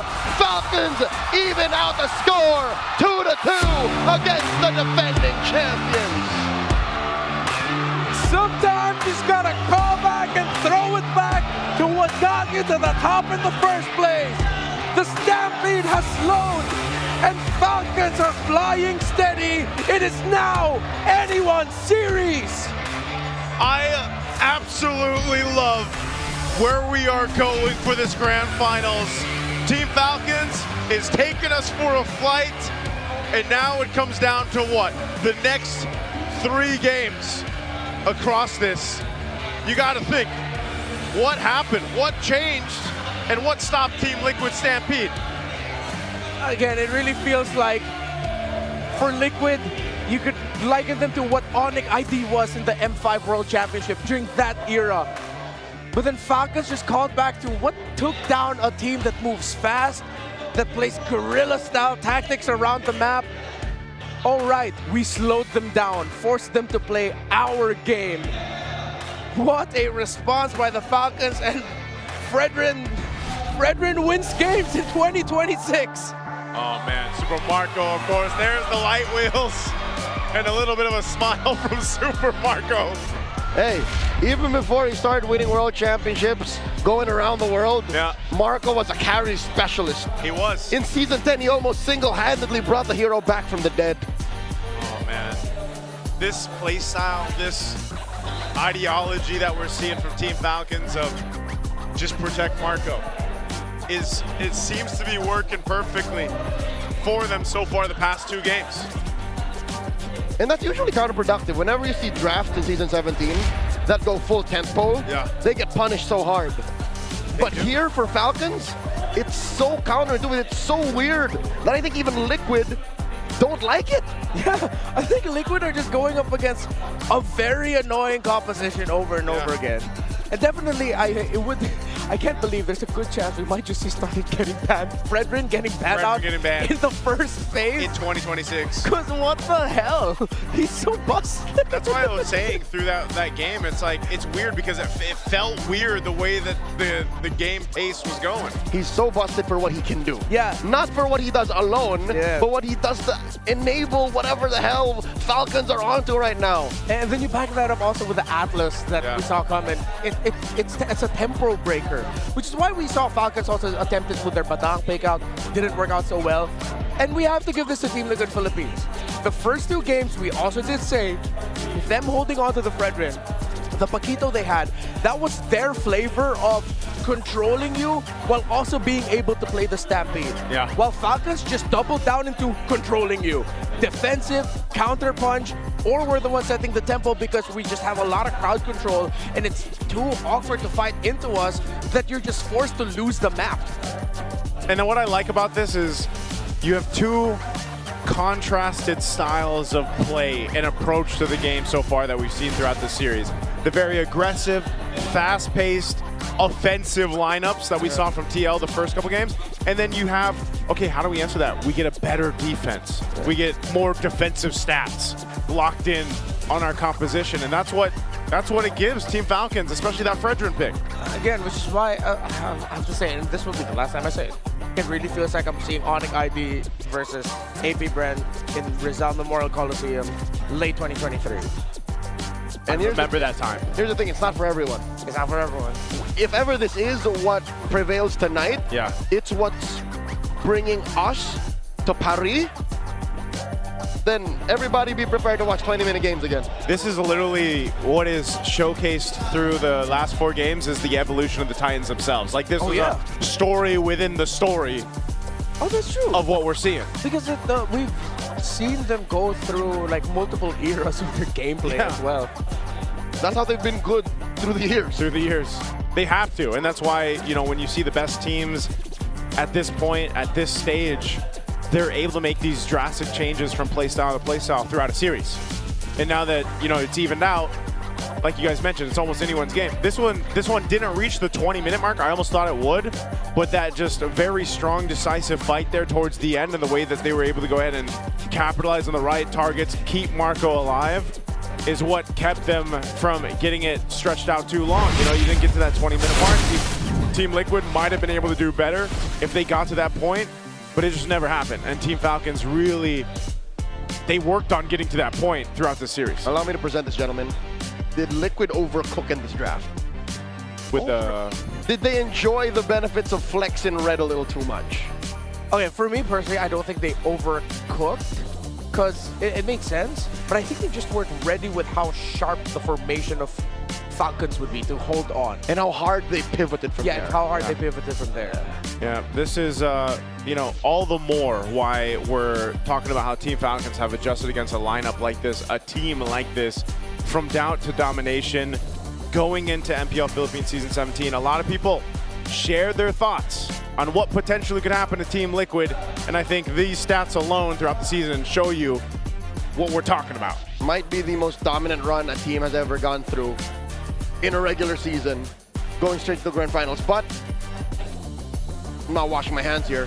You can check out the clips, look back at history. I wasn't one of the doubters. Yeah. Even with Cheeky, especially with Cheeky. Yeah. I think there was just a lot of people that wanted to share their insights, not just with Team Liquid, but even like the likes of Onyx Philippines. Like that, there was a whole lot of talk about that too, you know, and right now, number 6 in early exit last season, the soaring higher is the Team Falcons after a struggle of last season. This, on the other hand, falls on the other side of the spectrum. I think all of the super fans, the whole MPL universe, we're looking at Falcons saying this might be their championship season. We put them as up there as like one of the top 2 teams. Again, it was Team Liquid Philippines that they met in the very first playoff match last season, and they got eliminated. They lost 3-1 in the opening match of Season 16. And if Haji ends up winning a championship with Falcons with this, he's not escaping the missing piece allegations. He's the perfect piece, but you just got to find the perfect team for him to complete that picture. Poof. The three-peat MPL Philippine champs never has been done. We had the back-to-back back in Season 4 and Season 5 with Sunsparks. At that point, I was just a viewer. I was a fan, and I saw throughout that. And then, of course, you have Season 7, Season 8, Blacklist International. I remember these as well, the back-to-back. So it hasn't been done yet. There's a potential that if Team Liquid wins tonight, this championship, their 3rd one, history is made. Do you remember where you were, Enmar, on these fated days? Season 7, I was in the panel with Momi. Season 8, we were on the desk with Rockhard. Season 4, I was on desk with Rockhard. Yeah. And Season 5, I think I was online panel during the pandemic. That was pandemic, right? Because that's the first time that I watched an online... all online production. All online production. Because before that, I had stumbled upon it in the mall in Season 1. And that was amazing. But let's go ahead and, before we head on to our next game, we have an interview with our host and a KOL out there. What's going on? Tabla na ngayon ang Team Liquid Philippines and Team Falcons. Kaya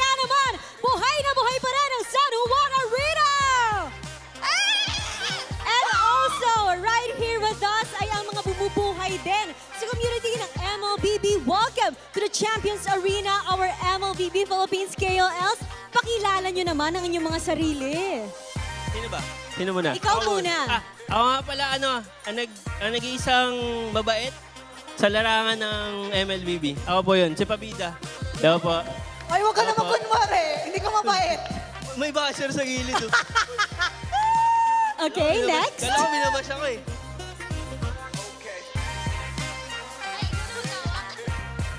Hi guys, I'm Nana de Coco. Hi, I'm Lottie. I'm the only Korean.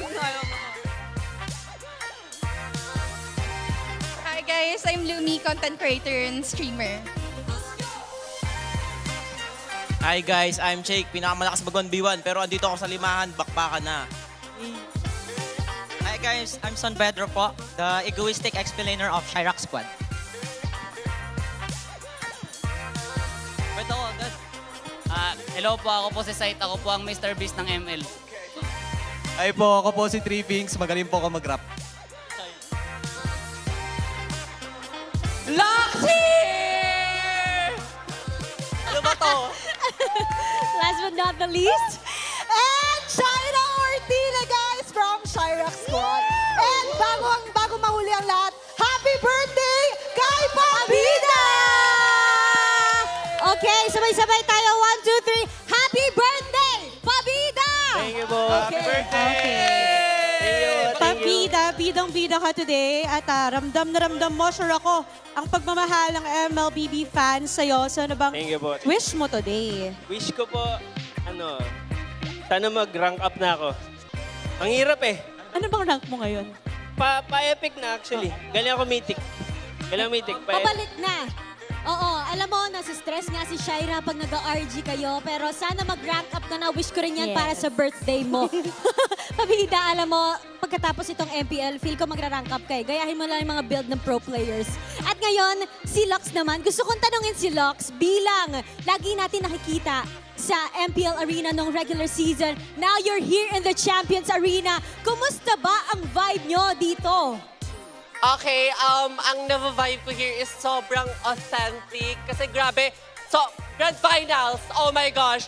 And guys, alam nyo namang Nick talaga yung sinusupport from the start. Pero since TLPH yung andito and TLPH din talaga yung una ng mga naging team kong sinusuportahan. TLPH tayo right now.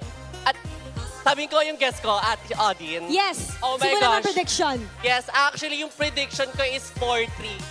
In favor of? For yung TLPH, yung Falcon. Kasi grabe yung yung laban ng Falcon recently sa mga recent match. But the dominating is TLPH. Okay. What? That's for Lux. So, tanungin din natin ang prediction ng ating mga KOLs. Sino ang mananalo sa inyo at anong score? Quick prediction lang. O, sino daw?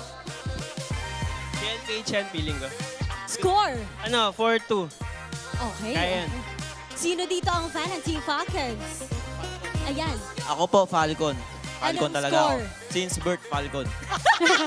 Since birth. At it's nice to have you here sa Champions Arena. Ano ba ang mensahe nyo sa buong MLBB community sa patuloy na pagsuporta sa ating laro, Shaira?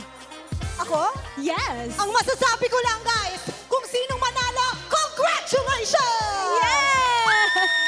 I love it! I love the energy and I can't wait kung magkatotoo nga yung prediction nila. Maya-maya lang, Odin. Pero sa tingin nyo, casters, ganito kaya ang mangyayari? Casters. And our on-ground panel, well, palag na to. Pakiramdam ko hati-hati rin tayo ng mga palagay dito kasi nasa on-ground panel tayo this time with another guest na siya lang namang esports KOL of the season natin. naman! Grabe! Iba ka namin, Tings. KOL champion, isipin mo ang daming KOL sa mundo. Kasama kami ni Bray, di ba nakadamay kami? Pero ikaw ang the best. How does it feel?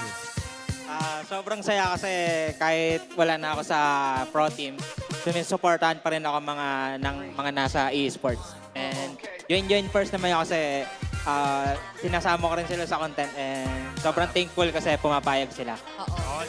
Guys, sana ay sinusubaybayan nyo ang hot news ni Vendings. Ang favorite kong ginagawa ni Bentix, yung parang pinapakita niya kung bakit nananalo isang team, di ba? So, ikaw ba ngayon parang nafe-feel mo pa rin na pro pa rin yung outlook mo sa game?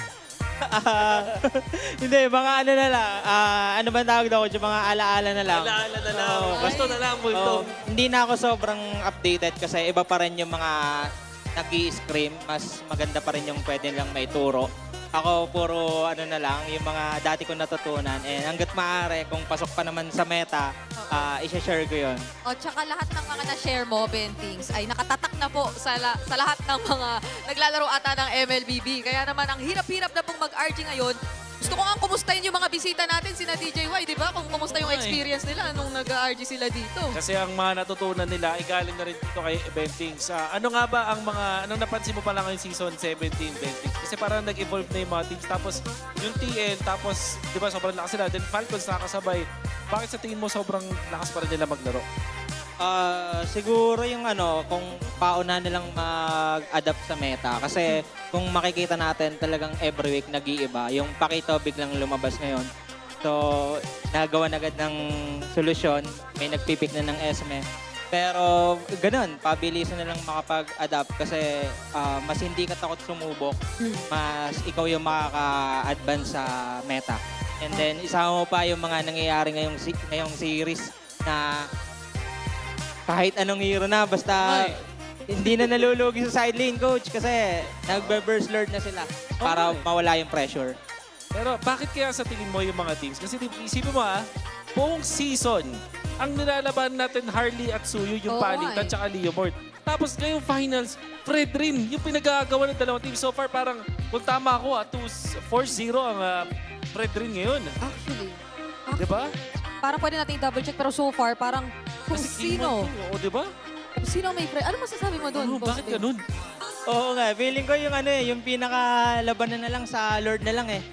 Talagang nire-race na lahat nila sa Lord. So, kung sino yung pinakamalakas mag-retry pag may Lord, syempre isa doon yung Red Rin. Sila yung mas makakakuha ng advantage. At syempre, sama mo pa kung bakit gamit na gamit si Fred Rin, lumalabas yung mga past XP natin na may pag-rotate. So, magandang partner na may sasalo ng tank na hindi kayang ibigay ng XP lane na Pakito and Benedetta. Really good insights yan na nakuha natin kay Bentings. Pero silipin natin na mabilis highest GPM in a game this regular season.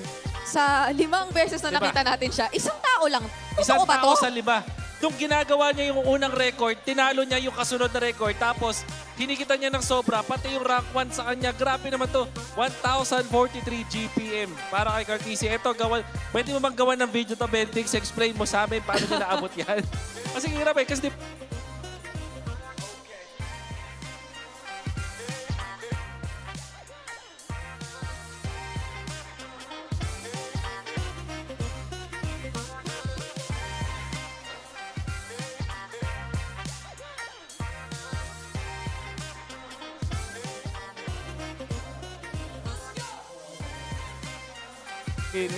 in between. Pero gaano ba ka-crucial na mabilis ka mag-level 15? Ano, Ben? Ang daming advantage pag nag-15 ka agad. Siyempre, number 1 doon, possible luck item ka na. Di mo na kailangan masyadong kumuha ng mga farm. Pwede mo ibigay sa kampi mo. So, isa advantage. Mas makakapwesto ka. And siyempre, tataas yung damage ng retry mo. Hindi ako nagkakamali. Tama. And napakahalaga nun kasi invade meta tayo ngayon eh. Ang dami nag-i-invade. So, paano ka makakapag-level 15 agad? Alrighty, welcome to the draft here. We're going to be jumping into Game 5. And this is great because either way, we're nearly there to the full series. This is what we wanted for the grand final. Team Falcons has figured something out, man. Yep, and look at that. In 2026, Fredrin is now getting banned. First phase. Blue side. Does that mean the meta has shifted once again? Yes. Mid-series. Because of how these two gentlemen introduced the Fredrin in the first game of the series, they can't be mad. It's just... And you know what's going to happen? What? The rest of the world is going to take note of what's happening here tonight. Watch your ranked games and see how Fredrin becomes first pick again. You're going to be like, what? This is not the throwback I wanted. But that's what we're getting. Drats, the Filipinos are doing it again. Let's see if Falcons will ban out either the Freya or the Juicin. I think they're okay with the Freya, but then with the Fredrin now gone, that puts weight on the trades of Atlas, Valen, Leomord, Harley. Harley and Suyo are both open right now. Yeah, Harley, Suyo. What about the Jushin? Yeah, the Juicin. I think Falcons opens the Harley Suyo trade, and then they consider banning out one of the mid laners, or yeah, it has to be a mid lane ban. It looks like. Yomord is up 2. Who of the 3, the prior big 3, seems to be the least prio now? Okay. This is interesting. Freya's actually going to be banned out? What do we... This is game 5. This is game 5, so Liquid's choice to be blue. And it bodes well for Falcons again that they open the Harley Suyo trade. The Paquito's open. Oh, the Paquito is open. Is it like that? That... Does that warrant the first pick Paquito? Do it be like that? Yeah. I mean, we have seen first pick Paquito previously. Unless TLPH are worried that Falcons are prepared for it. Because it seems like Liquid's aggressive nature. No, they're not. Yeah, it's just a really good pick. I think Falcons would want to consider it this time, picking up a Benedetta. Instead of trying to counter it with like picks like the Esmeralda and all that, just go blow for blow with it, pick up a Benedetta for you. Gentlemen, the 2 other times it was a blue side first pick Paquito. Yeah. Onyx did it, they lose. Oh. That was game 2 and 4. 2 and 4. And then what was the response on the other side for that when they lost? Esmeralda Suyo. And Kufra Eve. Yeah, the Kufra was just out of like left field. That was kind of weird, but it ended up working. This answer right now is going to be the Guinevere. So the Falcons will go Guinevere. Next pick, Eve. So this is solid, though. Solid choices for Team Falcons. It's very good. I think Liquid needs to consider just defaulting into the Claude. They most likely get the Claude, but I'd want to see them consider a Moskov. Even, yes, this early in the phase, and then you pick up your Jungler alongside with it. So you're going to have to show. I think Leomord would be okay. Harley's fine too, but then you're already very offensive with the Harley Paquito. Yeah. I think Liquid have realized that they can't just go blow for blow. Claude, okay, Claude, fine. Maybe I'm just bored of Claude. Get the Leomord. I think that's a sentiment for a lot of people that have been watching throughout the playoffs. Or Claude Harley. So you're just so much more mobile. Yeah. If something goes sideways, you just get out of there. Yeah. Yeah, but then again, as I was saying, it's like so greedy. So they hold off on their jungle pick. They pick up the juice in. Marco pick, for sure. Oh, doesn't need to be. It can be a flap pick, so that they don't run out of options for it. Are they just going to Benedetta this early? Benedetta, or what? Do they want an Esmeralda? I mean, it's only the Paquito right now you have to worry about, are the shields. You're not really getting shields. There's a Claude on the other side. I think the Esmeralda might be too much of an overcook. Let's go Bene. Or Hilda. Yeah, Hilda. Yeah, Bene or Hilda would be good, yeah. Hilda might be the safe choice. Just go ahead, pick that up. You can still flex it if you needed to. Not sure if that'll happen, but find out what Team Falcons want to do. They're going to go with the Esmeralda. Which is likely a Purify Esmeralda. Yeah, Purify, yeah. Without even seeing what's on 4-5 blue for Liquid. 4 sources of magic damage, so you need a physical roamer unless it's either just gonna be... No, I think they still get the Hilda as their roam, and then they pick Esmeralda and the EXP. They take away heroes such as like High Loss and Gatot from Team Liquid Philippines. It's been interesting to see the Khalid kind of slept on too, you know. Hasn't been picked up throughout the series just yet. Could be something that we see here throughout this, and I wonder what Ben Things is thinking. Is that former coach Tic Tac? Yeah. Is that Tic Tac right there? Yeah. From the corner of my eye. I believe he was also here. Was it day 3? Day 3. I think I remember seeing Coach Tic Tac here. What is Mima Dars right now? Who is Mima Dars? It's just outfit change after outfit change. Every game? Yeah, I don't know if it's every game, but it's definitely a different outfit. It looks like the red thing was like a cover. Okay. So maybe she just took that off. Took that. Oh, good band right here, by the way. Respect, respect. Super Mars, though. Look at that smile. Super Mars. All right, Super Marco's pick going to be banned out. He's had twice now where this carry has been a problem for Team Liquid. So we've got the glimpses of respect and target bans going on both sides. But Liquid can't take everything. They can't. They choose if they give him the Moskov or the Harith. Harith, yeah. But they're gonna want to give him the Harith because it's gonna be magic overload. Which is why I'm leaning a little bit more towards the Moskov. If they want to play the really close, tight game, yeah, I think it's warranted to consider a Bruno. Because you don't have burst outside of the Paquito. The Jushin will be forced to Crimson Beacon forward to try and take the Bruno out. You're gonna need an assassin for Carl. And I think we might want to consider a Lancelot for Carl. Man, they got a dance party going on. They got a dance party going on over there on TM Liquid side. Right here on the caster's desk too. On the caster's desk too. They got it going, man. They're hyped up. I don't know how it started. I don't know if there is someone. Oh, they are dancing on Team Falcons too. Yeah, they are. It's just a dance-off. We're having a dance-off in the crowd. Yeah, over the crowd. They got the mega horn over there. Yeah, Moskov, they knew that they're willing to give the Harith because of the magic overload. Falcons needs to consider something like a Bruno. Maybe a Clint even. Yeah. I think they get the Roamer first though. Just get a solid front. Either pick up the Gatot or Hylos. Unless they go for fast. No, they don't need to go pick off. You need a solid front. They just can't be the Esmeralda. Solid front. Some of the options here are narrowed down. Gattacacha still up in the choices here. A Hilda. What is it going to be right now? The Suyo. Whoa. So Rome Gwyn. Rome Gwyn. They swerve it. I'm not even mad. Yeah. Because we're in dangerous grass. Yeah, you get so many more vantage points to utilize the Gwyn. Points of entry. Yeah. Easier. You're not as vulnerable. Yeah. Even if it is a full dive, you can kind of just disappear. Not going to go Hilda. Hylos is too slow. Gatot so slow. Liquid might want to consider. And there's Paquito, so they need a solid front. Oh, Falcons, what a move. Gentlemen, how crazy would it be if Marco went on a fighter? If Marco did? And they just bomb rushed Liquid. Because look at this lineup. Laymord. Okay, they get the two horses. Mess with the Laymord and Hylos. What's your goal? No, yeah, you can't go Bruno anymore. You can't go. Clint might be okay. Harith is too much. Yeah. What if they go? What if they go YSS? They go the YSS for gold? Or the Bruno. Does the Bruno still work in this? Tough. Too tough. Too tough. I wouldn't gold Esmeralda.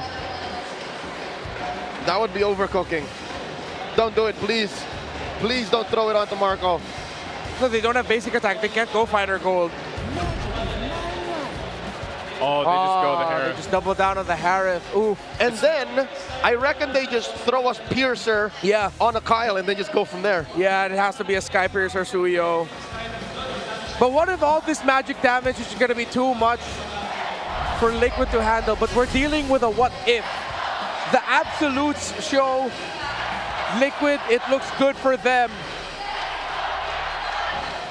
And because it feels like a 50-50, San Juan Arena is erupting.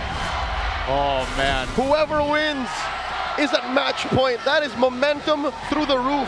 Yeah. You don't even understand how important it is to go to 3 points in the Clash of Titans.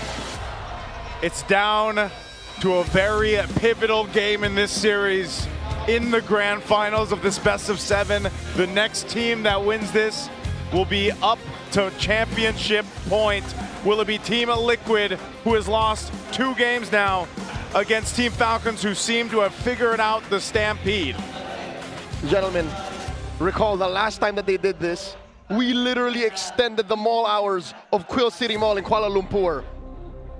All right. That went all the way and people could not leave their seats. They turned the AC off on them and they just said, no, let them finish. When was this? SBS season This was 5?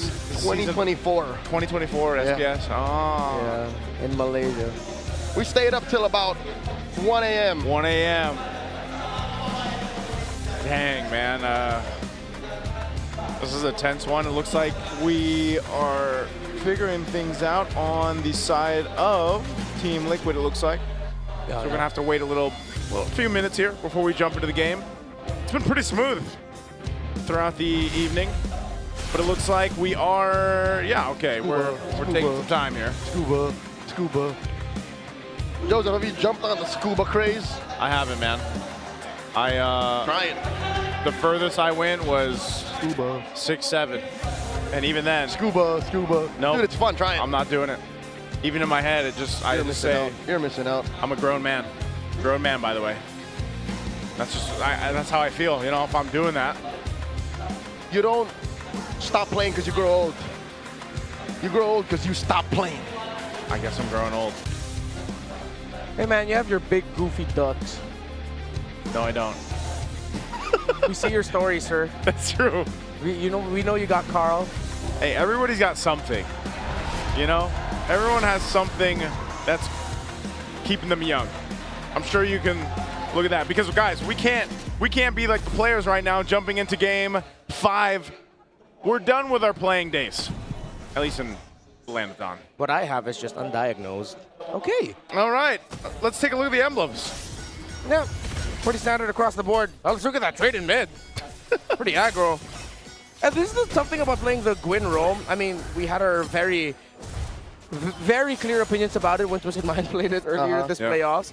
It's just so highly punishable that now it's paired up with an Esmeralda. It's Haji who's going to be saving the Roman trio. And it's tough because, especially in a laning phase engagement like this, there's not much the Guinevere can do. Yeah. She shines when it's fighting time. And it's so much magic damage. It's the Gwyn and Suyo though are a great combo because it's a long stun if you get hit by the Blade Surge and of course her jump. Yeah. So there's a good combo with it. Yeah, you can see the combo, you can see the vision. Again, the question is just, will it get to the point where magic damage is just too overwhelming or Radiant Armors are going to be Falcon's biggest enemy? Kyle's game with the Suyo is important too. Oh, forcing out the Flicker and Sanford. That's a great start for Turtle 1. Through the wall too. 30 seconds till the Lord comes through. Yep. Once that Turtle comes up, they'll go ahead and get things into position. A Flicker being down from Sanford is a great start for Team Falcons to at least secure this. We'll see how they set up around it. Carl's just going to go ahead and grab a camp real quick. Ogwyn about to hit that level 3. And this is one of the great things I will say about a Roam Guinevere, though, is like you don't have to be that level 4 to bring value to these early skirmishes, these early fights, right? You have enough with the jump, that spatial migration to set things up. You do most of your thing. Yeah. Mako gets the hit on the Gold Crab. Dangerous grass loading very well for the Suyo. Lots of angles, but Sanji, great zoning. Okay. In comes Sanji. Crimson Beacon. Knocks up Kyle. Whoa. Kyle very low. Has to surge on through. Queller as well. And now Flap dancing to protect that back line. Retreat. And they knock up Ogwyn. RWM defensively used by Haji. TRΔC already secured the Lord. It's a win for Liquid. That's what I call some big damn, and I don't know if Kyle was ready for it. Turtle. Great combo there for Sansan. Sanji just brought Sanford 2 great burst targets, and one of them being the opposing jungler. So Kyle needs to watch out for how he gets vision and how he positions himself around the Lords and Turtles, knowing that Sanji is fearless with using the Crimson Beacon as a means to set him up. Usually you'd see that as a defensive tool or something like that, but no. Sanji is on set you up, kill you mode, and he needs to play more through Ogwyn and Flap. Yeah, for those of y'all who don't know, when Zushin pops a Crimson Beacon, you get instant stacks. Yeah. So people just all the more easily fly around. Instantly thrown around. Yeah, that's one of the strengths here, especially when you hit that level 4. But so far, this has been the course. I would say the pace that we've seen set up in the past previous games, where it's a little bit slower, you know, early on. Instead of like game 1, game 2, where it would just come out swinging right away for TL. So they maintain a bit of a lead off of these little interactions across the map. But Team Falcons, now that you have a level 4 on Ogwyn, maybe they can look for setup potential. Oh, still a very slow-paced game. You see the effects of game 3 and 4 in this. You're really just playing around for the objectives. No one's... Oh, wait. Whoop. Flappy hit with the Law and Order. Used to back off. had to purify. Glorious Pathway used up by JP already. Yeah, Ogwen wasn't able to knock up anyone because when the Glorious Pathway was brought down, that little bit of extra movement speed just meant that Ogwen wouldn't be able to land the spatial migration. Unfortunate for him, I think him and Flap were looking for a bait play combo type. Uh-oh! Oh no. Flap in trouble once again. 40 has lethal intent. Flap dashes through, catches a shield, and there's not much of action for Falcons either. It's quite scary how much damage Teddy Paquito can do. Oh. All right, he should be fine. They're going to trade it. They don't have to trade too much. This is going to be an objective second turtle in the hands of TL. Yeah, cross-map trades. Falcons know that maybe fighting the turtles are going to be a bit risky for them, so they're just getting the farm. They know it's important to get the Sky Piercer on the Suyo. But here comes the first item for CharlTZ. It is the War Axe, while Haji gets his Glowing Wand. It's not going to be a Sky Piercer rush. He full builds the Hunter Strike. Probably best go ahead and build that anyway. He's been dealing with so much pressure towards him. So 5 minutes in, Falcons haven't put anything on the board. Yeah. Are we afraid of them expiring? Is that the problem with this Magic-centric lineup? Oh, well, the good thing is it's an Eve, and no matter how much of that Magic defense you build up, she will hurt. Yeah. And I think that's also the theory around this Harith.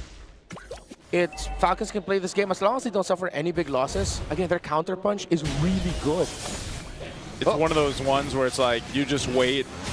If you have to just kind of hold on, buckle in, and wait for the late game, especially when Super Marco's online, then you have all the tools you need to go ahead and set team fights up in your favor.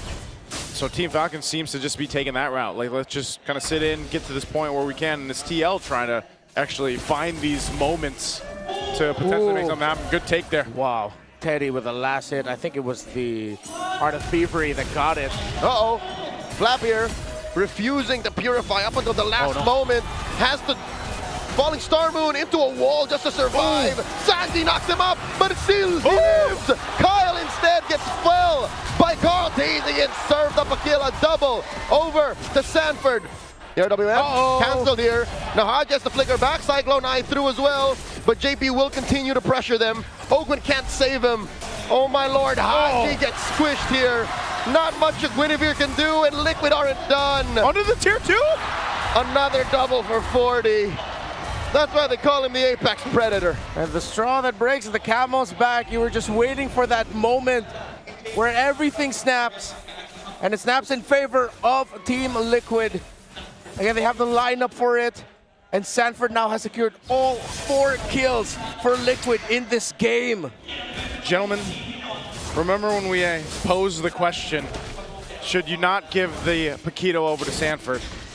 I think that's been answered once again. You know, again, it was a priority pick. He's sitting on 4-0 now. He's already got that Hunter Strike, and you're seeing the way they play around it. I think that's why it's such a threat and why it is such a priority, because you're seeing how they're allowing Sanford. Let's see if he does something here. He's 1v3. They're looking to shut him down. Quick knock up. All the ults thrown out, but here comes Sanji to save him. And the stand duo quell the trio from the Falcons. Ogwen here. Lantern Flare. He's got a combo. And Sanford knocks out Master Here comes Carl and JP. And they go in. Double horse combo. Haji gets taken down. And Kyle does not know what to do. Carl gets a double. And Flap follows through. Sanford 6-0-1. Marco though not 1-0. That ain't no horse, that's a Ducati. It never fails them. The Hylos and the Leomore together just has a good history for Liquid. And maybe the slight overcook was the fact that the Suyo ended up just going into the jungle and there was a roam Guinevere. Call me a hater of the pick, but just for the role specifically. But let's see if Falcons can make a comeback. So far though, it is all Liquid. Teddy's gold compared to Marco. He does have a 1,100 gold lead. In comes another Glorious Pathway. Nowhere for Ogwen to go. Goes sideways. And under goes Flap. Zaman Force. That does compromise Marco. Blazing Duet to the face. Teddy gets a double.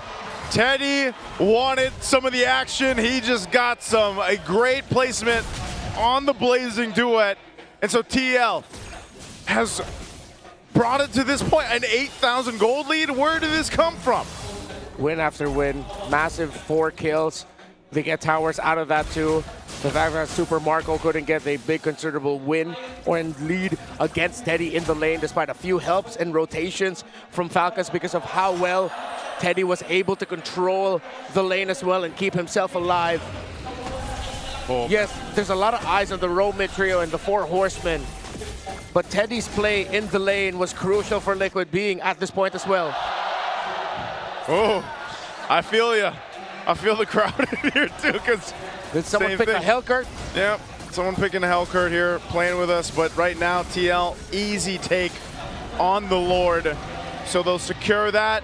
Team Falcons, they gotta just prep up and be ready. I was thinking buckle in for the series. Well, now, quickly, in a matter of a few minutes, 3-4 minutes, they're in their base buckling up. Let's see if they can make it happen. Haji picks up a Divine Glaive, but you're looking at the items. There's a massive disparity. Glorious Pathway slowing down. Falcons retreat. QUÄC also calls in his Ducati, and that just opens up 40's push up top. You got a Ducati. That's what QUÄC showing him right now on this Leomord. So far, the synergy between having all this threat AoE. I'm talking about the Hylos. I'm talking about the Jushin. Even Teddy. They have free pickings in these team fights and around these spaces in the jungle and into the base. All shields are going to pop. Lord will make its way down the bot, getting ready to charge in. JP's already in the base. RWM by Haji. Just swiping away at the Lord. Requiem, put it in. Teddy! Teddy with a massive blazing duet. Taking down Kyle. Serving up a kill to 40. And now Flap falls in. That's a double. Mid lane tier 1 drops. 3 defenders left. Falcons are reeling as the Liquid slowly but surely take out Ogwin as well.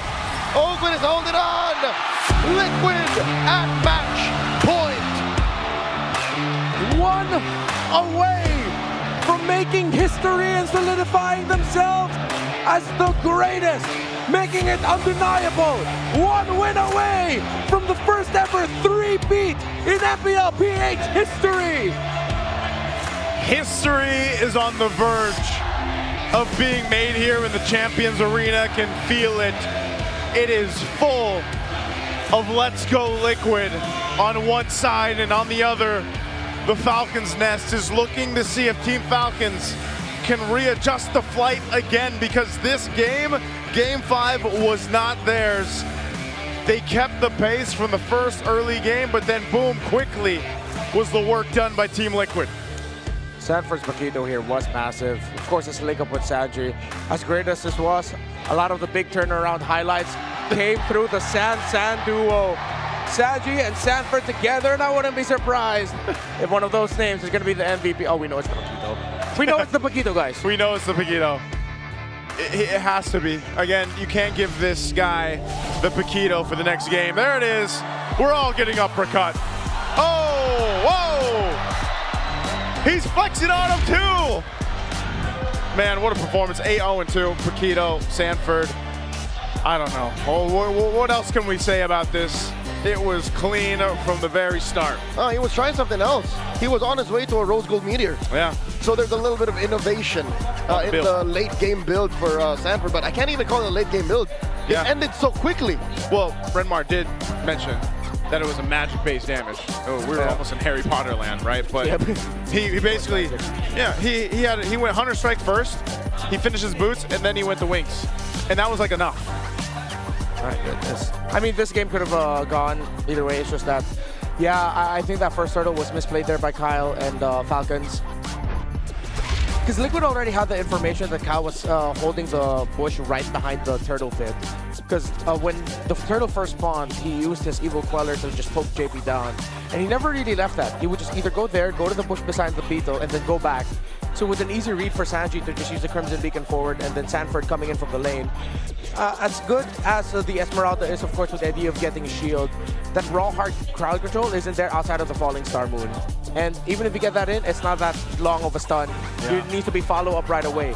But since it's the Suyo that got jumped on, again, this is why I'm very iffy on the Guinevere pick. It's so conditional. To do this, you need this to succeed.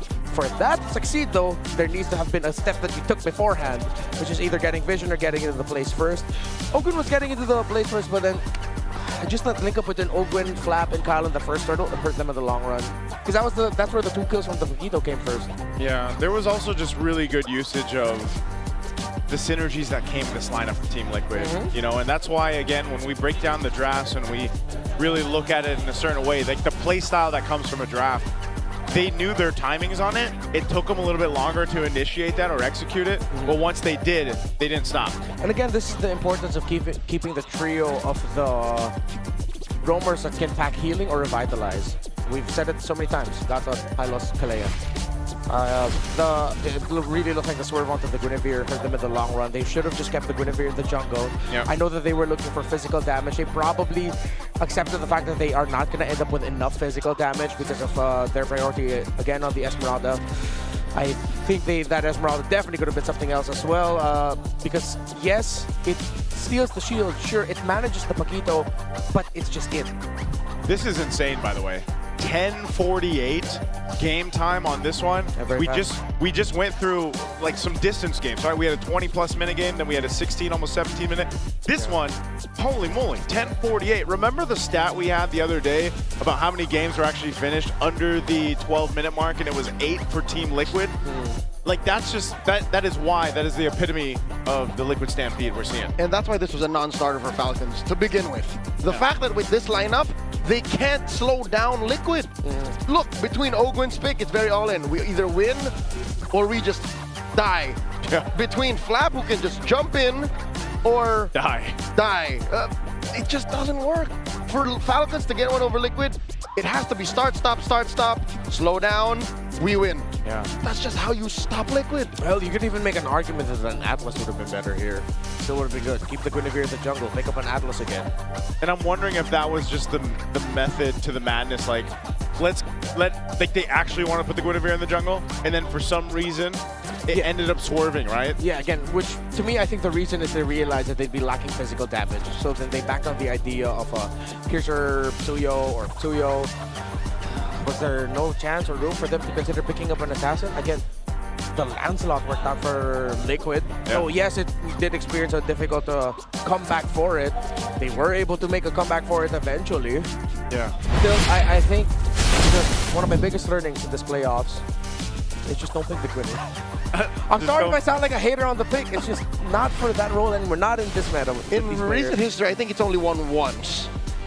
When Fanny was picked at the last moment for Omega, but we're far removed from that. Yeah, it's so kind of crazy to think how fast the meta has shifted just in the playoffs alone, right? But even towards the end of the regular season to where we are now. Look at this, though. This is what hasn't changed. Well, maybe his names have changed because he's the man of many names. Sanford here, he's gone through a whole bunch of names. Apex Predator. Highest match win rate, 73%, 73.53%, 100-36 all-time MPL Philippines. CC Immune.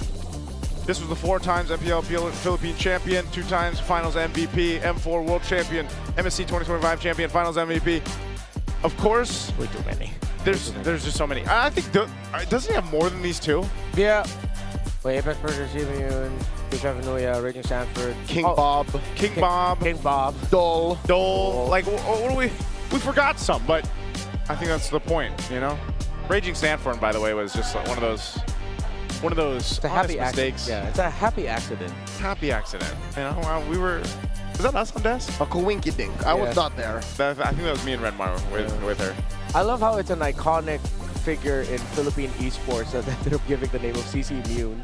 Of course, a professional athlete from a different game title, but within the same genre as well. Also innocently calling him CC Immune. Yeah, all the way to CC Immune. That was very funny. He was playing Lapu Lapu. Yeah. Just one of those things, again, where the impact of Sanford, of course, throughout the history of Team Liquid, throughout his own career, you know, and if you really go into this like introduction of Sanford in the league and where he's been and everything he's accomplished with Team Liquid, it's amazing to look back and see all that, right? And it's very deserving that he has all these monikers, all these names, because he's just so damn good. And it's a big problem for Team Falcons. And right now we have to look at the COA, the consequences of actions. I think we've got Flap here in Team Falcons.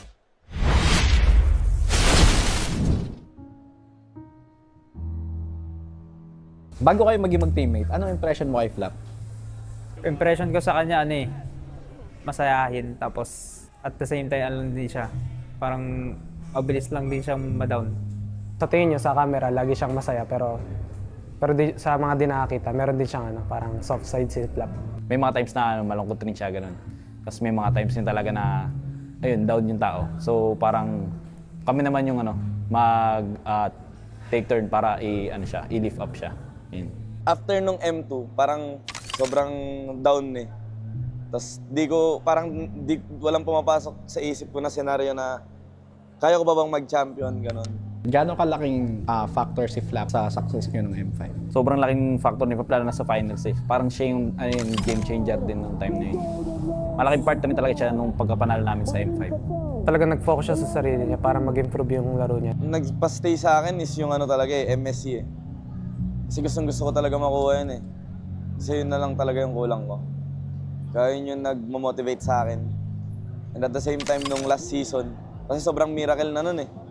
Nung nakapasok kami, kumbaga, sa sobrang liit na chance na yun, kaya naming makapasok.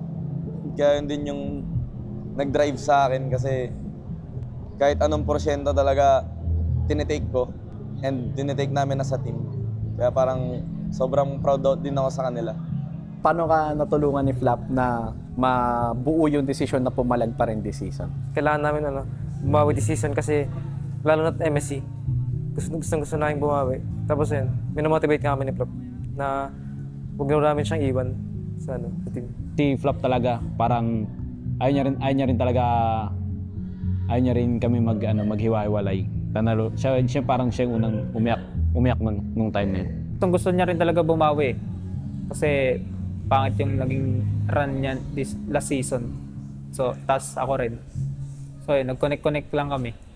Naasahan nyo na mas gagalingan namin and mas prepared kami. Kasi gusto ko rin talaga mag-Paris eh. Namin din. Gusto rin namin mag-Paris. Hi, ako nga pala si David Charles Cannon, aka Flap from Team Falcons XP Laner. Palag na to!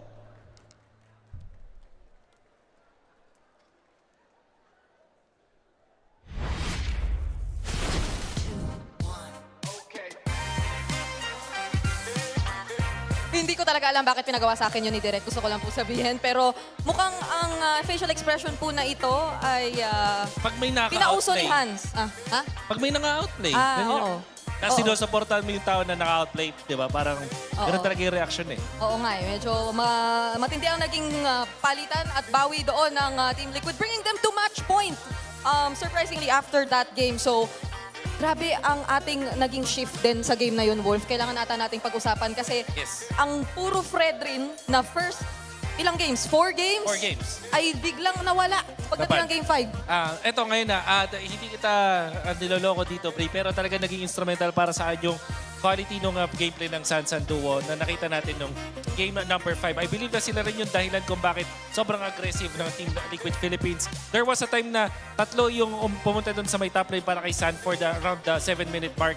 Tapos, nung itatry nilang i-gank yung Pakito doon sa yung first pick, Pakito by the way, mula kay Sanford, biglang ginamit ni Sanji yung river flow. Yung fact na mabilis siya maglakad dun sa river para makatulong kay Sanford dun sa may top lane. Eventually, yung Sansan allowed for the rest of TLPH na makakuha ng panalo sa team fight na yun.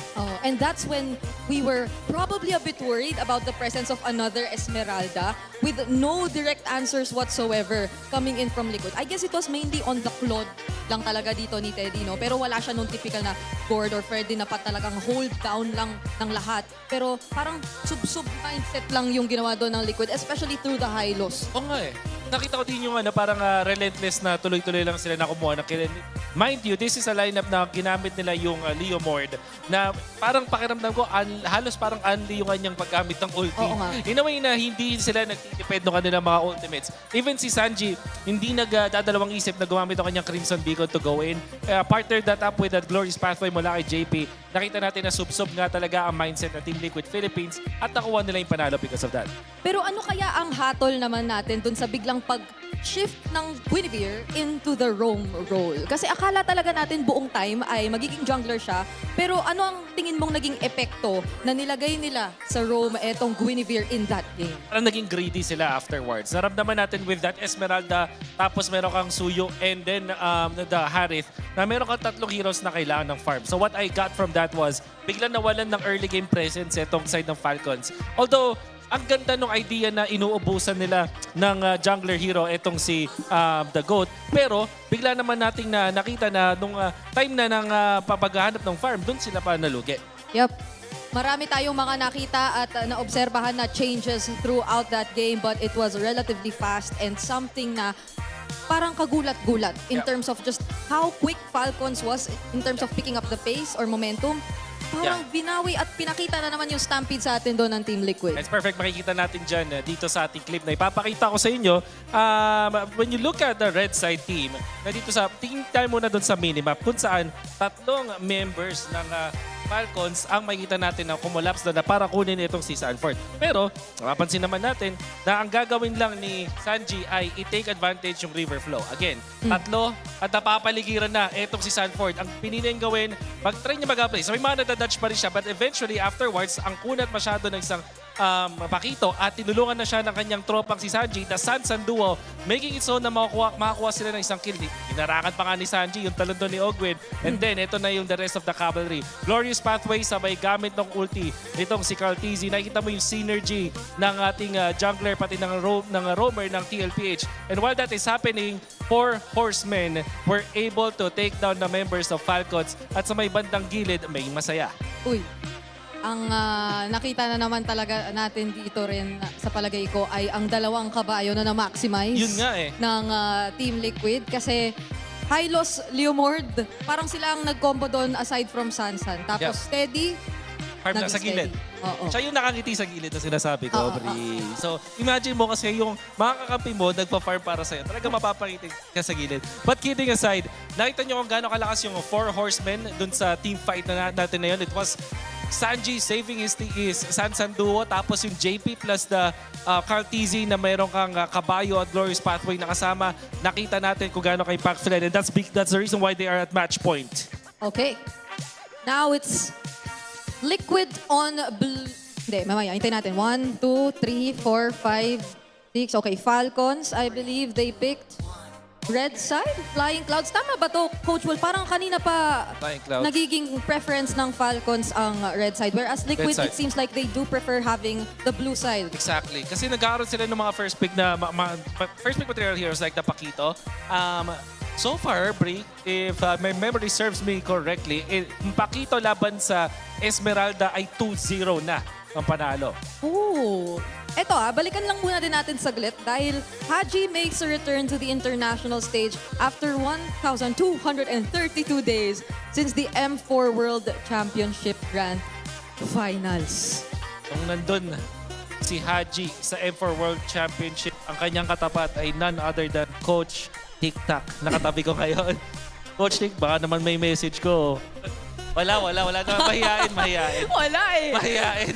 Na-jump scare Na-jump scare si Coach TikTok. Alam mo, kanina pa kasi tumatayo yan kapag nandito yung mikropono Nagulat siguro siya. Iniiwasan tayo Wala Pero shout out at masaya kaming makita ka dito, Coach Tik. At pakiramdam ko ay masaya rin siya sa nagiging resulta so far. Pero hindi pa naman tapos ang ating serye. Alamin natin kung ano ang mga magiging kaganapan dito dahil we are about to enter the draft for the next game in just a few moments. Wolf, sa tingin mo ba, itong kalahati, second, parang may, may part 1 and part 2 tayo ng buong series na to. Dito sa part 2, ganun na ba ang magiging draft natin? Wala nang Fred rin talaga. Tingin ko, lalo na nasa second pick ata ang Falcons, so mas madali. Tsaka parang hindi ka na worried dun sa Zushin. Parang sinasagot na to ng side ng Team Falcons. They have the Eve for that. Alrighty. Ladies and gentlemen, here we are. We're going to be jumping into this next draft. And I'll tell you what, it is now a championship point. If for some reason you've missed things, this is what we're at now. Championship point, we're going to Flying Clouds. Mind you, TL has not lost on Flying Clouds. What is that, 17-0 now? They're 17-0. they're 17-0. They've got a 68% win rate on the red side, but I think this is, I don't know. Team Falcons has to figure something out for this draft. Joseph, it's a fighting map. It's a fighting And map. Liquid are fighting champions. They are, man. Gosh, this is, I guess this is you going against the odds if you're Team Falcons. A punch for a punch. Finally respecting the presence of the Paquito. Seems like we're gonna go back to the Harley, Suyo, Leomord, Phovius trade. Kalea hasn't been banned yet. Neither has Marcel. It's up to Liquid to take out the Marcel. Especially maybe take out the Freya. Unless they open it and they just go full Ooga Booga. Yes, that is actual analysis, folks. Full damage, full speed, end the game in under 12. Potentially, I don't know, man. As much as we just witnessed a stampede, a very quick game, I'm hoping Game 6 doesn't go that way. I'm hoping that when we start to see the picture painted here for Team Falcons, they lock in a couple of these heroes. We know the game plan they want to go for. They can't contest the Fredrin anymore. The utility bans are being out. They respect ban the Paquito. It's done too much to stop Team Falcons from getting the full flight they're looking for. And the last one is also that Freya ban that Teddy picked up. Okay, this being Game 6, it just dawned on me. Falcons chose to be blue. Last night, they had all of the momentum. Even in this game, even in this match, rather, they had all the momentum from red. Is this a clear sign of them saying something's got to change, something massive has to change now? Yeah, it seems like a tailored draft is underway. 2 or 3 potential sets of them. They banned all the Freya, again, talking about the Freya and Marcel trade. So they banned the Marcel Liquid as expected. And so Liquid still has an avenue to go for the fast rush. Liquid can go Leomord high loss again if it's available for them. If it's going to be Harley, we could see a long game. It is an Eve rush. An Eve rush. Okay, Eve rush. This is this worth the rush then? Like to go ahead and grab the blue side Eve? Well, they'll get their combo. I think they're going to end up getting the Harith on the swing back. Liquid are probably eyeing just getting their Claude now. If it's not going to be the Claude, then they'll get the Moskov later. And then jungle picks all still active. Wouldn't be surprised if they leave their jungle pick just for a little bit later, pick up a strong EXP. We mentioned the Phovius. But it could also be one of those scenarios where getting a Yu Zhang later would be good. But it is a Phovius and Claude, 2 of the picks that we expected.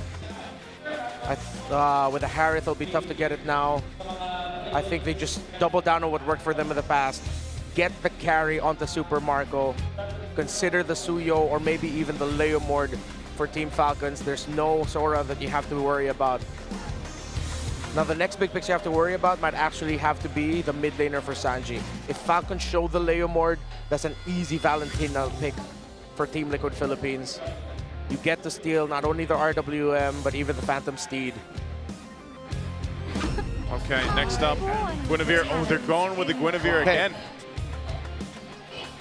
For the love of all that is green and Falcons, I hope this is exactly what we think it is.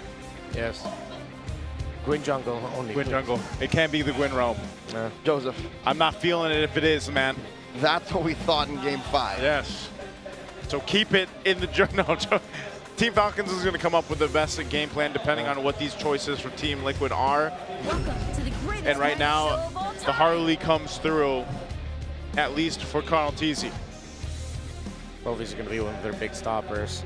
I think Falcons needs to commit a ban onto the Gord and the Valentina. If not both, then one of those, and you take away a JP hero.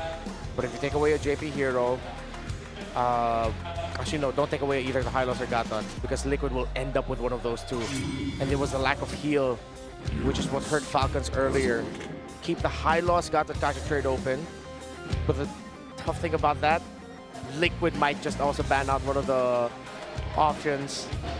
The more I speak about it, the more it seems like Liquid are getting closer and closer to just etching their names to the greatest. Still, Falcons are respecting the other picks. The Loyi, the macro would have been big for Liquid. Yeah. So many avenues they could still go through. I'm getting quite overwhelmed with all the options they could go for. Yeah, a whole lot of choices here throughout the draft, but right now, as long as Team Falcons fixes what really messed them up in the previous game and ended up being such a stampede for Team Liquid, would be to solidify having one of the more beefy roams, maybe the ones that have a revitalize that you can run with, since you still have those options available to you. Maybe it's going to be a Khalid in the hands of Ogwin. Maybe you get the Gatakacha. This Hilda is going to be banned out by TL just to due diligence, make sure that's not messing up the Claude, as we've seen for Teddy. So a good quality ban coming out from TL. Team Falcons, on the other hand, they still have one more option. They might continue to hone in on the mid lane options. Yeah. They can't take away one of the roamers. So they have to make the choice whether it's the Valentine or Gord that's going away. Very honest, EXP jungle gold already. It's Roman mid that we're waiting for, Roman EXP.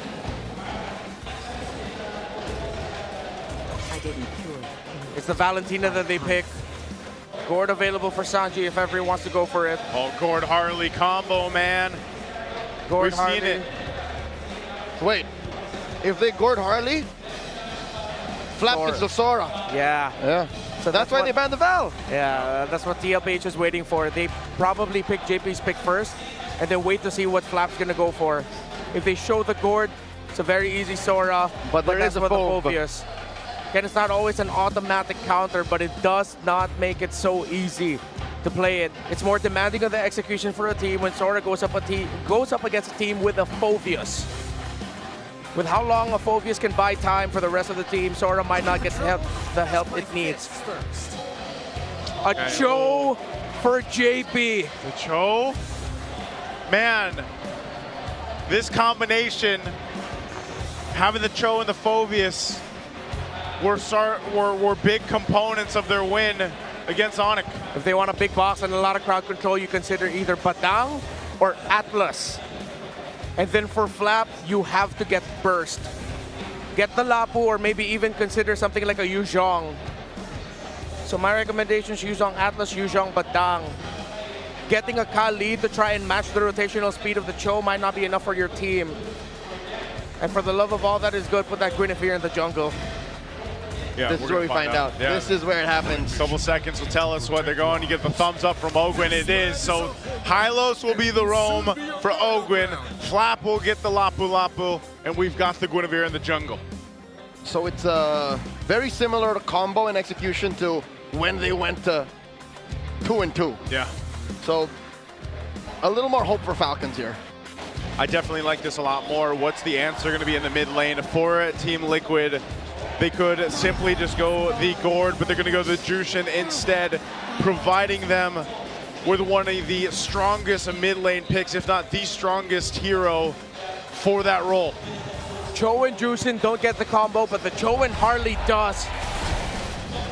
It's up in the air, and it'll all boil down to the first two turtles. Whoever gets those and how it looks after will be the winner. Will it be Liquid ending it here in 6, or will Falcons force a fated game number 7?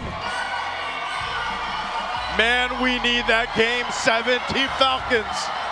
I feel like this draft was the one that they needed. Let's see if we can make it to the full series. It all starts here because right now, after the stomp that Team Liquid had in the previous game, they are riding into the Land of Dawn on momentum for this one. So will they continue it forward, or will we see the Falcons once again soar higher? Marco and Teddy, we go back into the last two players that made the walkouts for their teams, how they'll manage the laning, and how they'll manage the eventual mid-game power spike. Master Assassin for Super Marco, expected a Festival of Blood for Teddy. Cause Gwyn jungle will get faster access to cooldowns. Yep. After using the ultimate, but there are 2 purifies on the side of Liquid, and it's the main targets for this Guinevere, that Jushin and that Claude. Meanwhile, Marco is the only one packing a purify for the team, but there's a good amount of CC immunity built into the Falcons lineup as well. Yeah, even with this. Ooh. Oh. Forgets Crab. And he spams TP. You don't see it on screen, but you see it on the map. Whoa! Mid lane. drag him back. Ogwin trying to get out of here. JP secures it. And a flicker out of Haji might go down as well. And Carl finds him. The GOAT is bloodthirsty. One kick from JP, and that's not even the way of the dragon. It was just literally an attack. And you've got 2 kills now for Team Liquid. A mishandling of the trade. TRlardC, after going full orange side clear, shows up, exchanges basic attacks, and he shows up just at the right time as Sanji and JP layered their crowd control together. Who in 2026 shows a Genflix Aerowolf emote? That's elite cut. That's elite ball knowledge right there. That's elite ball knowledge. I wish I had that knowledge.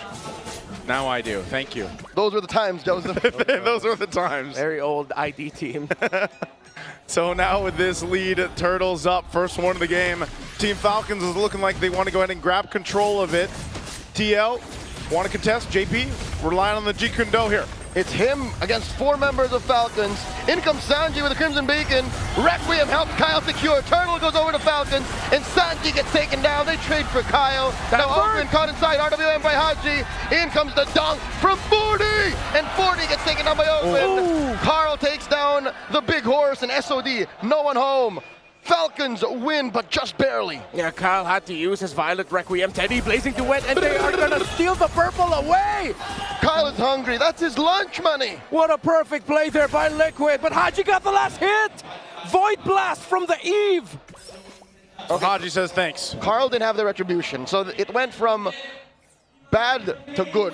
Yeah, not too bad. This gives Haji a little bit of a advantage in the mid. Oh, they dogpile on a Sanji. He purifies, but he gets taken down still. Now JP, tail end of the Bravest Fighter dodged.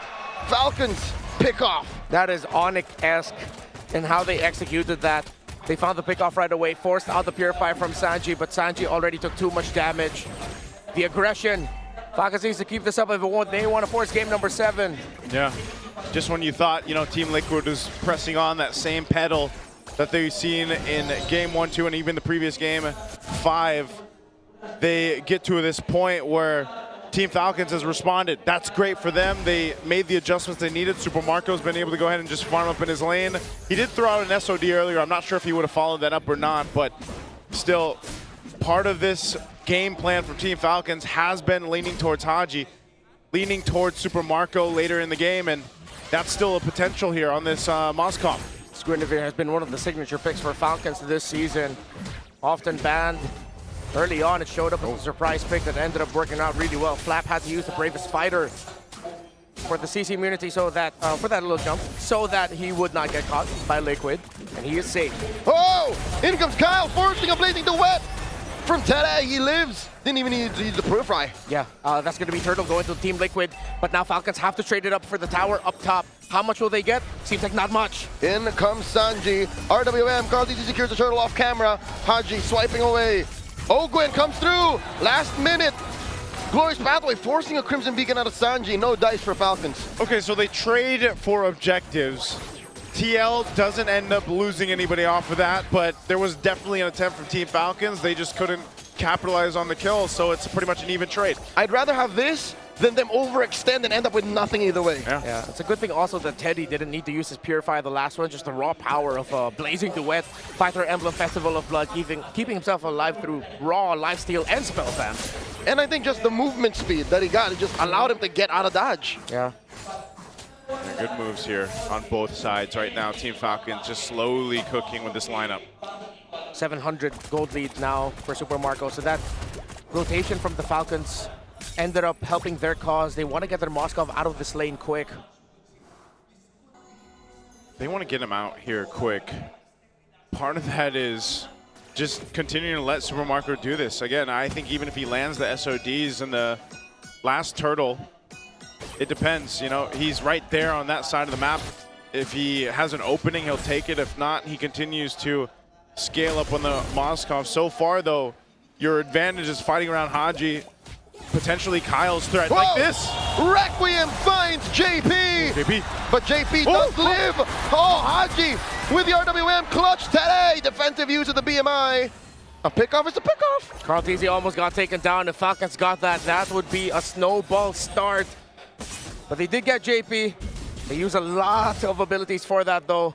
And again, the Gwyn, so fearsome in the jungle. Yeah, that's the threat that we're looking for here. The real deal. Oh, wow, nice Spear of Misery. Massive by Marco, and they didn't even overcommit. They just wanted the turret. Now CHUNG coming in. Teddy and JP looking for targets. Ogwyn holding it down. Ogwyn gets taken down here. Carl secures. So that gives them a clear sign to go ahead and secure the last turtle of the game. Yeah, a bit of a misplay there by Falcons. Liquid knew that Ogwyn didn't have his Revitalize yet. They were counting, they marked it, and they got turtle number 2. Turtle 3. 3. Their second turtle. Oh, their second. Is what I meant. He was right. You were right. But also, I am right. So we're all right. Yeah. We were talking.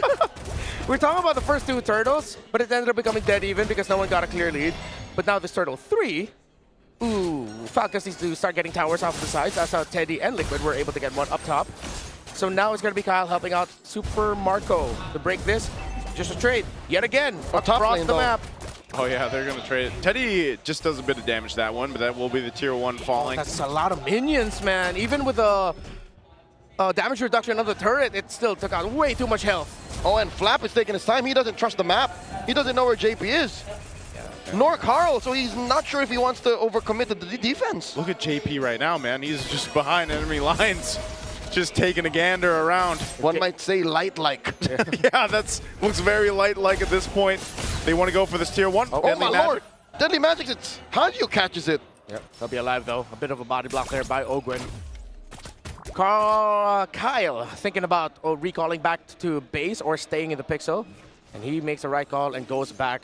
As Liquid now have control of the river and the map, Falcons' time is running out for their mid-game.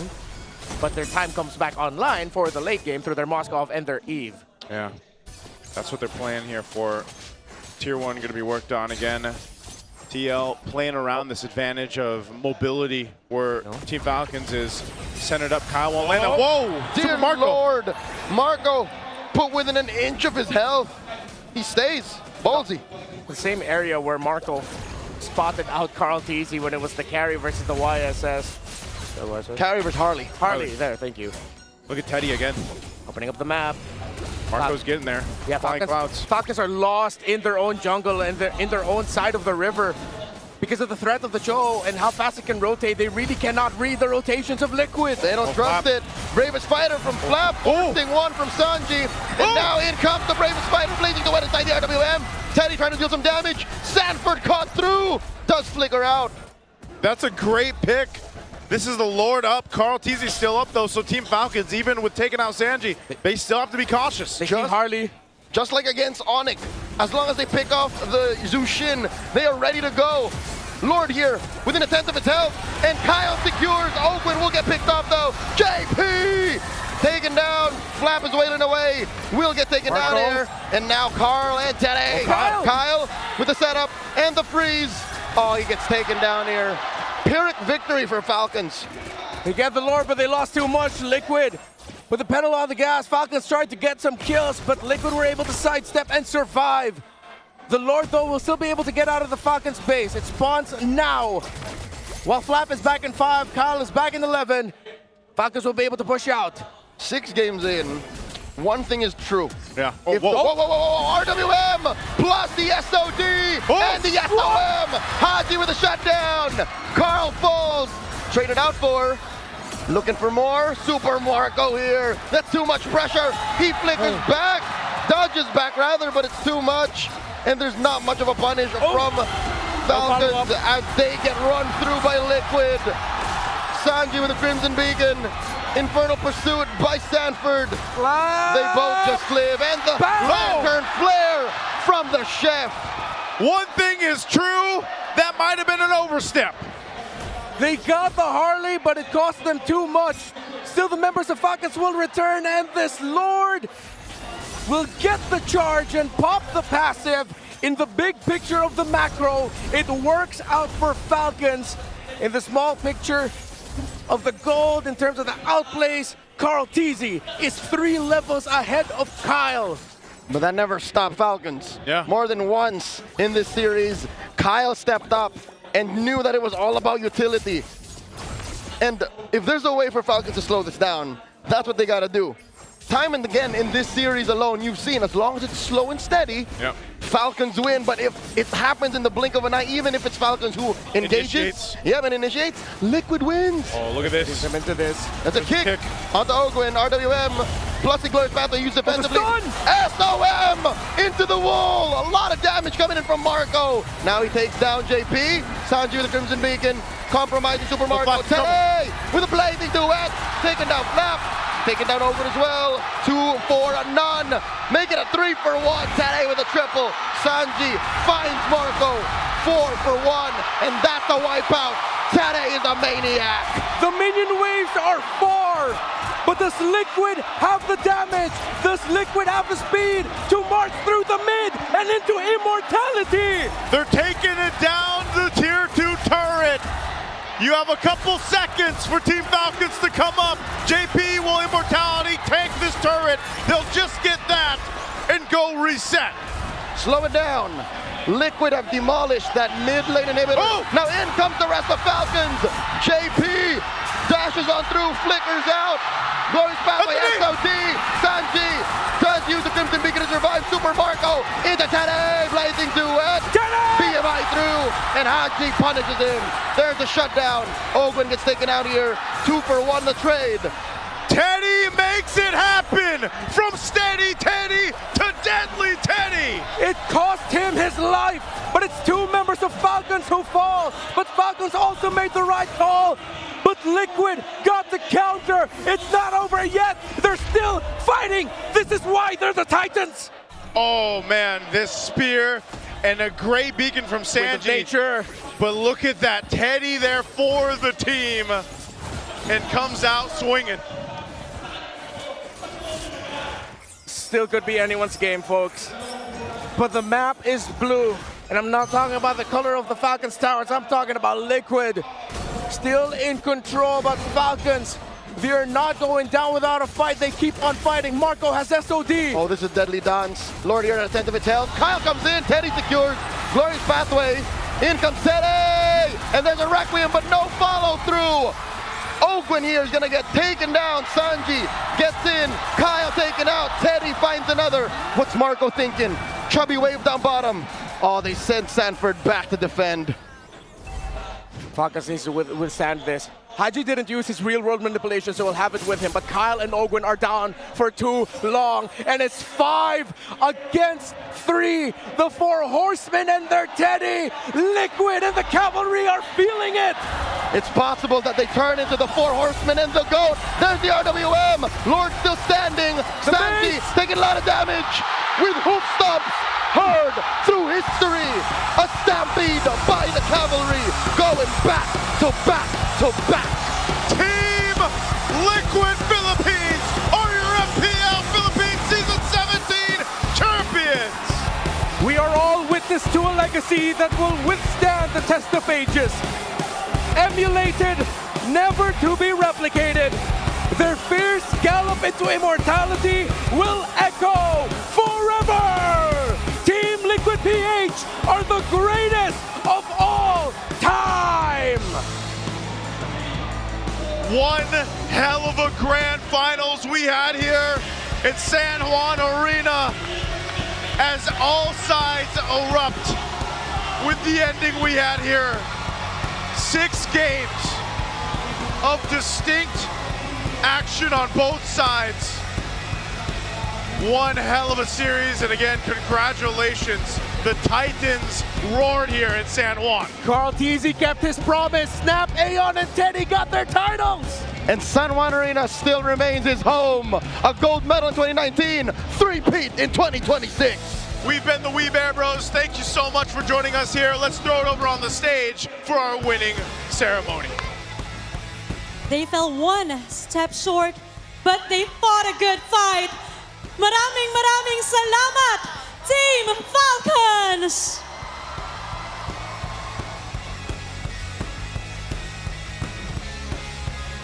And now, MPL Superfans, make some noise for your Season 17 champion, Team Liquid Philippines!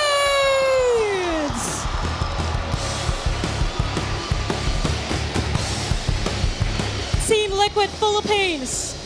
Get ready to lift the trophy that you've earned. 3, 2, 1. Weeks of grinding and sacrifice, all leading to the single moment of immortality.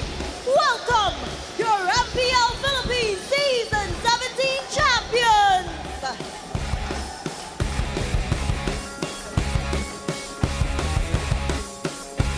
To present the mock check, may we call on Mr. Victor Tabuay, the Philippine Esports Organization Project Manager.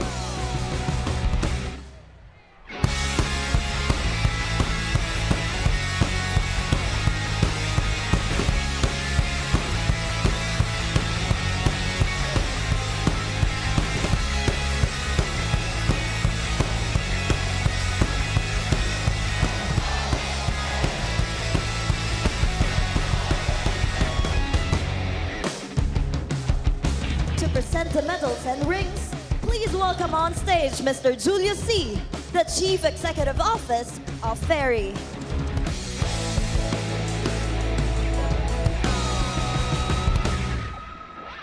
And for the first time ever in MPL Philippines, our champions will also receive championship rings from the official jewelry partner of the MPL Philippines, Ferry. The Lone Stallion, Saji. El Daddy JP.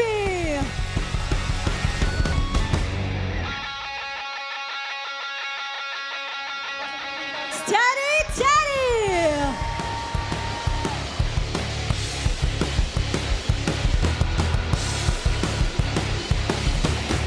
The greatest of all time, Carl TZ.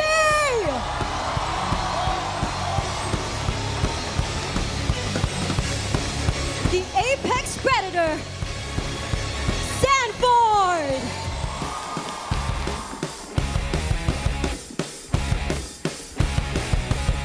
Daiki.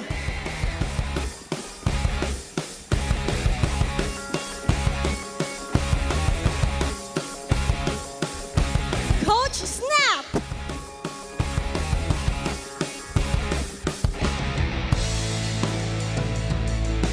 And Coach Aeon. This is the ultimate proof of your legacy.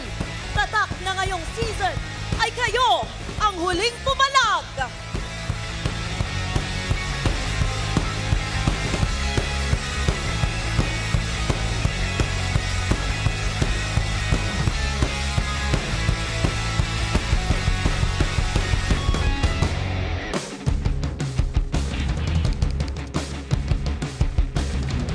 And finally, we award our finals MVP!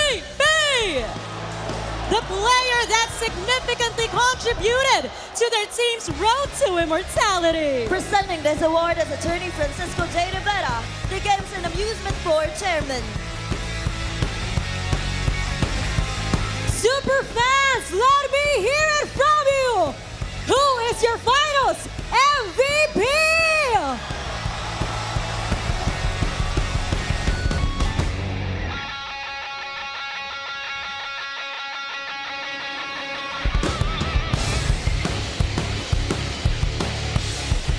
Congratulations!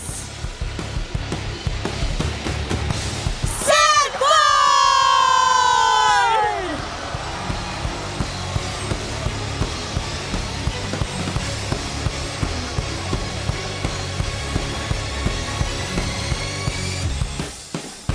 Sanford, congratulations for being the finals MVP.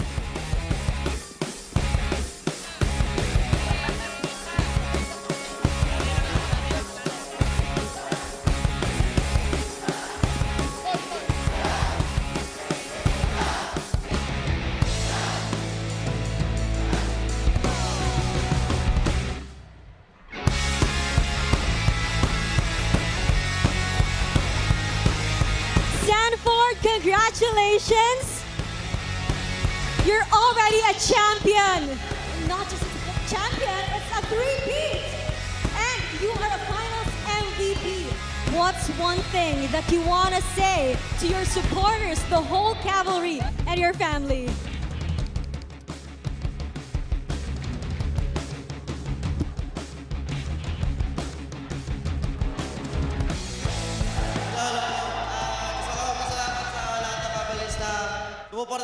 Thank you to all the cavalry who showed up here today and supported us throughout the season. Shout out for all your support. Thank you.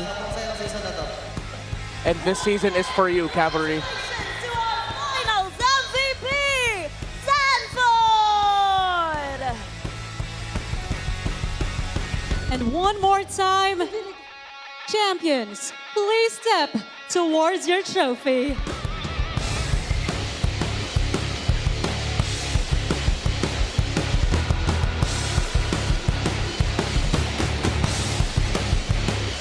On the count of 3, raise it up for the world to see. In 3, 2, 1! Isang malamat na season na naman ang nagtapos at nakita natin kung sino ang tunay na pumalag! At ngayon, oras namang ipakita at subukan ang palag ng buong mundo at ipakita ang lakas ng Pinas sa Paris as we head to the mid-season cap at the Esports World Cup.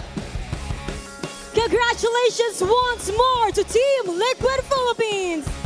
At muli, super fans, maraming salamat sa pagsama sa amin this season 17. This is your very own Odin together with Thea and Denise. And for one last time, ito ang MPL Philippines Season 17! Panag na to!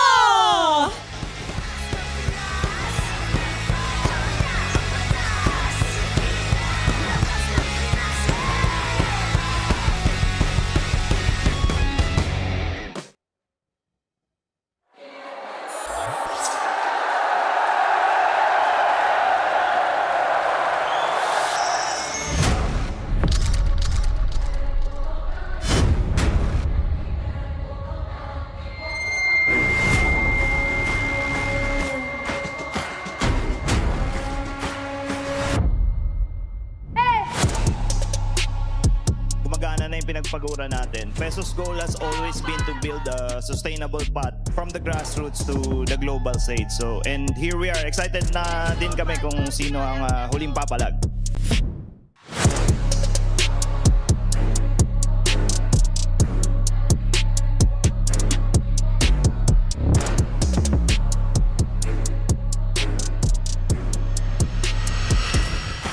Grabe ang makikita nating bakbakan ngayong gabi dahil ito na ang pinakahuling set ng Team Liquid Philippines and Team Falcons. Let's go, Liquid! Palag na to!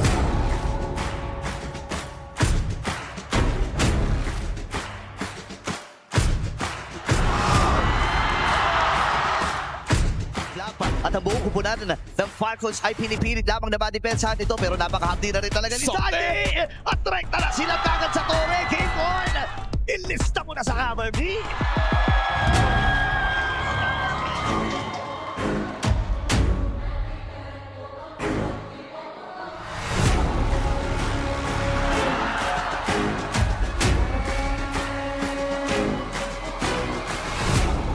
Pumasok na rin si Sanford! Mamamatay ito si Hanji! Pero may nagamit din yung Wonder Crown. Sa Miami ko lang dapat ito. Kay Gian Lapat, pinipilit na proteksyonan ang kanilang base. Amahala din si Carlito. Ang tuwa na Mexico. At nakuha na ng Team Falcons ang kanilang unang panalo sa aming Grand Finals. Parang pwede na ata ilista ito. May 2 for 2 ata tayo. Sasayon lahat ng tempo sa mapa for Team Falcons. Sila naman yung hindi makahinga. Bawal kang kumurap kapag kalaban mong Liquid. Match point na ang cavalry! Isa na lang ang kailangan ng Team Liquid Philippines para magawa ang hindi pa nagagawa. Natapusin ang Team Liquid Philippines. Paitang ala sa kasaysayan ng unang 3-pin sa Pinas. At sa liga ng pinakamalalakas, ang Team Liquid Philippines.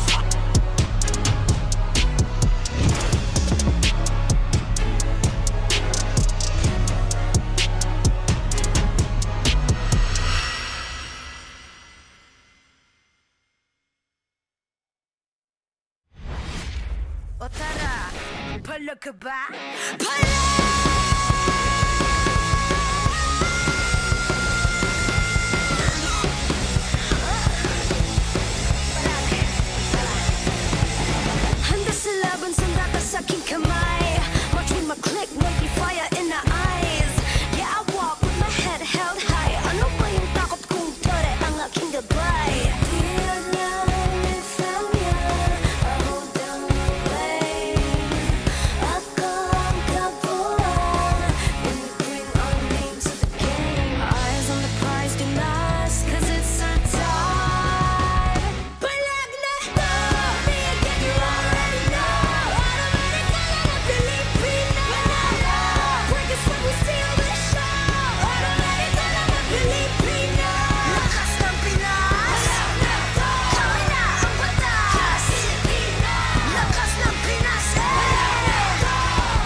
O tara, pala ka ba?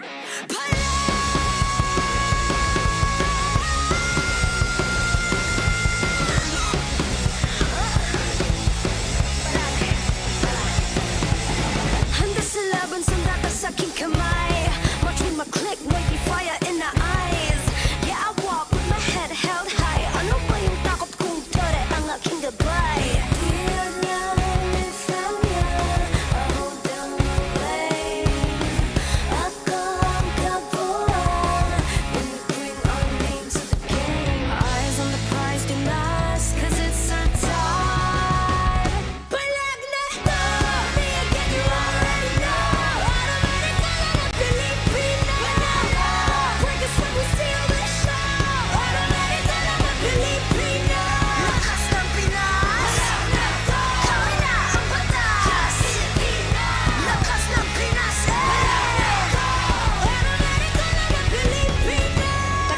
Remind you kung anong na-obtain. Palaging first place like I used to PH. I ain't no Superman. I'm here cause I got God, my team is super fan. Eyes on the prize, been lost cause it's so time. Palag na to, me again you already know. Automatic na Pilipino.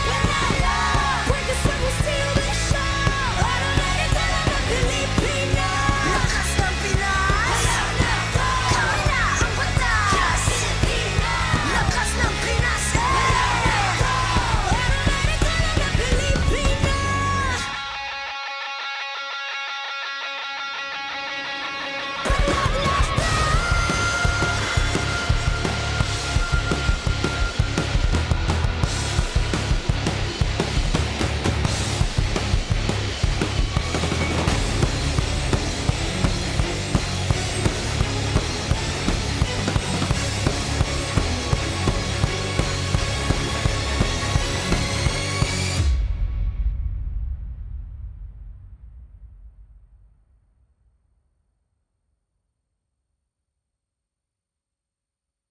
O tara, pala ka ba?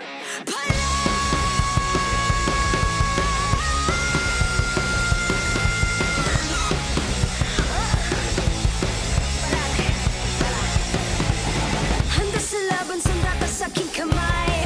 Watch with my click, may fire in the eyes. Yeah, I walk with my head held high. Ano ba yung takot kong tore ang aking gabay?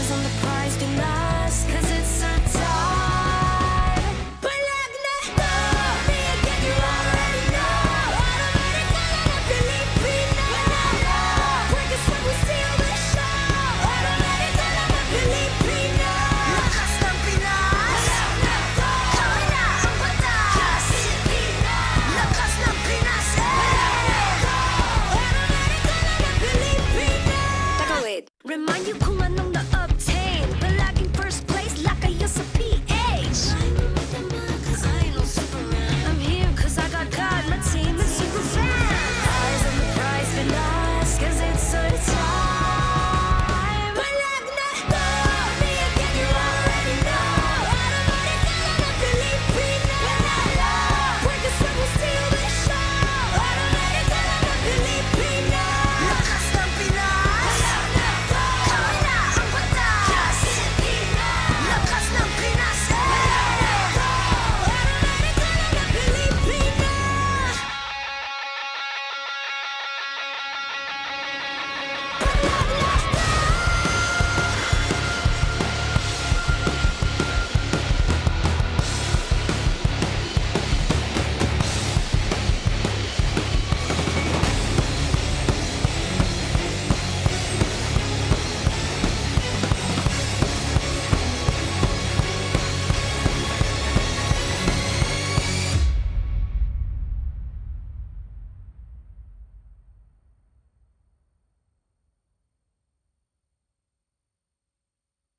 O tara, pala ka ba?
O tara, pala ka ba? Pala!